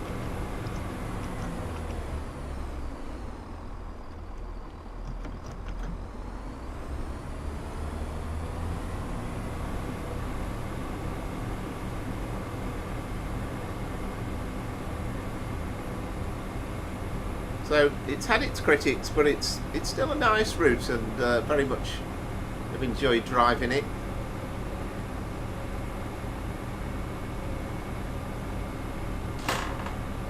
I'm trying to work out time-wise where we are. We're heading towards 9 o'clock, aren't we? So we've still got a bit of the West Coast Main Line to cover, and a bit of West Coast Main Line over Shap as well.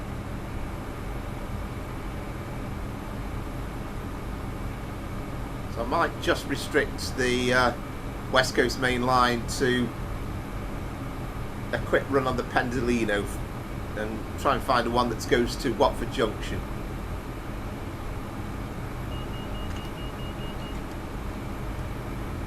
But it's good to have the 170 in the game, and it'd be fantastic if we could get more announcements done. I love the automated announcements. That really does add to the life of the game, that's for sure.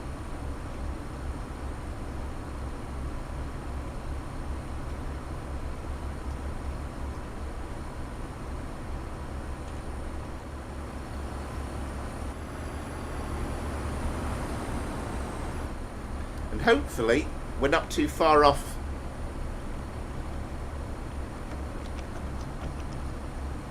from we're hopefully not too far off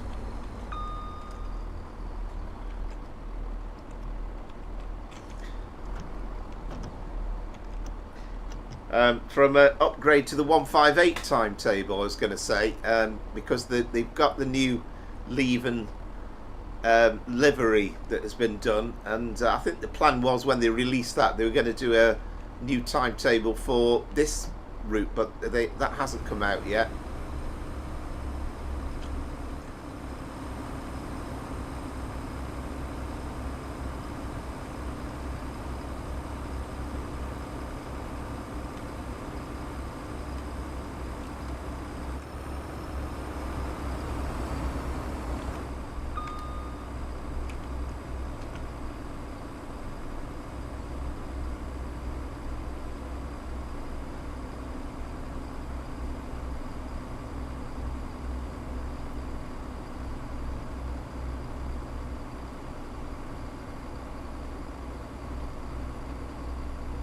Yeah, very much so. Absolutely beautiful scenery, and you know, I mean, you can't fault the prospect of going across the Forth Bridge. But I think it's good the fact that it's not just totally A to B. It's not just a linear route.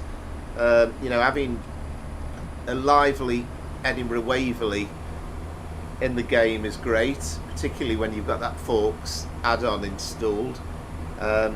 And going to, you know, those three destinations really, Markinch to Glenrothes with Thornton, and with the Leven branch as well. It's got plenty of drivability about it. I mean, that Wessex line's a bit like that as well, that we started the review of the year bit with. There's quite a few bits from A to B, not just A to B I should say. There's like 2 or 3 possibilities, and there's freight and there's a bit of a mixture, so that's kind of what you want. You want a bit of playability.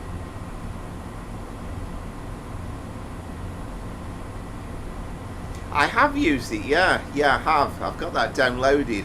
I've been a bit reluctant to put announcements in other than the official ones that have come out with the game, because I'm just scared to death of being pulled up for it for YouTubing some of these announcements. I know there's a great website, Rail Announcements,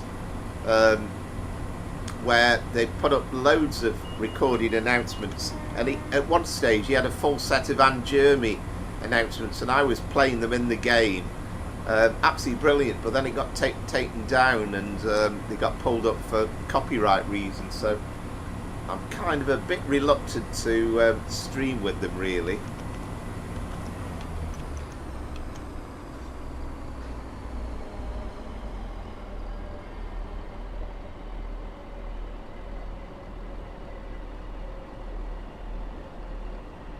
We'll soon arrive at Cardendon. Don't forget to take your belongings with you before you leave the train. But I've enjoyed like driving the Watford Junction to London Euston with the announcements included.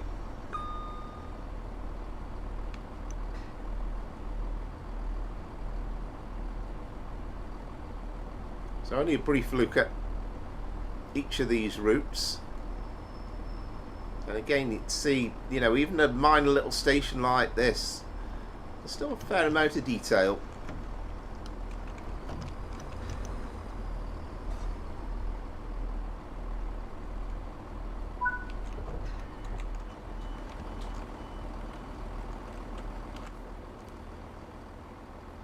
And sometimes when you get the right time of the year, the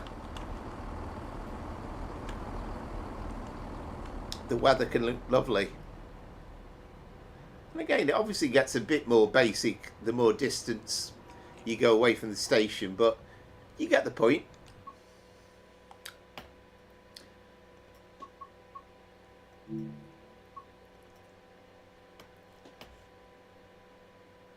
And then we had a bit of a gap then. So we had those kind of trio of releases, if you count the Train Sim Classic one with Manchester to Buxton, but a couple for Train Sim World, and then nothing really route wise until Train Sim World 5 came out in September.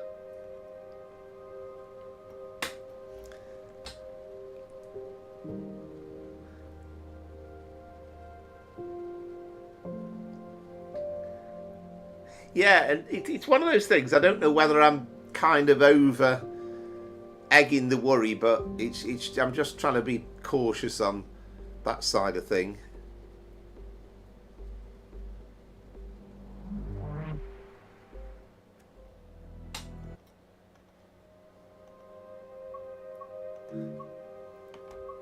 I mean, I remember as well, there was a YouTuber who he used one of the route announcements from that rail announcement website, and it got Julia Berry on it, and I think she kind of actually put a personal comment up herself saying, well, I'm Julia Berry and where have you got those announcements from? She wasn't very happy about it.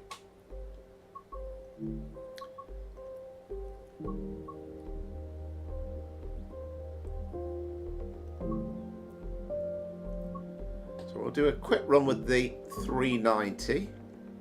I'm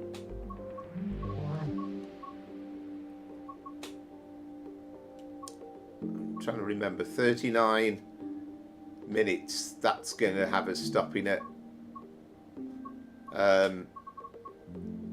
Watford Junction, isn't it?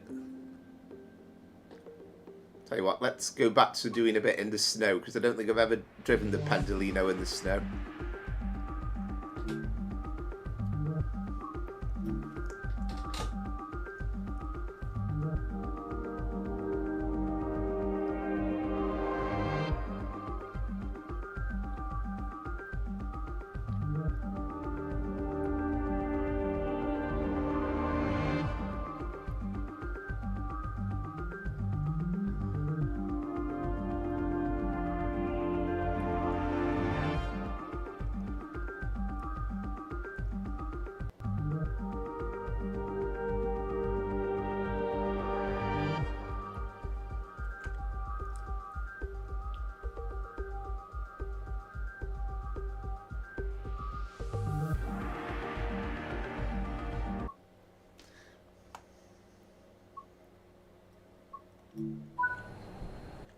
We are a little bit in the dark side as well, being winter 0713, and Euston Station in all its glory.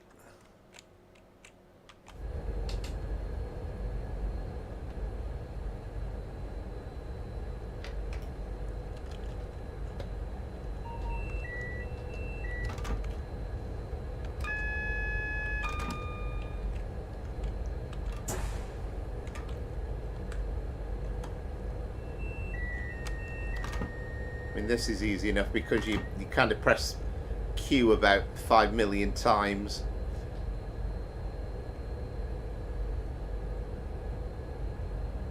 And I know that there's one of, yeah, here's the Vigilance.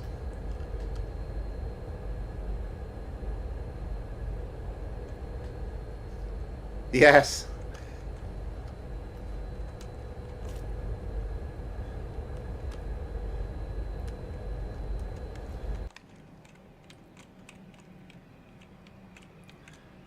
I mean, the daft thing is, you know, I mean, personally speaking, I don't really see where all the fuss is about, because you're playing a train simulator, you're not doing anything stupid with it. All you want to do is to make it as realistic as you possibly can. And it's a bit like what we said about the advertising and all that sort of stuff. You know, what really is the problem? But people do get very fussy about these things sometimes. We should have night running, I think, as we're so dark.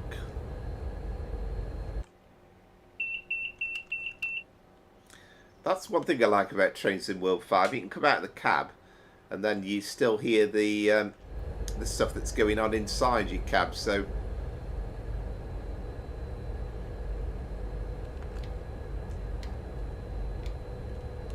you don't get totally caught out by that. Right, yeah, we do have a yellow.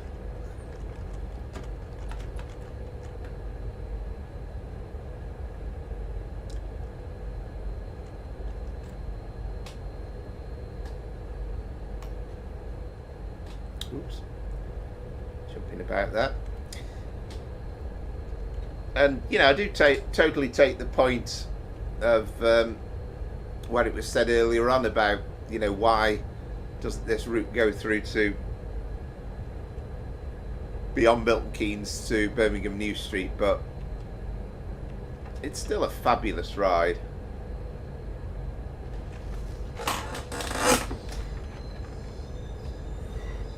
Well, good evening, Elite Spotter and Traveller. Well, hopefully you've joined, assuming you have just joined, you've joined a more smoother part of the stream, because earlier on I gave the Class 745 a run on the Gemma line on Train Sim Classic, and let's just say I had a few problems. I got stuck with it, so that needs a little bit of work on working out what to do in the future on that one. But we're kind of doing a little bit of a review of the year, looking briefly back. I mean, we're only going to take this run to Watford Junction. And then I think we're going to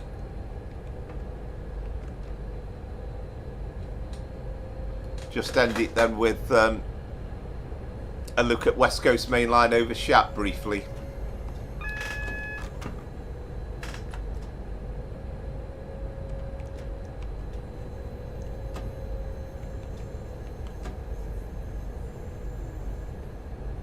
Well, welcome to the stream, thanks for watching.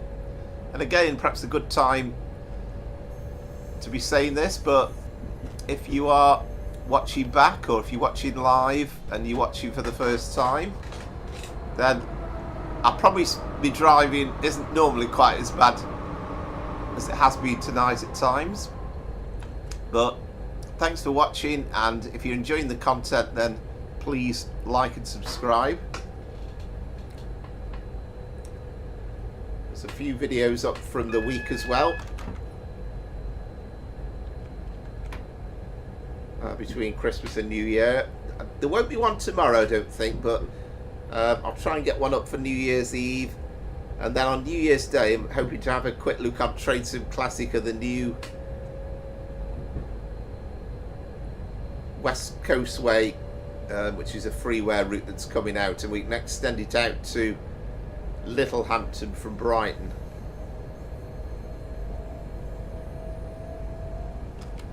Got the Pendolino looking magnificent in the snow.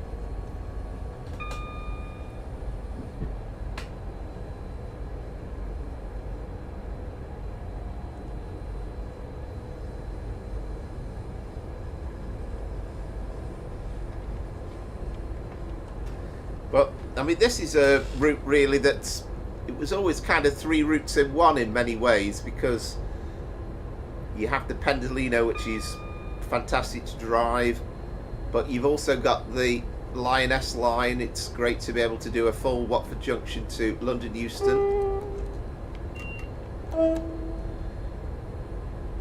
mean, that's well worth driving as well, and the 350s as well on various runs. There's a 350.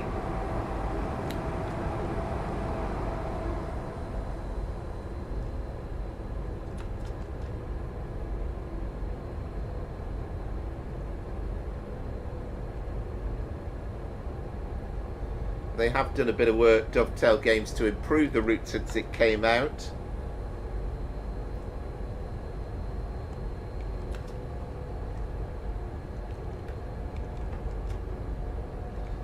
So there's a fantastic add-on available on the Trainsim community website from Forks, but the one that's been released officially now within the game, actually Forks has played a hand in doing that, so credit to him.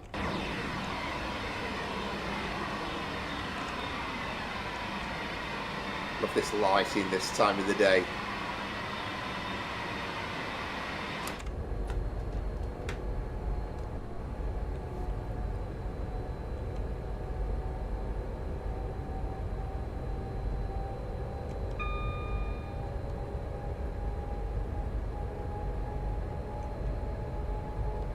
So I think we'll finish up, when we get to Watford Junction, we'll finish up with West Coast Main Line over Shap. We'll do a Class 142 from Morecambe to Preston, and then perhaps do a little bit on the 87 briefly.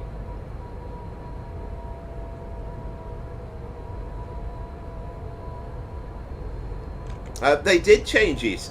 They changed it. It's massively. A couple of carriages missing there. They did change it massively. So they've improved the Lioness line so that you got a more regular service, and that's available. I think there might be some limitations with some of the consoles.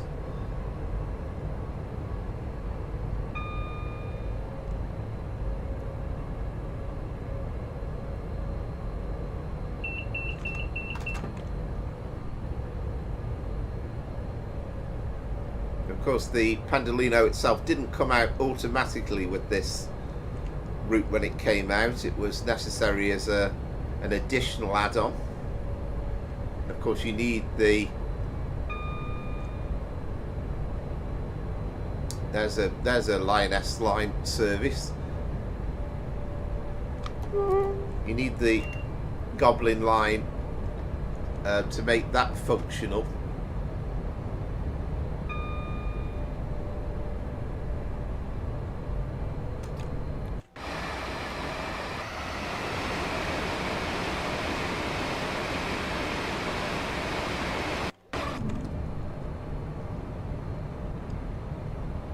I do like driving in the snow.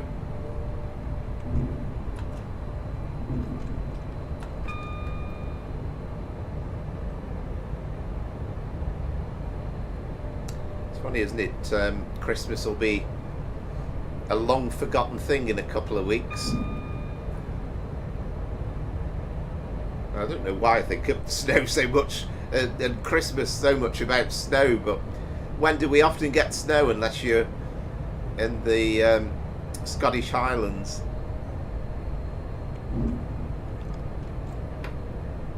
See the Wembley Arch lit up, that's quite cool, isn't it?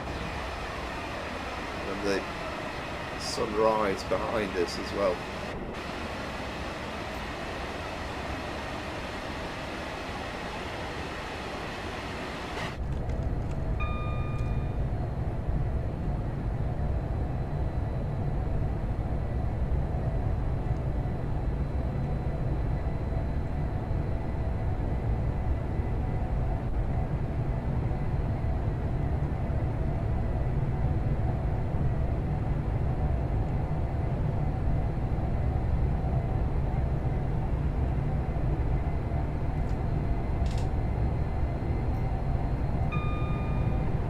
I can't pretend, but I absolutely love driving the Pendolino.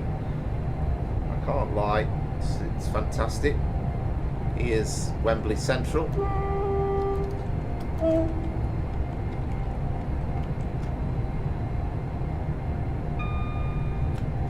Now we're up to full line speed, 125 mile an hour. And I think one thing they have improved as well with the update is that the AI Pendolinos now also run at 125 mile an hour. I don't think they did originally. I can't even see where the speed set button is. Perhaps we'll wait until we're just a little bit closer to it.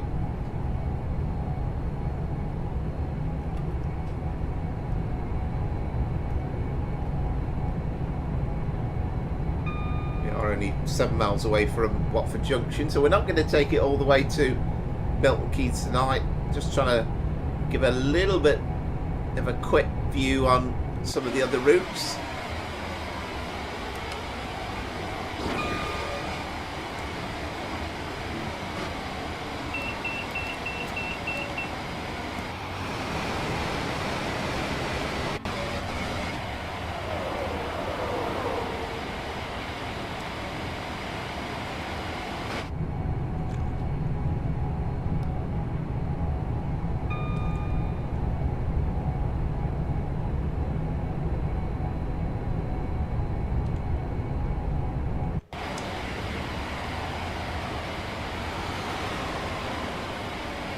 But it kind of doesn't matter what time of the day you're running services. It's there's something going on. Very, very detailed. There's Harrow and Wealdstone.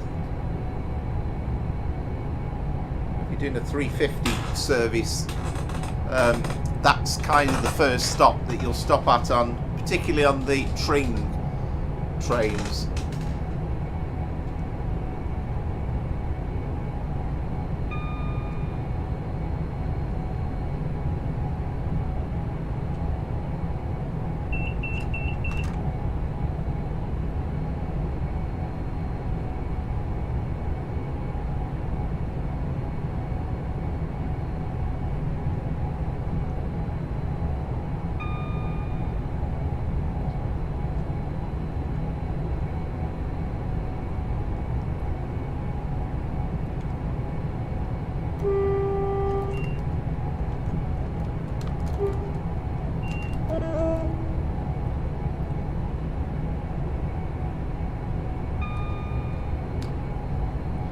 It's great to have the southern part of the West Coast Main Line in the game, and these busy services with the Pendolinos, with the 350s racing by, with the Bakerloo line trains. There's so much going on.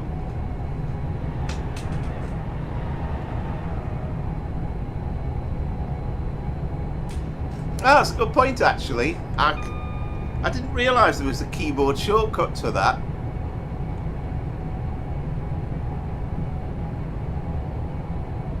I've looked before actually, looked in the manual. I couldn't I can't even remember if there is a manual, but that is something that's worth knowing.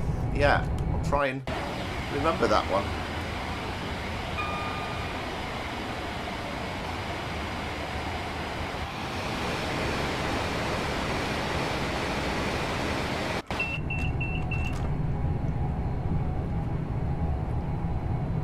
I love these kind of early morning vibes about it. Oh, I think that's a slightly corrupted mod.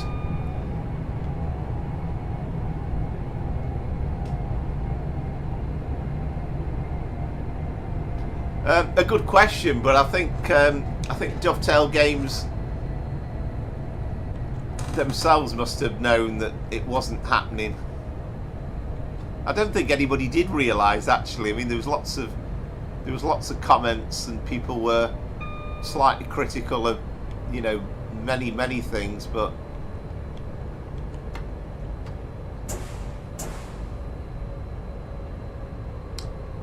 I don't think that was one of them.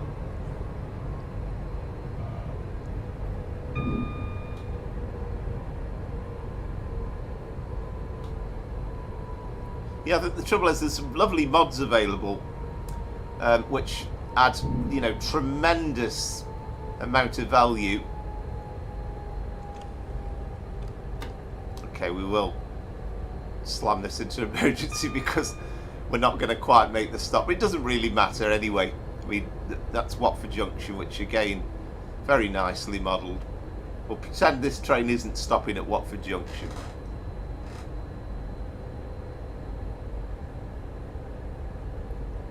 But it's a lovely route, and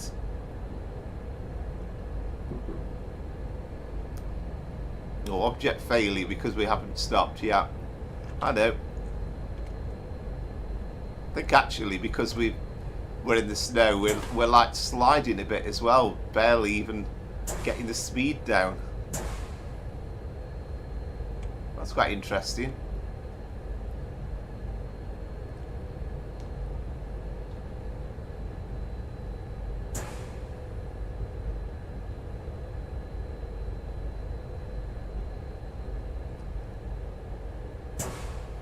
There we go. Right, so that's that's West Coast Main Line over south anyway.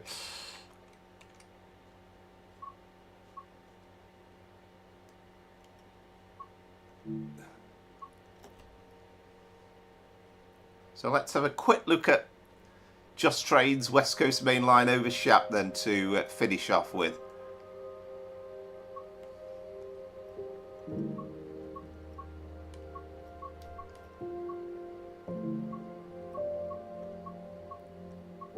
So I didn't do the 142, the pacer before, so I thought I'll give that a go.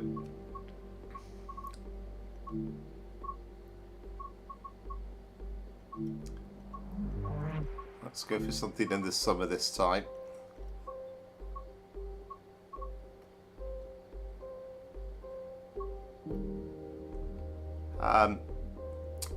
Tell you what, let's do a Lancaster to Barrow. We'll obviously only be going as far as Calmforth.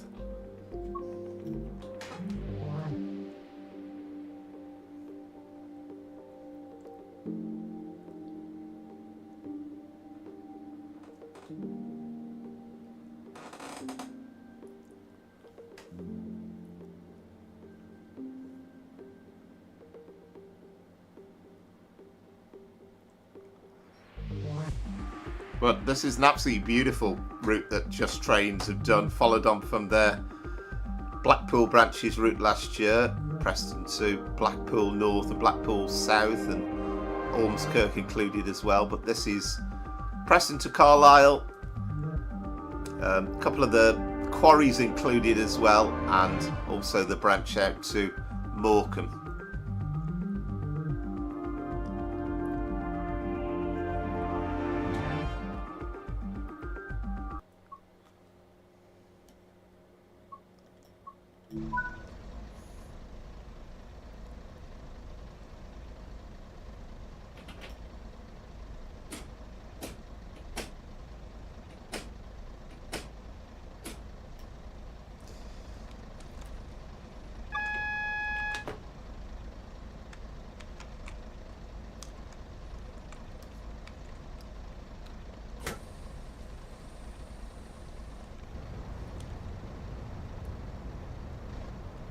You need the Blackpool branches to have the pacer included, but here we are at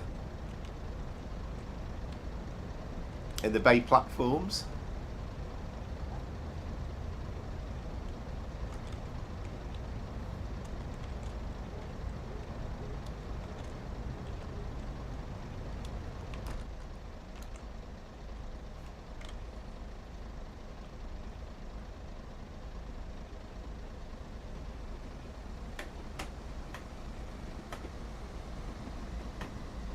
Marker will do.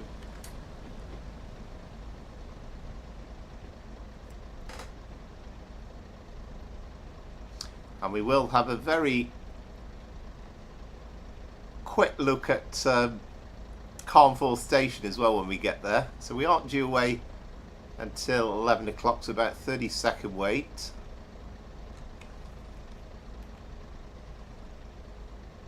And I don't think that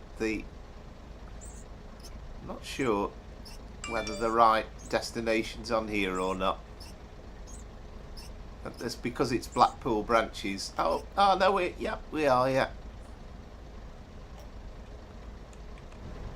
There we are, Barrow.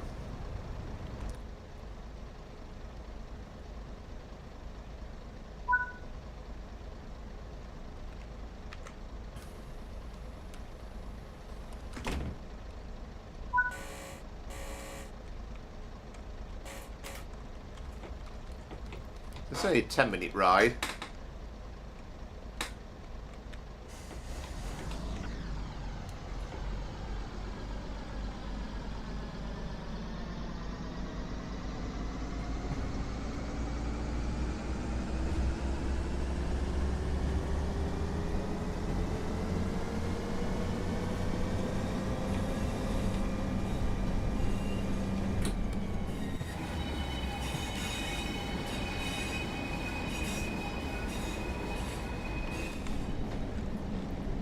And of course, the 142s were all a creation because British Rail at the time in the 80s weren't allowed to spend money massively by the government of the day. So they came up with the novel idea of basically building a Leyland National bus and sticking, not quite bogies, but a chassis on the bottom that could carry a train.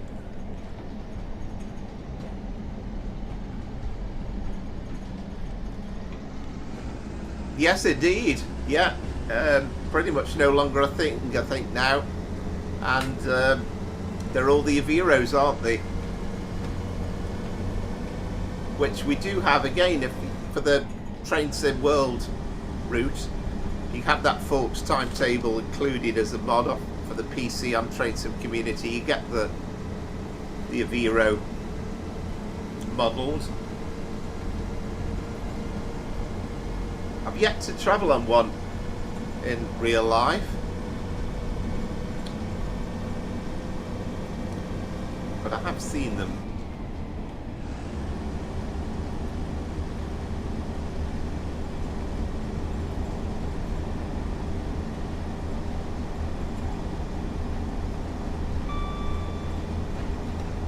Not totally sure what's happening with the 221s. Are they going to go to cross country? Seems a bit premature to be talking about scrapping them. I know they always had a few issues with the toilets over the years, with the Voyagers.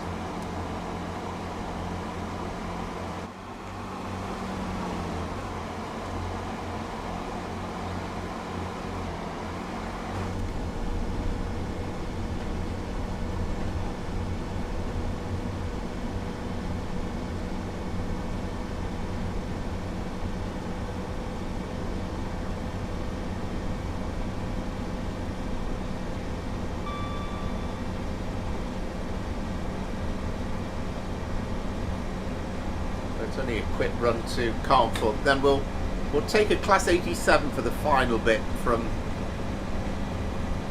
Carlisle.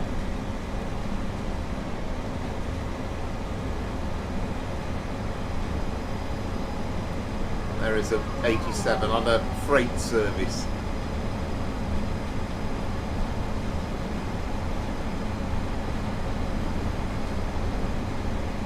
Hats off to the Just Trains team. They've done a fabulous job with this route.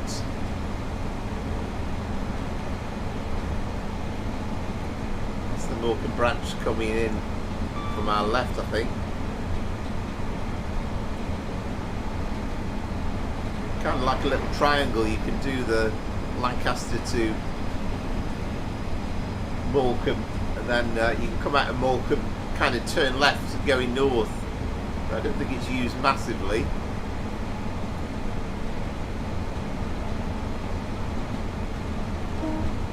Because the Class 221s were built as super Voyagers, and they used to tilt in the early days, but I think that facility was dropped from them. Yeah, it's kind of the obvious choice, isn't it? And, you know, even to bolster some of the 4 carriage services that remain, because cross-country trains are always massively overcrowded, aren't they?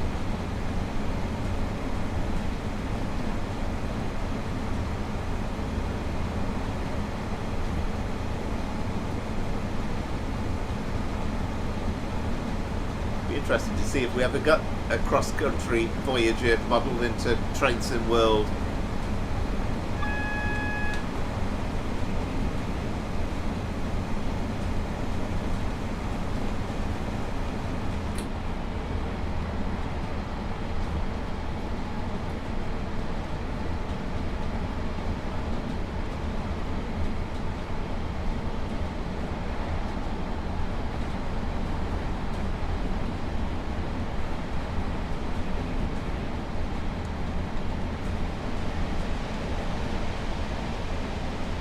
We'll have a quick look at Carnforth station, because I don't think I've owned this route for a few weeks now, but I don't think I've actually stopped a service at Carnforth yet, because of course the Class 87 runs don't do it.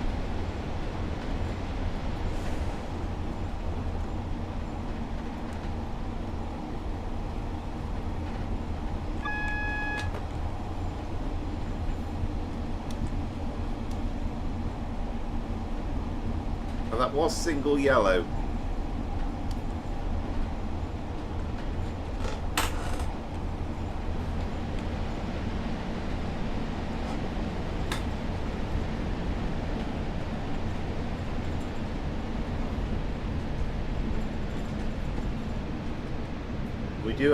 We do have a signal before we get into the platforms at Carnforth, so need to just keep an eye on that.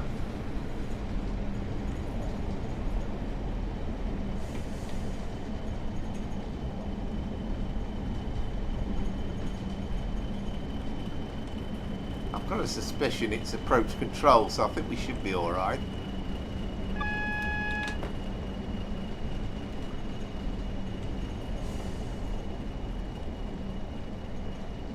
It's still red at the moment.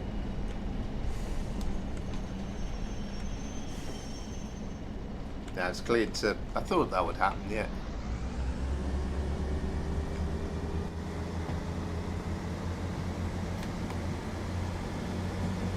You got all the Steamtown stuff going on at Carnforth as well, with a terrific amount of sidings alongside the station. Or accommodating steam trains and the like.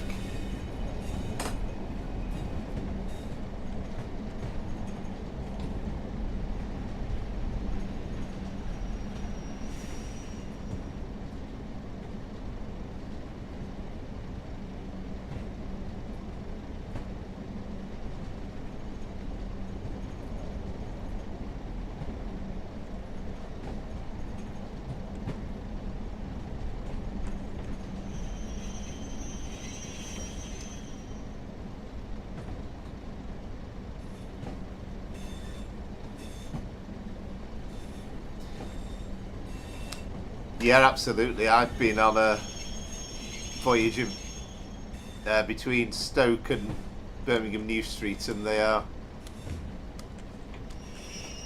It's horrible, really, when they're absolutely rammed. So hopefully that will make things a bit easier.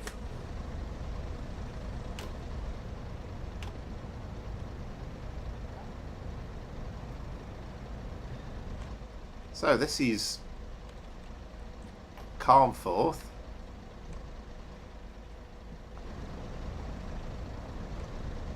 Now it's worth find a way through the passengers. There's some famous tea rooms here.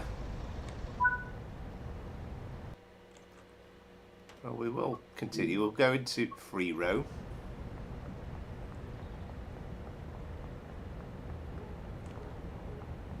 Interesting to see the detail, because I'm not totally sure where the tea rooms actually are. I think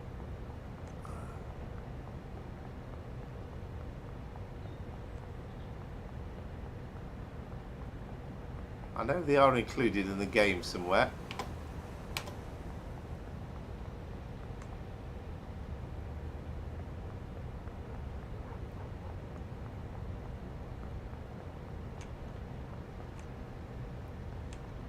Aha, cafe. Yeah, and there it is.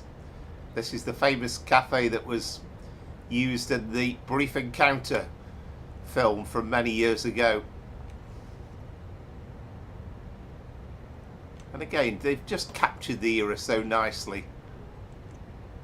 And I think that little clue there, the 86, is that the 86 or is it an 85? 86 I think, but it's kind of a reminder that we've got a Class 86 coming in 2025 for trade. So, well, that's definitely an 86 anyway. So that'll be something to look forward to, along with the air-conditioned Mark II carriages as well.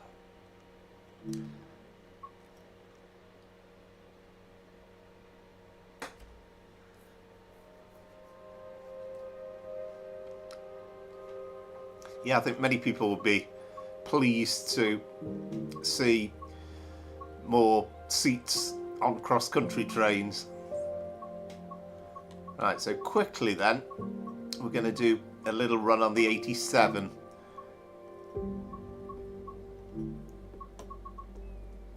Which is a thing of beauty as well.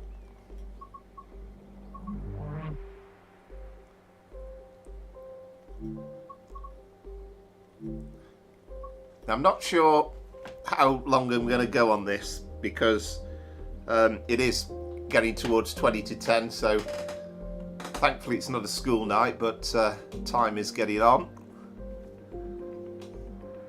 I'm just conscious of the fact that at least half an hour of this stream has been spent not driving trains with the messing around with the Flirt, but I think I can safely say I've flirted with the Flirt, but need to improve on it a little bit.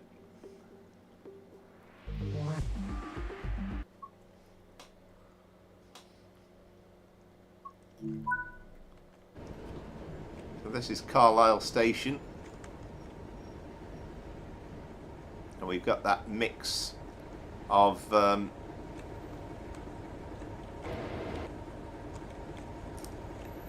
we've got a mix of Mark 3 and Mark 1 stop. Anyway, let's get the train set up.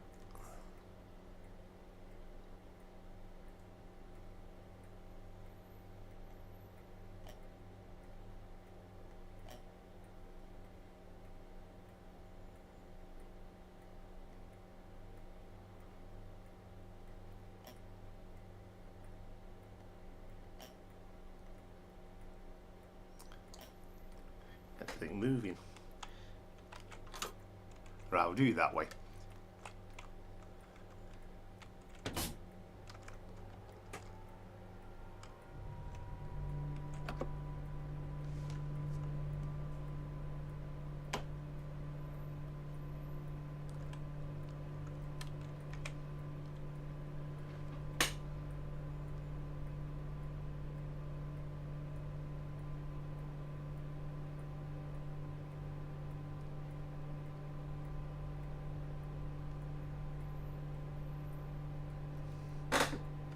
Yeah, absolutely. Yeah, I'd love to see some of the other.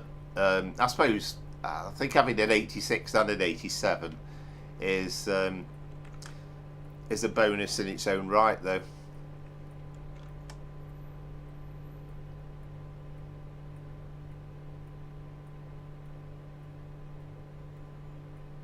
Oh, it's there, the master key, isn't it? I should really go and have a wander down, shouldn't I, and do that switch thing. What do you do? Control and C, isn't it?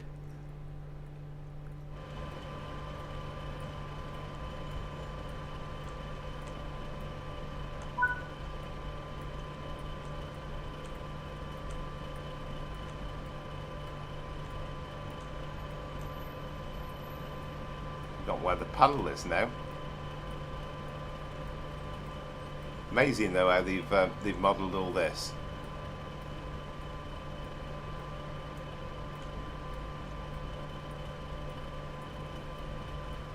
Absolutely incredible detail.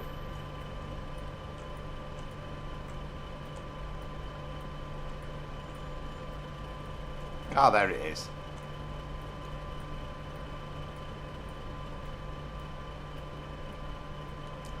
Yeah, so you got all these buttons. Now it's one of these, isn't it? That I do remember.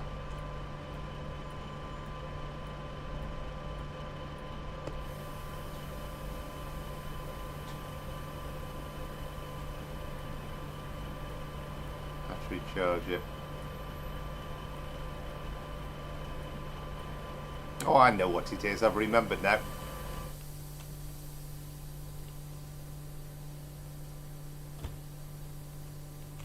This thing up here, isn't it? Hang on.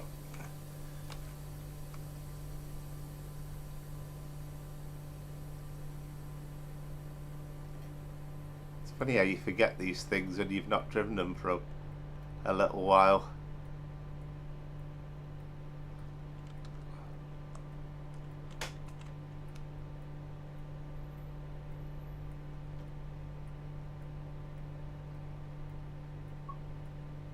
Ooh. That's it.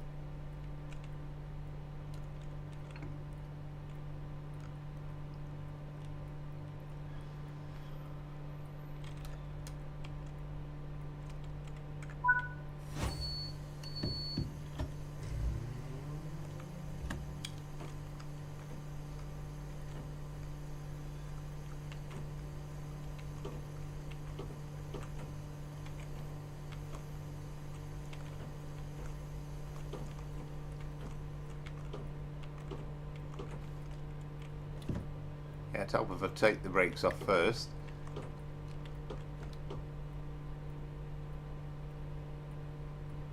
I've forgotten how to drive this thing now. What am I doing wrong here? So we've got the master key switches on.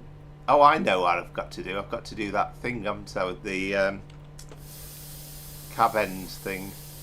We did the AWS, but there's also the I forgot what it is now.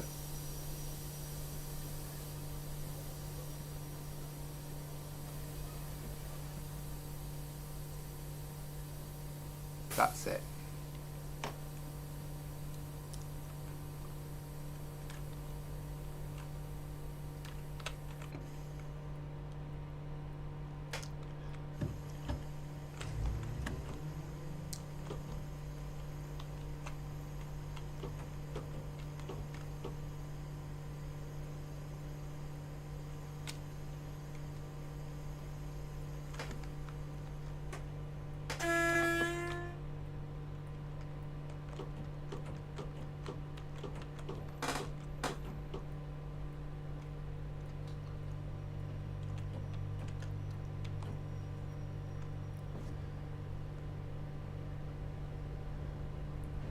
Yeah, I mean, I've picked a run actually where the next stop's Preston, so I can guarantee we're not going to go.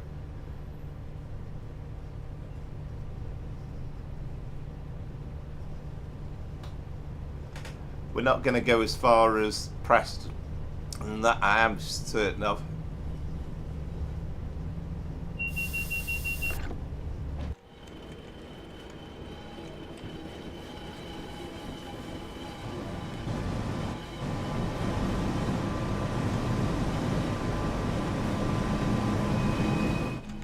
Oh, we got a.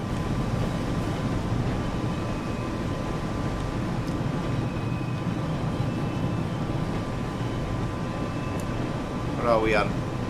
Robert the Bruce. Wow.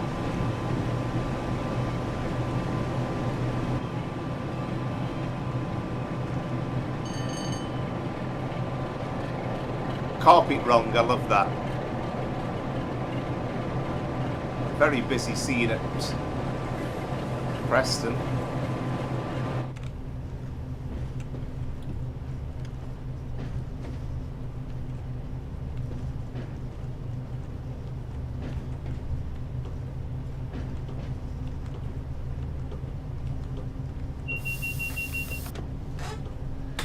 But lovely views this time of the morning.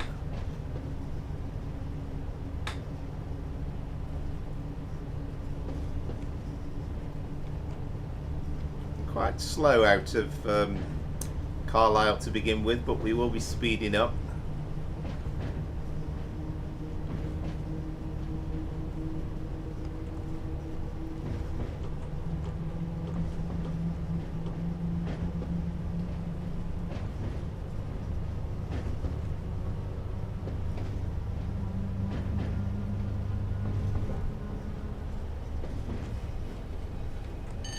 Probably really should have done Preston to Lancaster, which isn't too long a run, but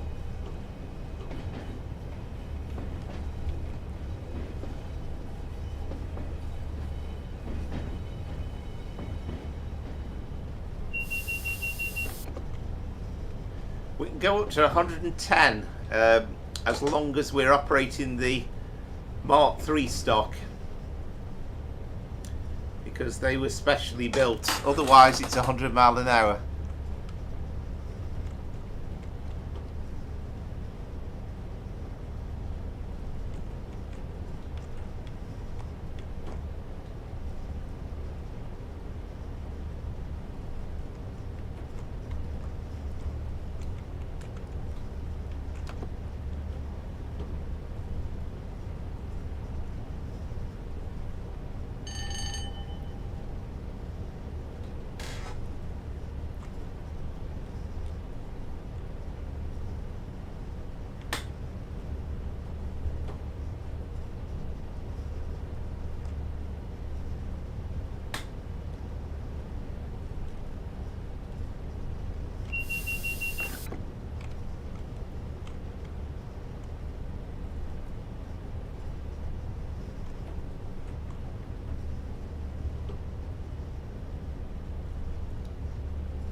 Yeah, beautiful trains.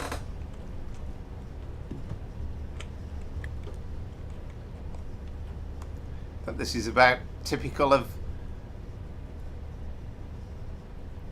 my train operating tonight, because this is the first time I managed to, I think, overcharge it. I think I didn't keep too much of an eye on there, did I? Well, that's down as naught, so let's just bring it to a halt to begin with.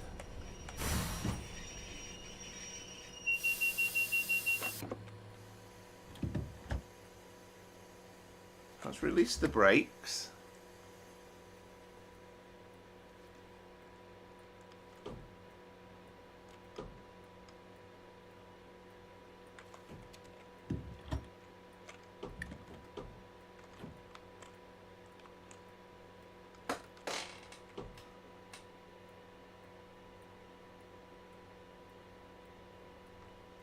Yeah, it certainly is. Yeah, it certainly is. It's 100 mile an hour, 125 mile an hour in the modern day, but this is set in 1987.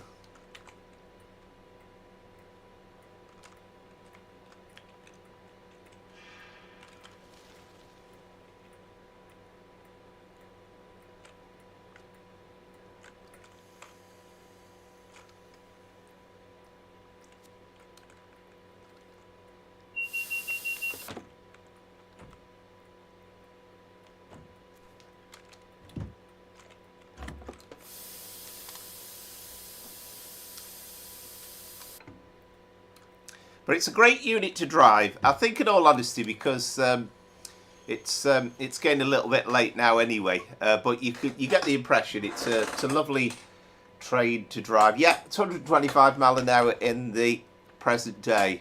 Well, we've had a few ups and downs with the stream tonight, but we've tried to have a little look back at the various routes that have come out in 2024. It's been a bit hurly-burly and up and down at times, so apologies for that.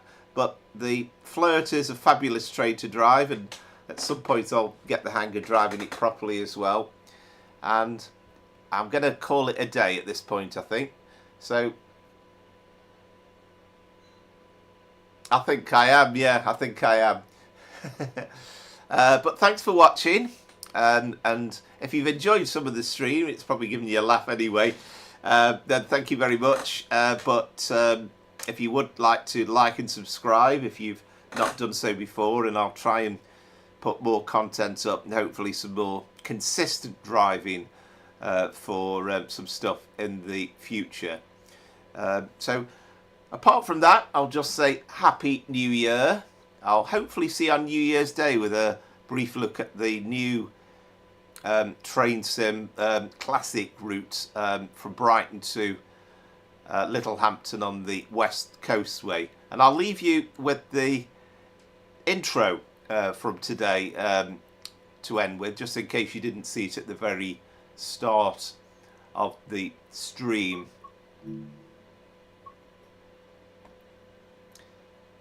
But thanks for watching, and I'll just say for now, until, well, New Year's Day. So Happy New Year, and thank you very much as always. It's really appreciated, the support, and I'll leave you with Auld Lang Syne. Bye bye.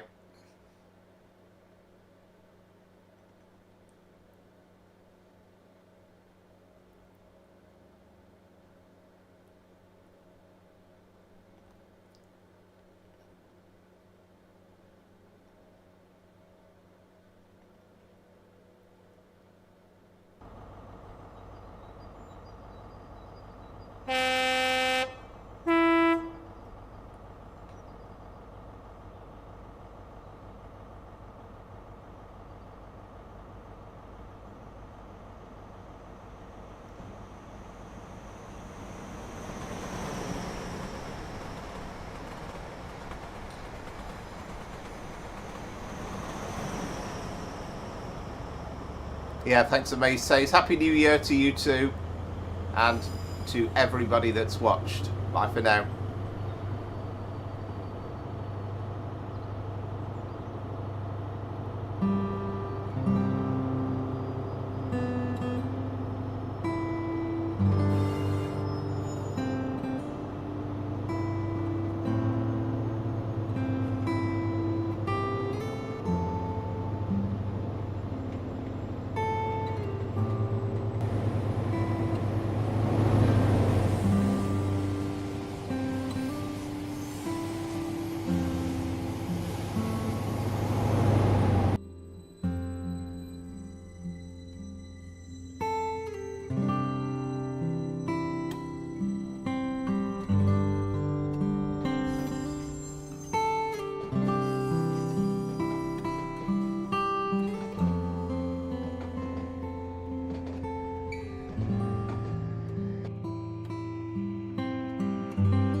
Mm-hmm.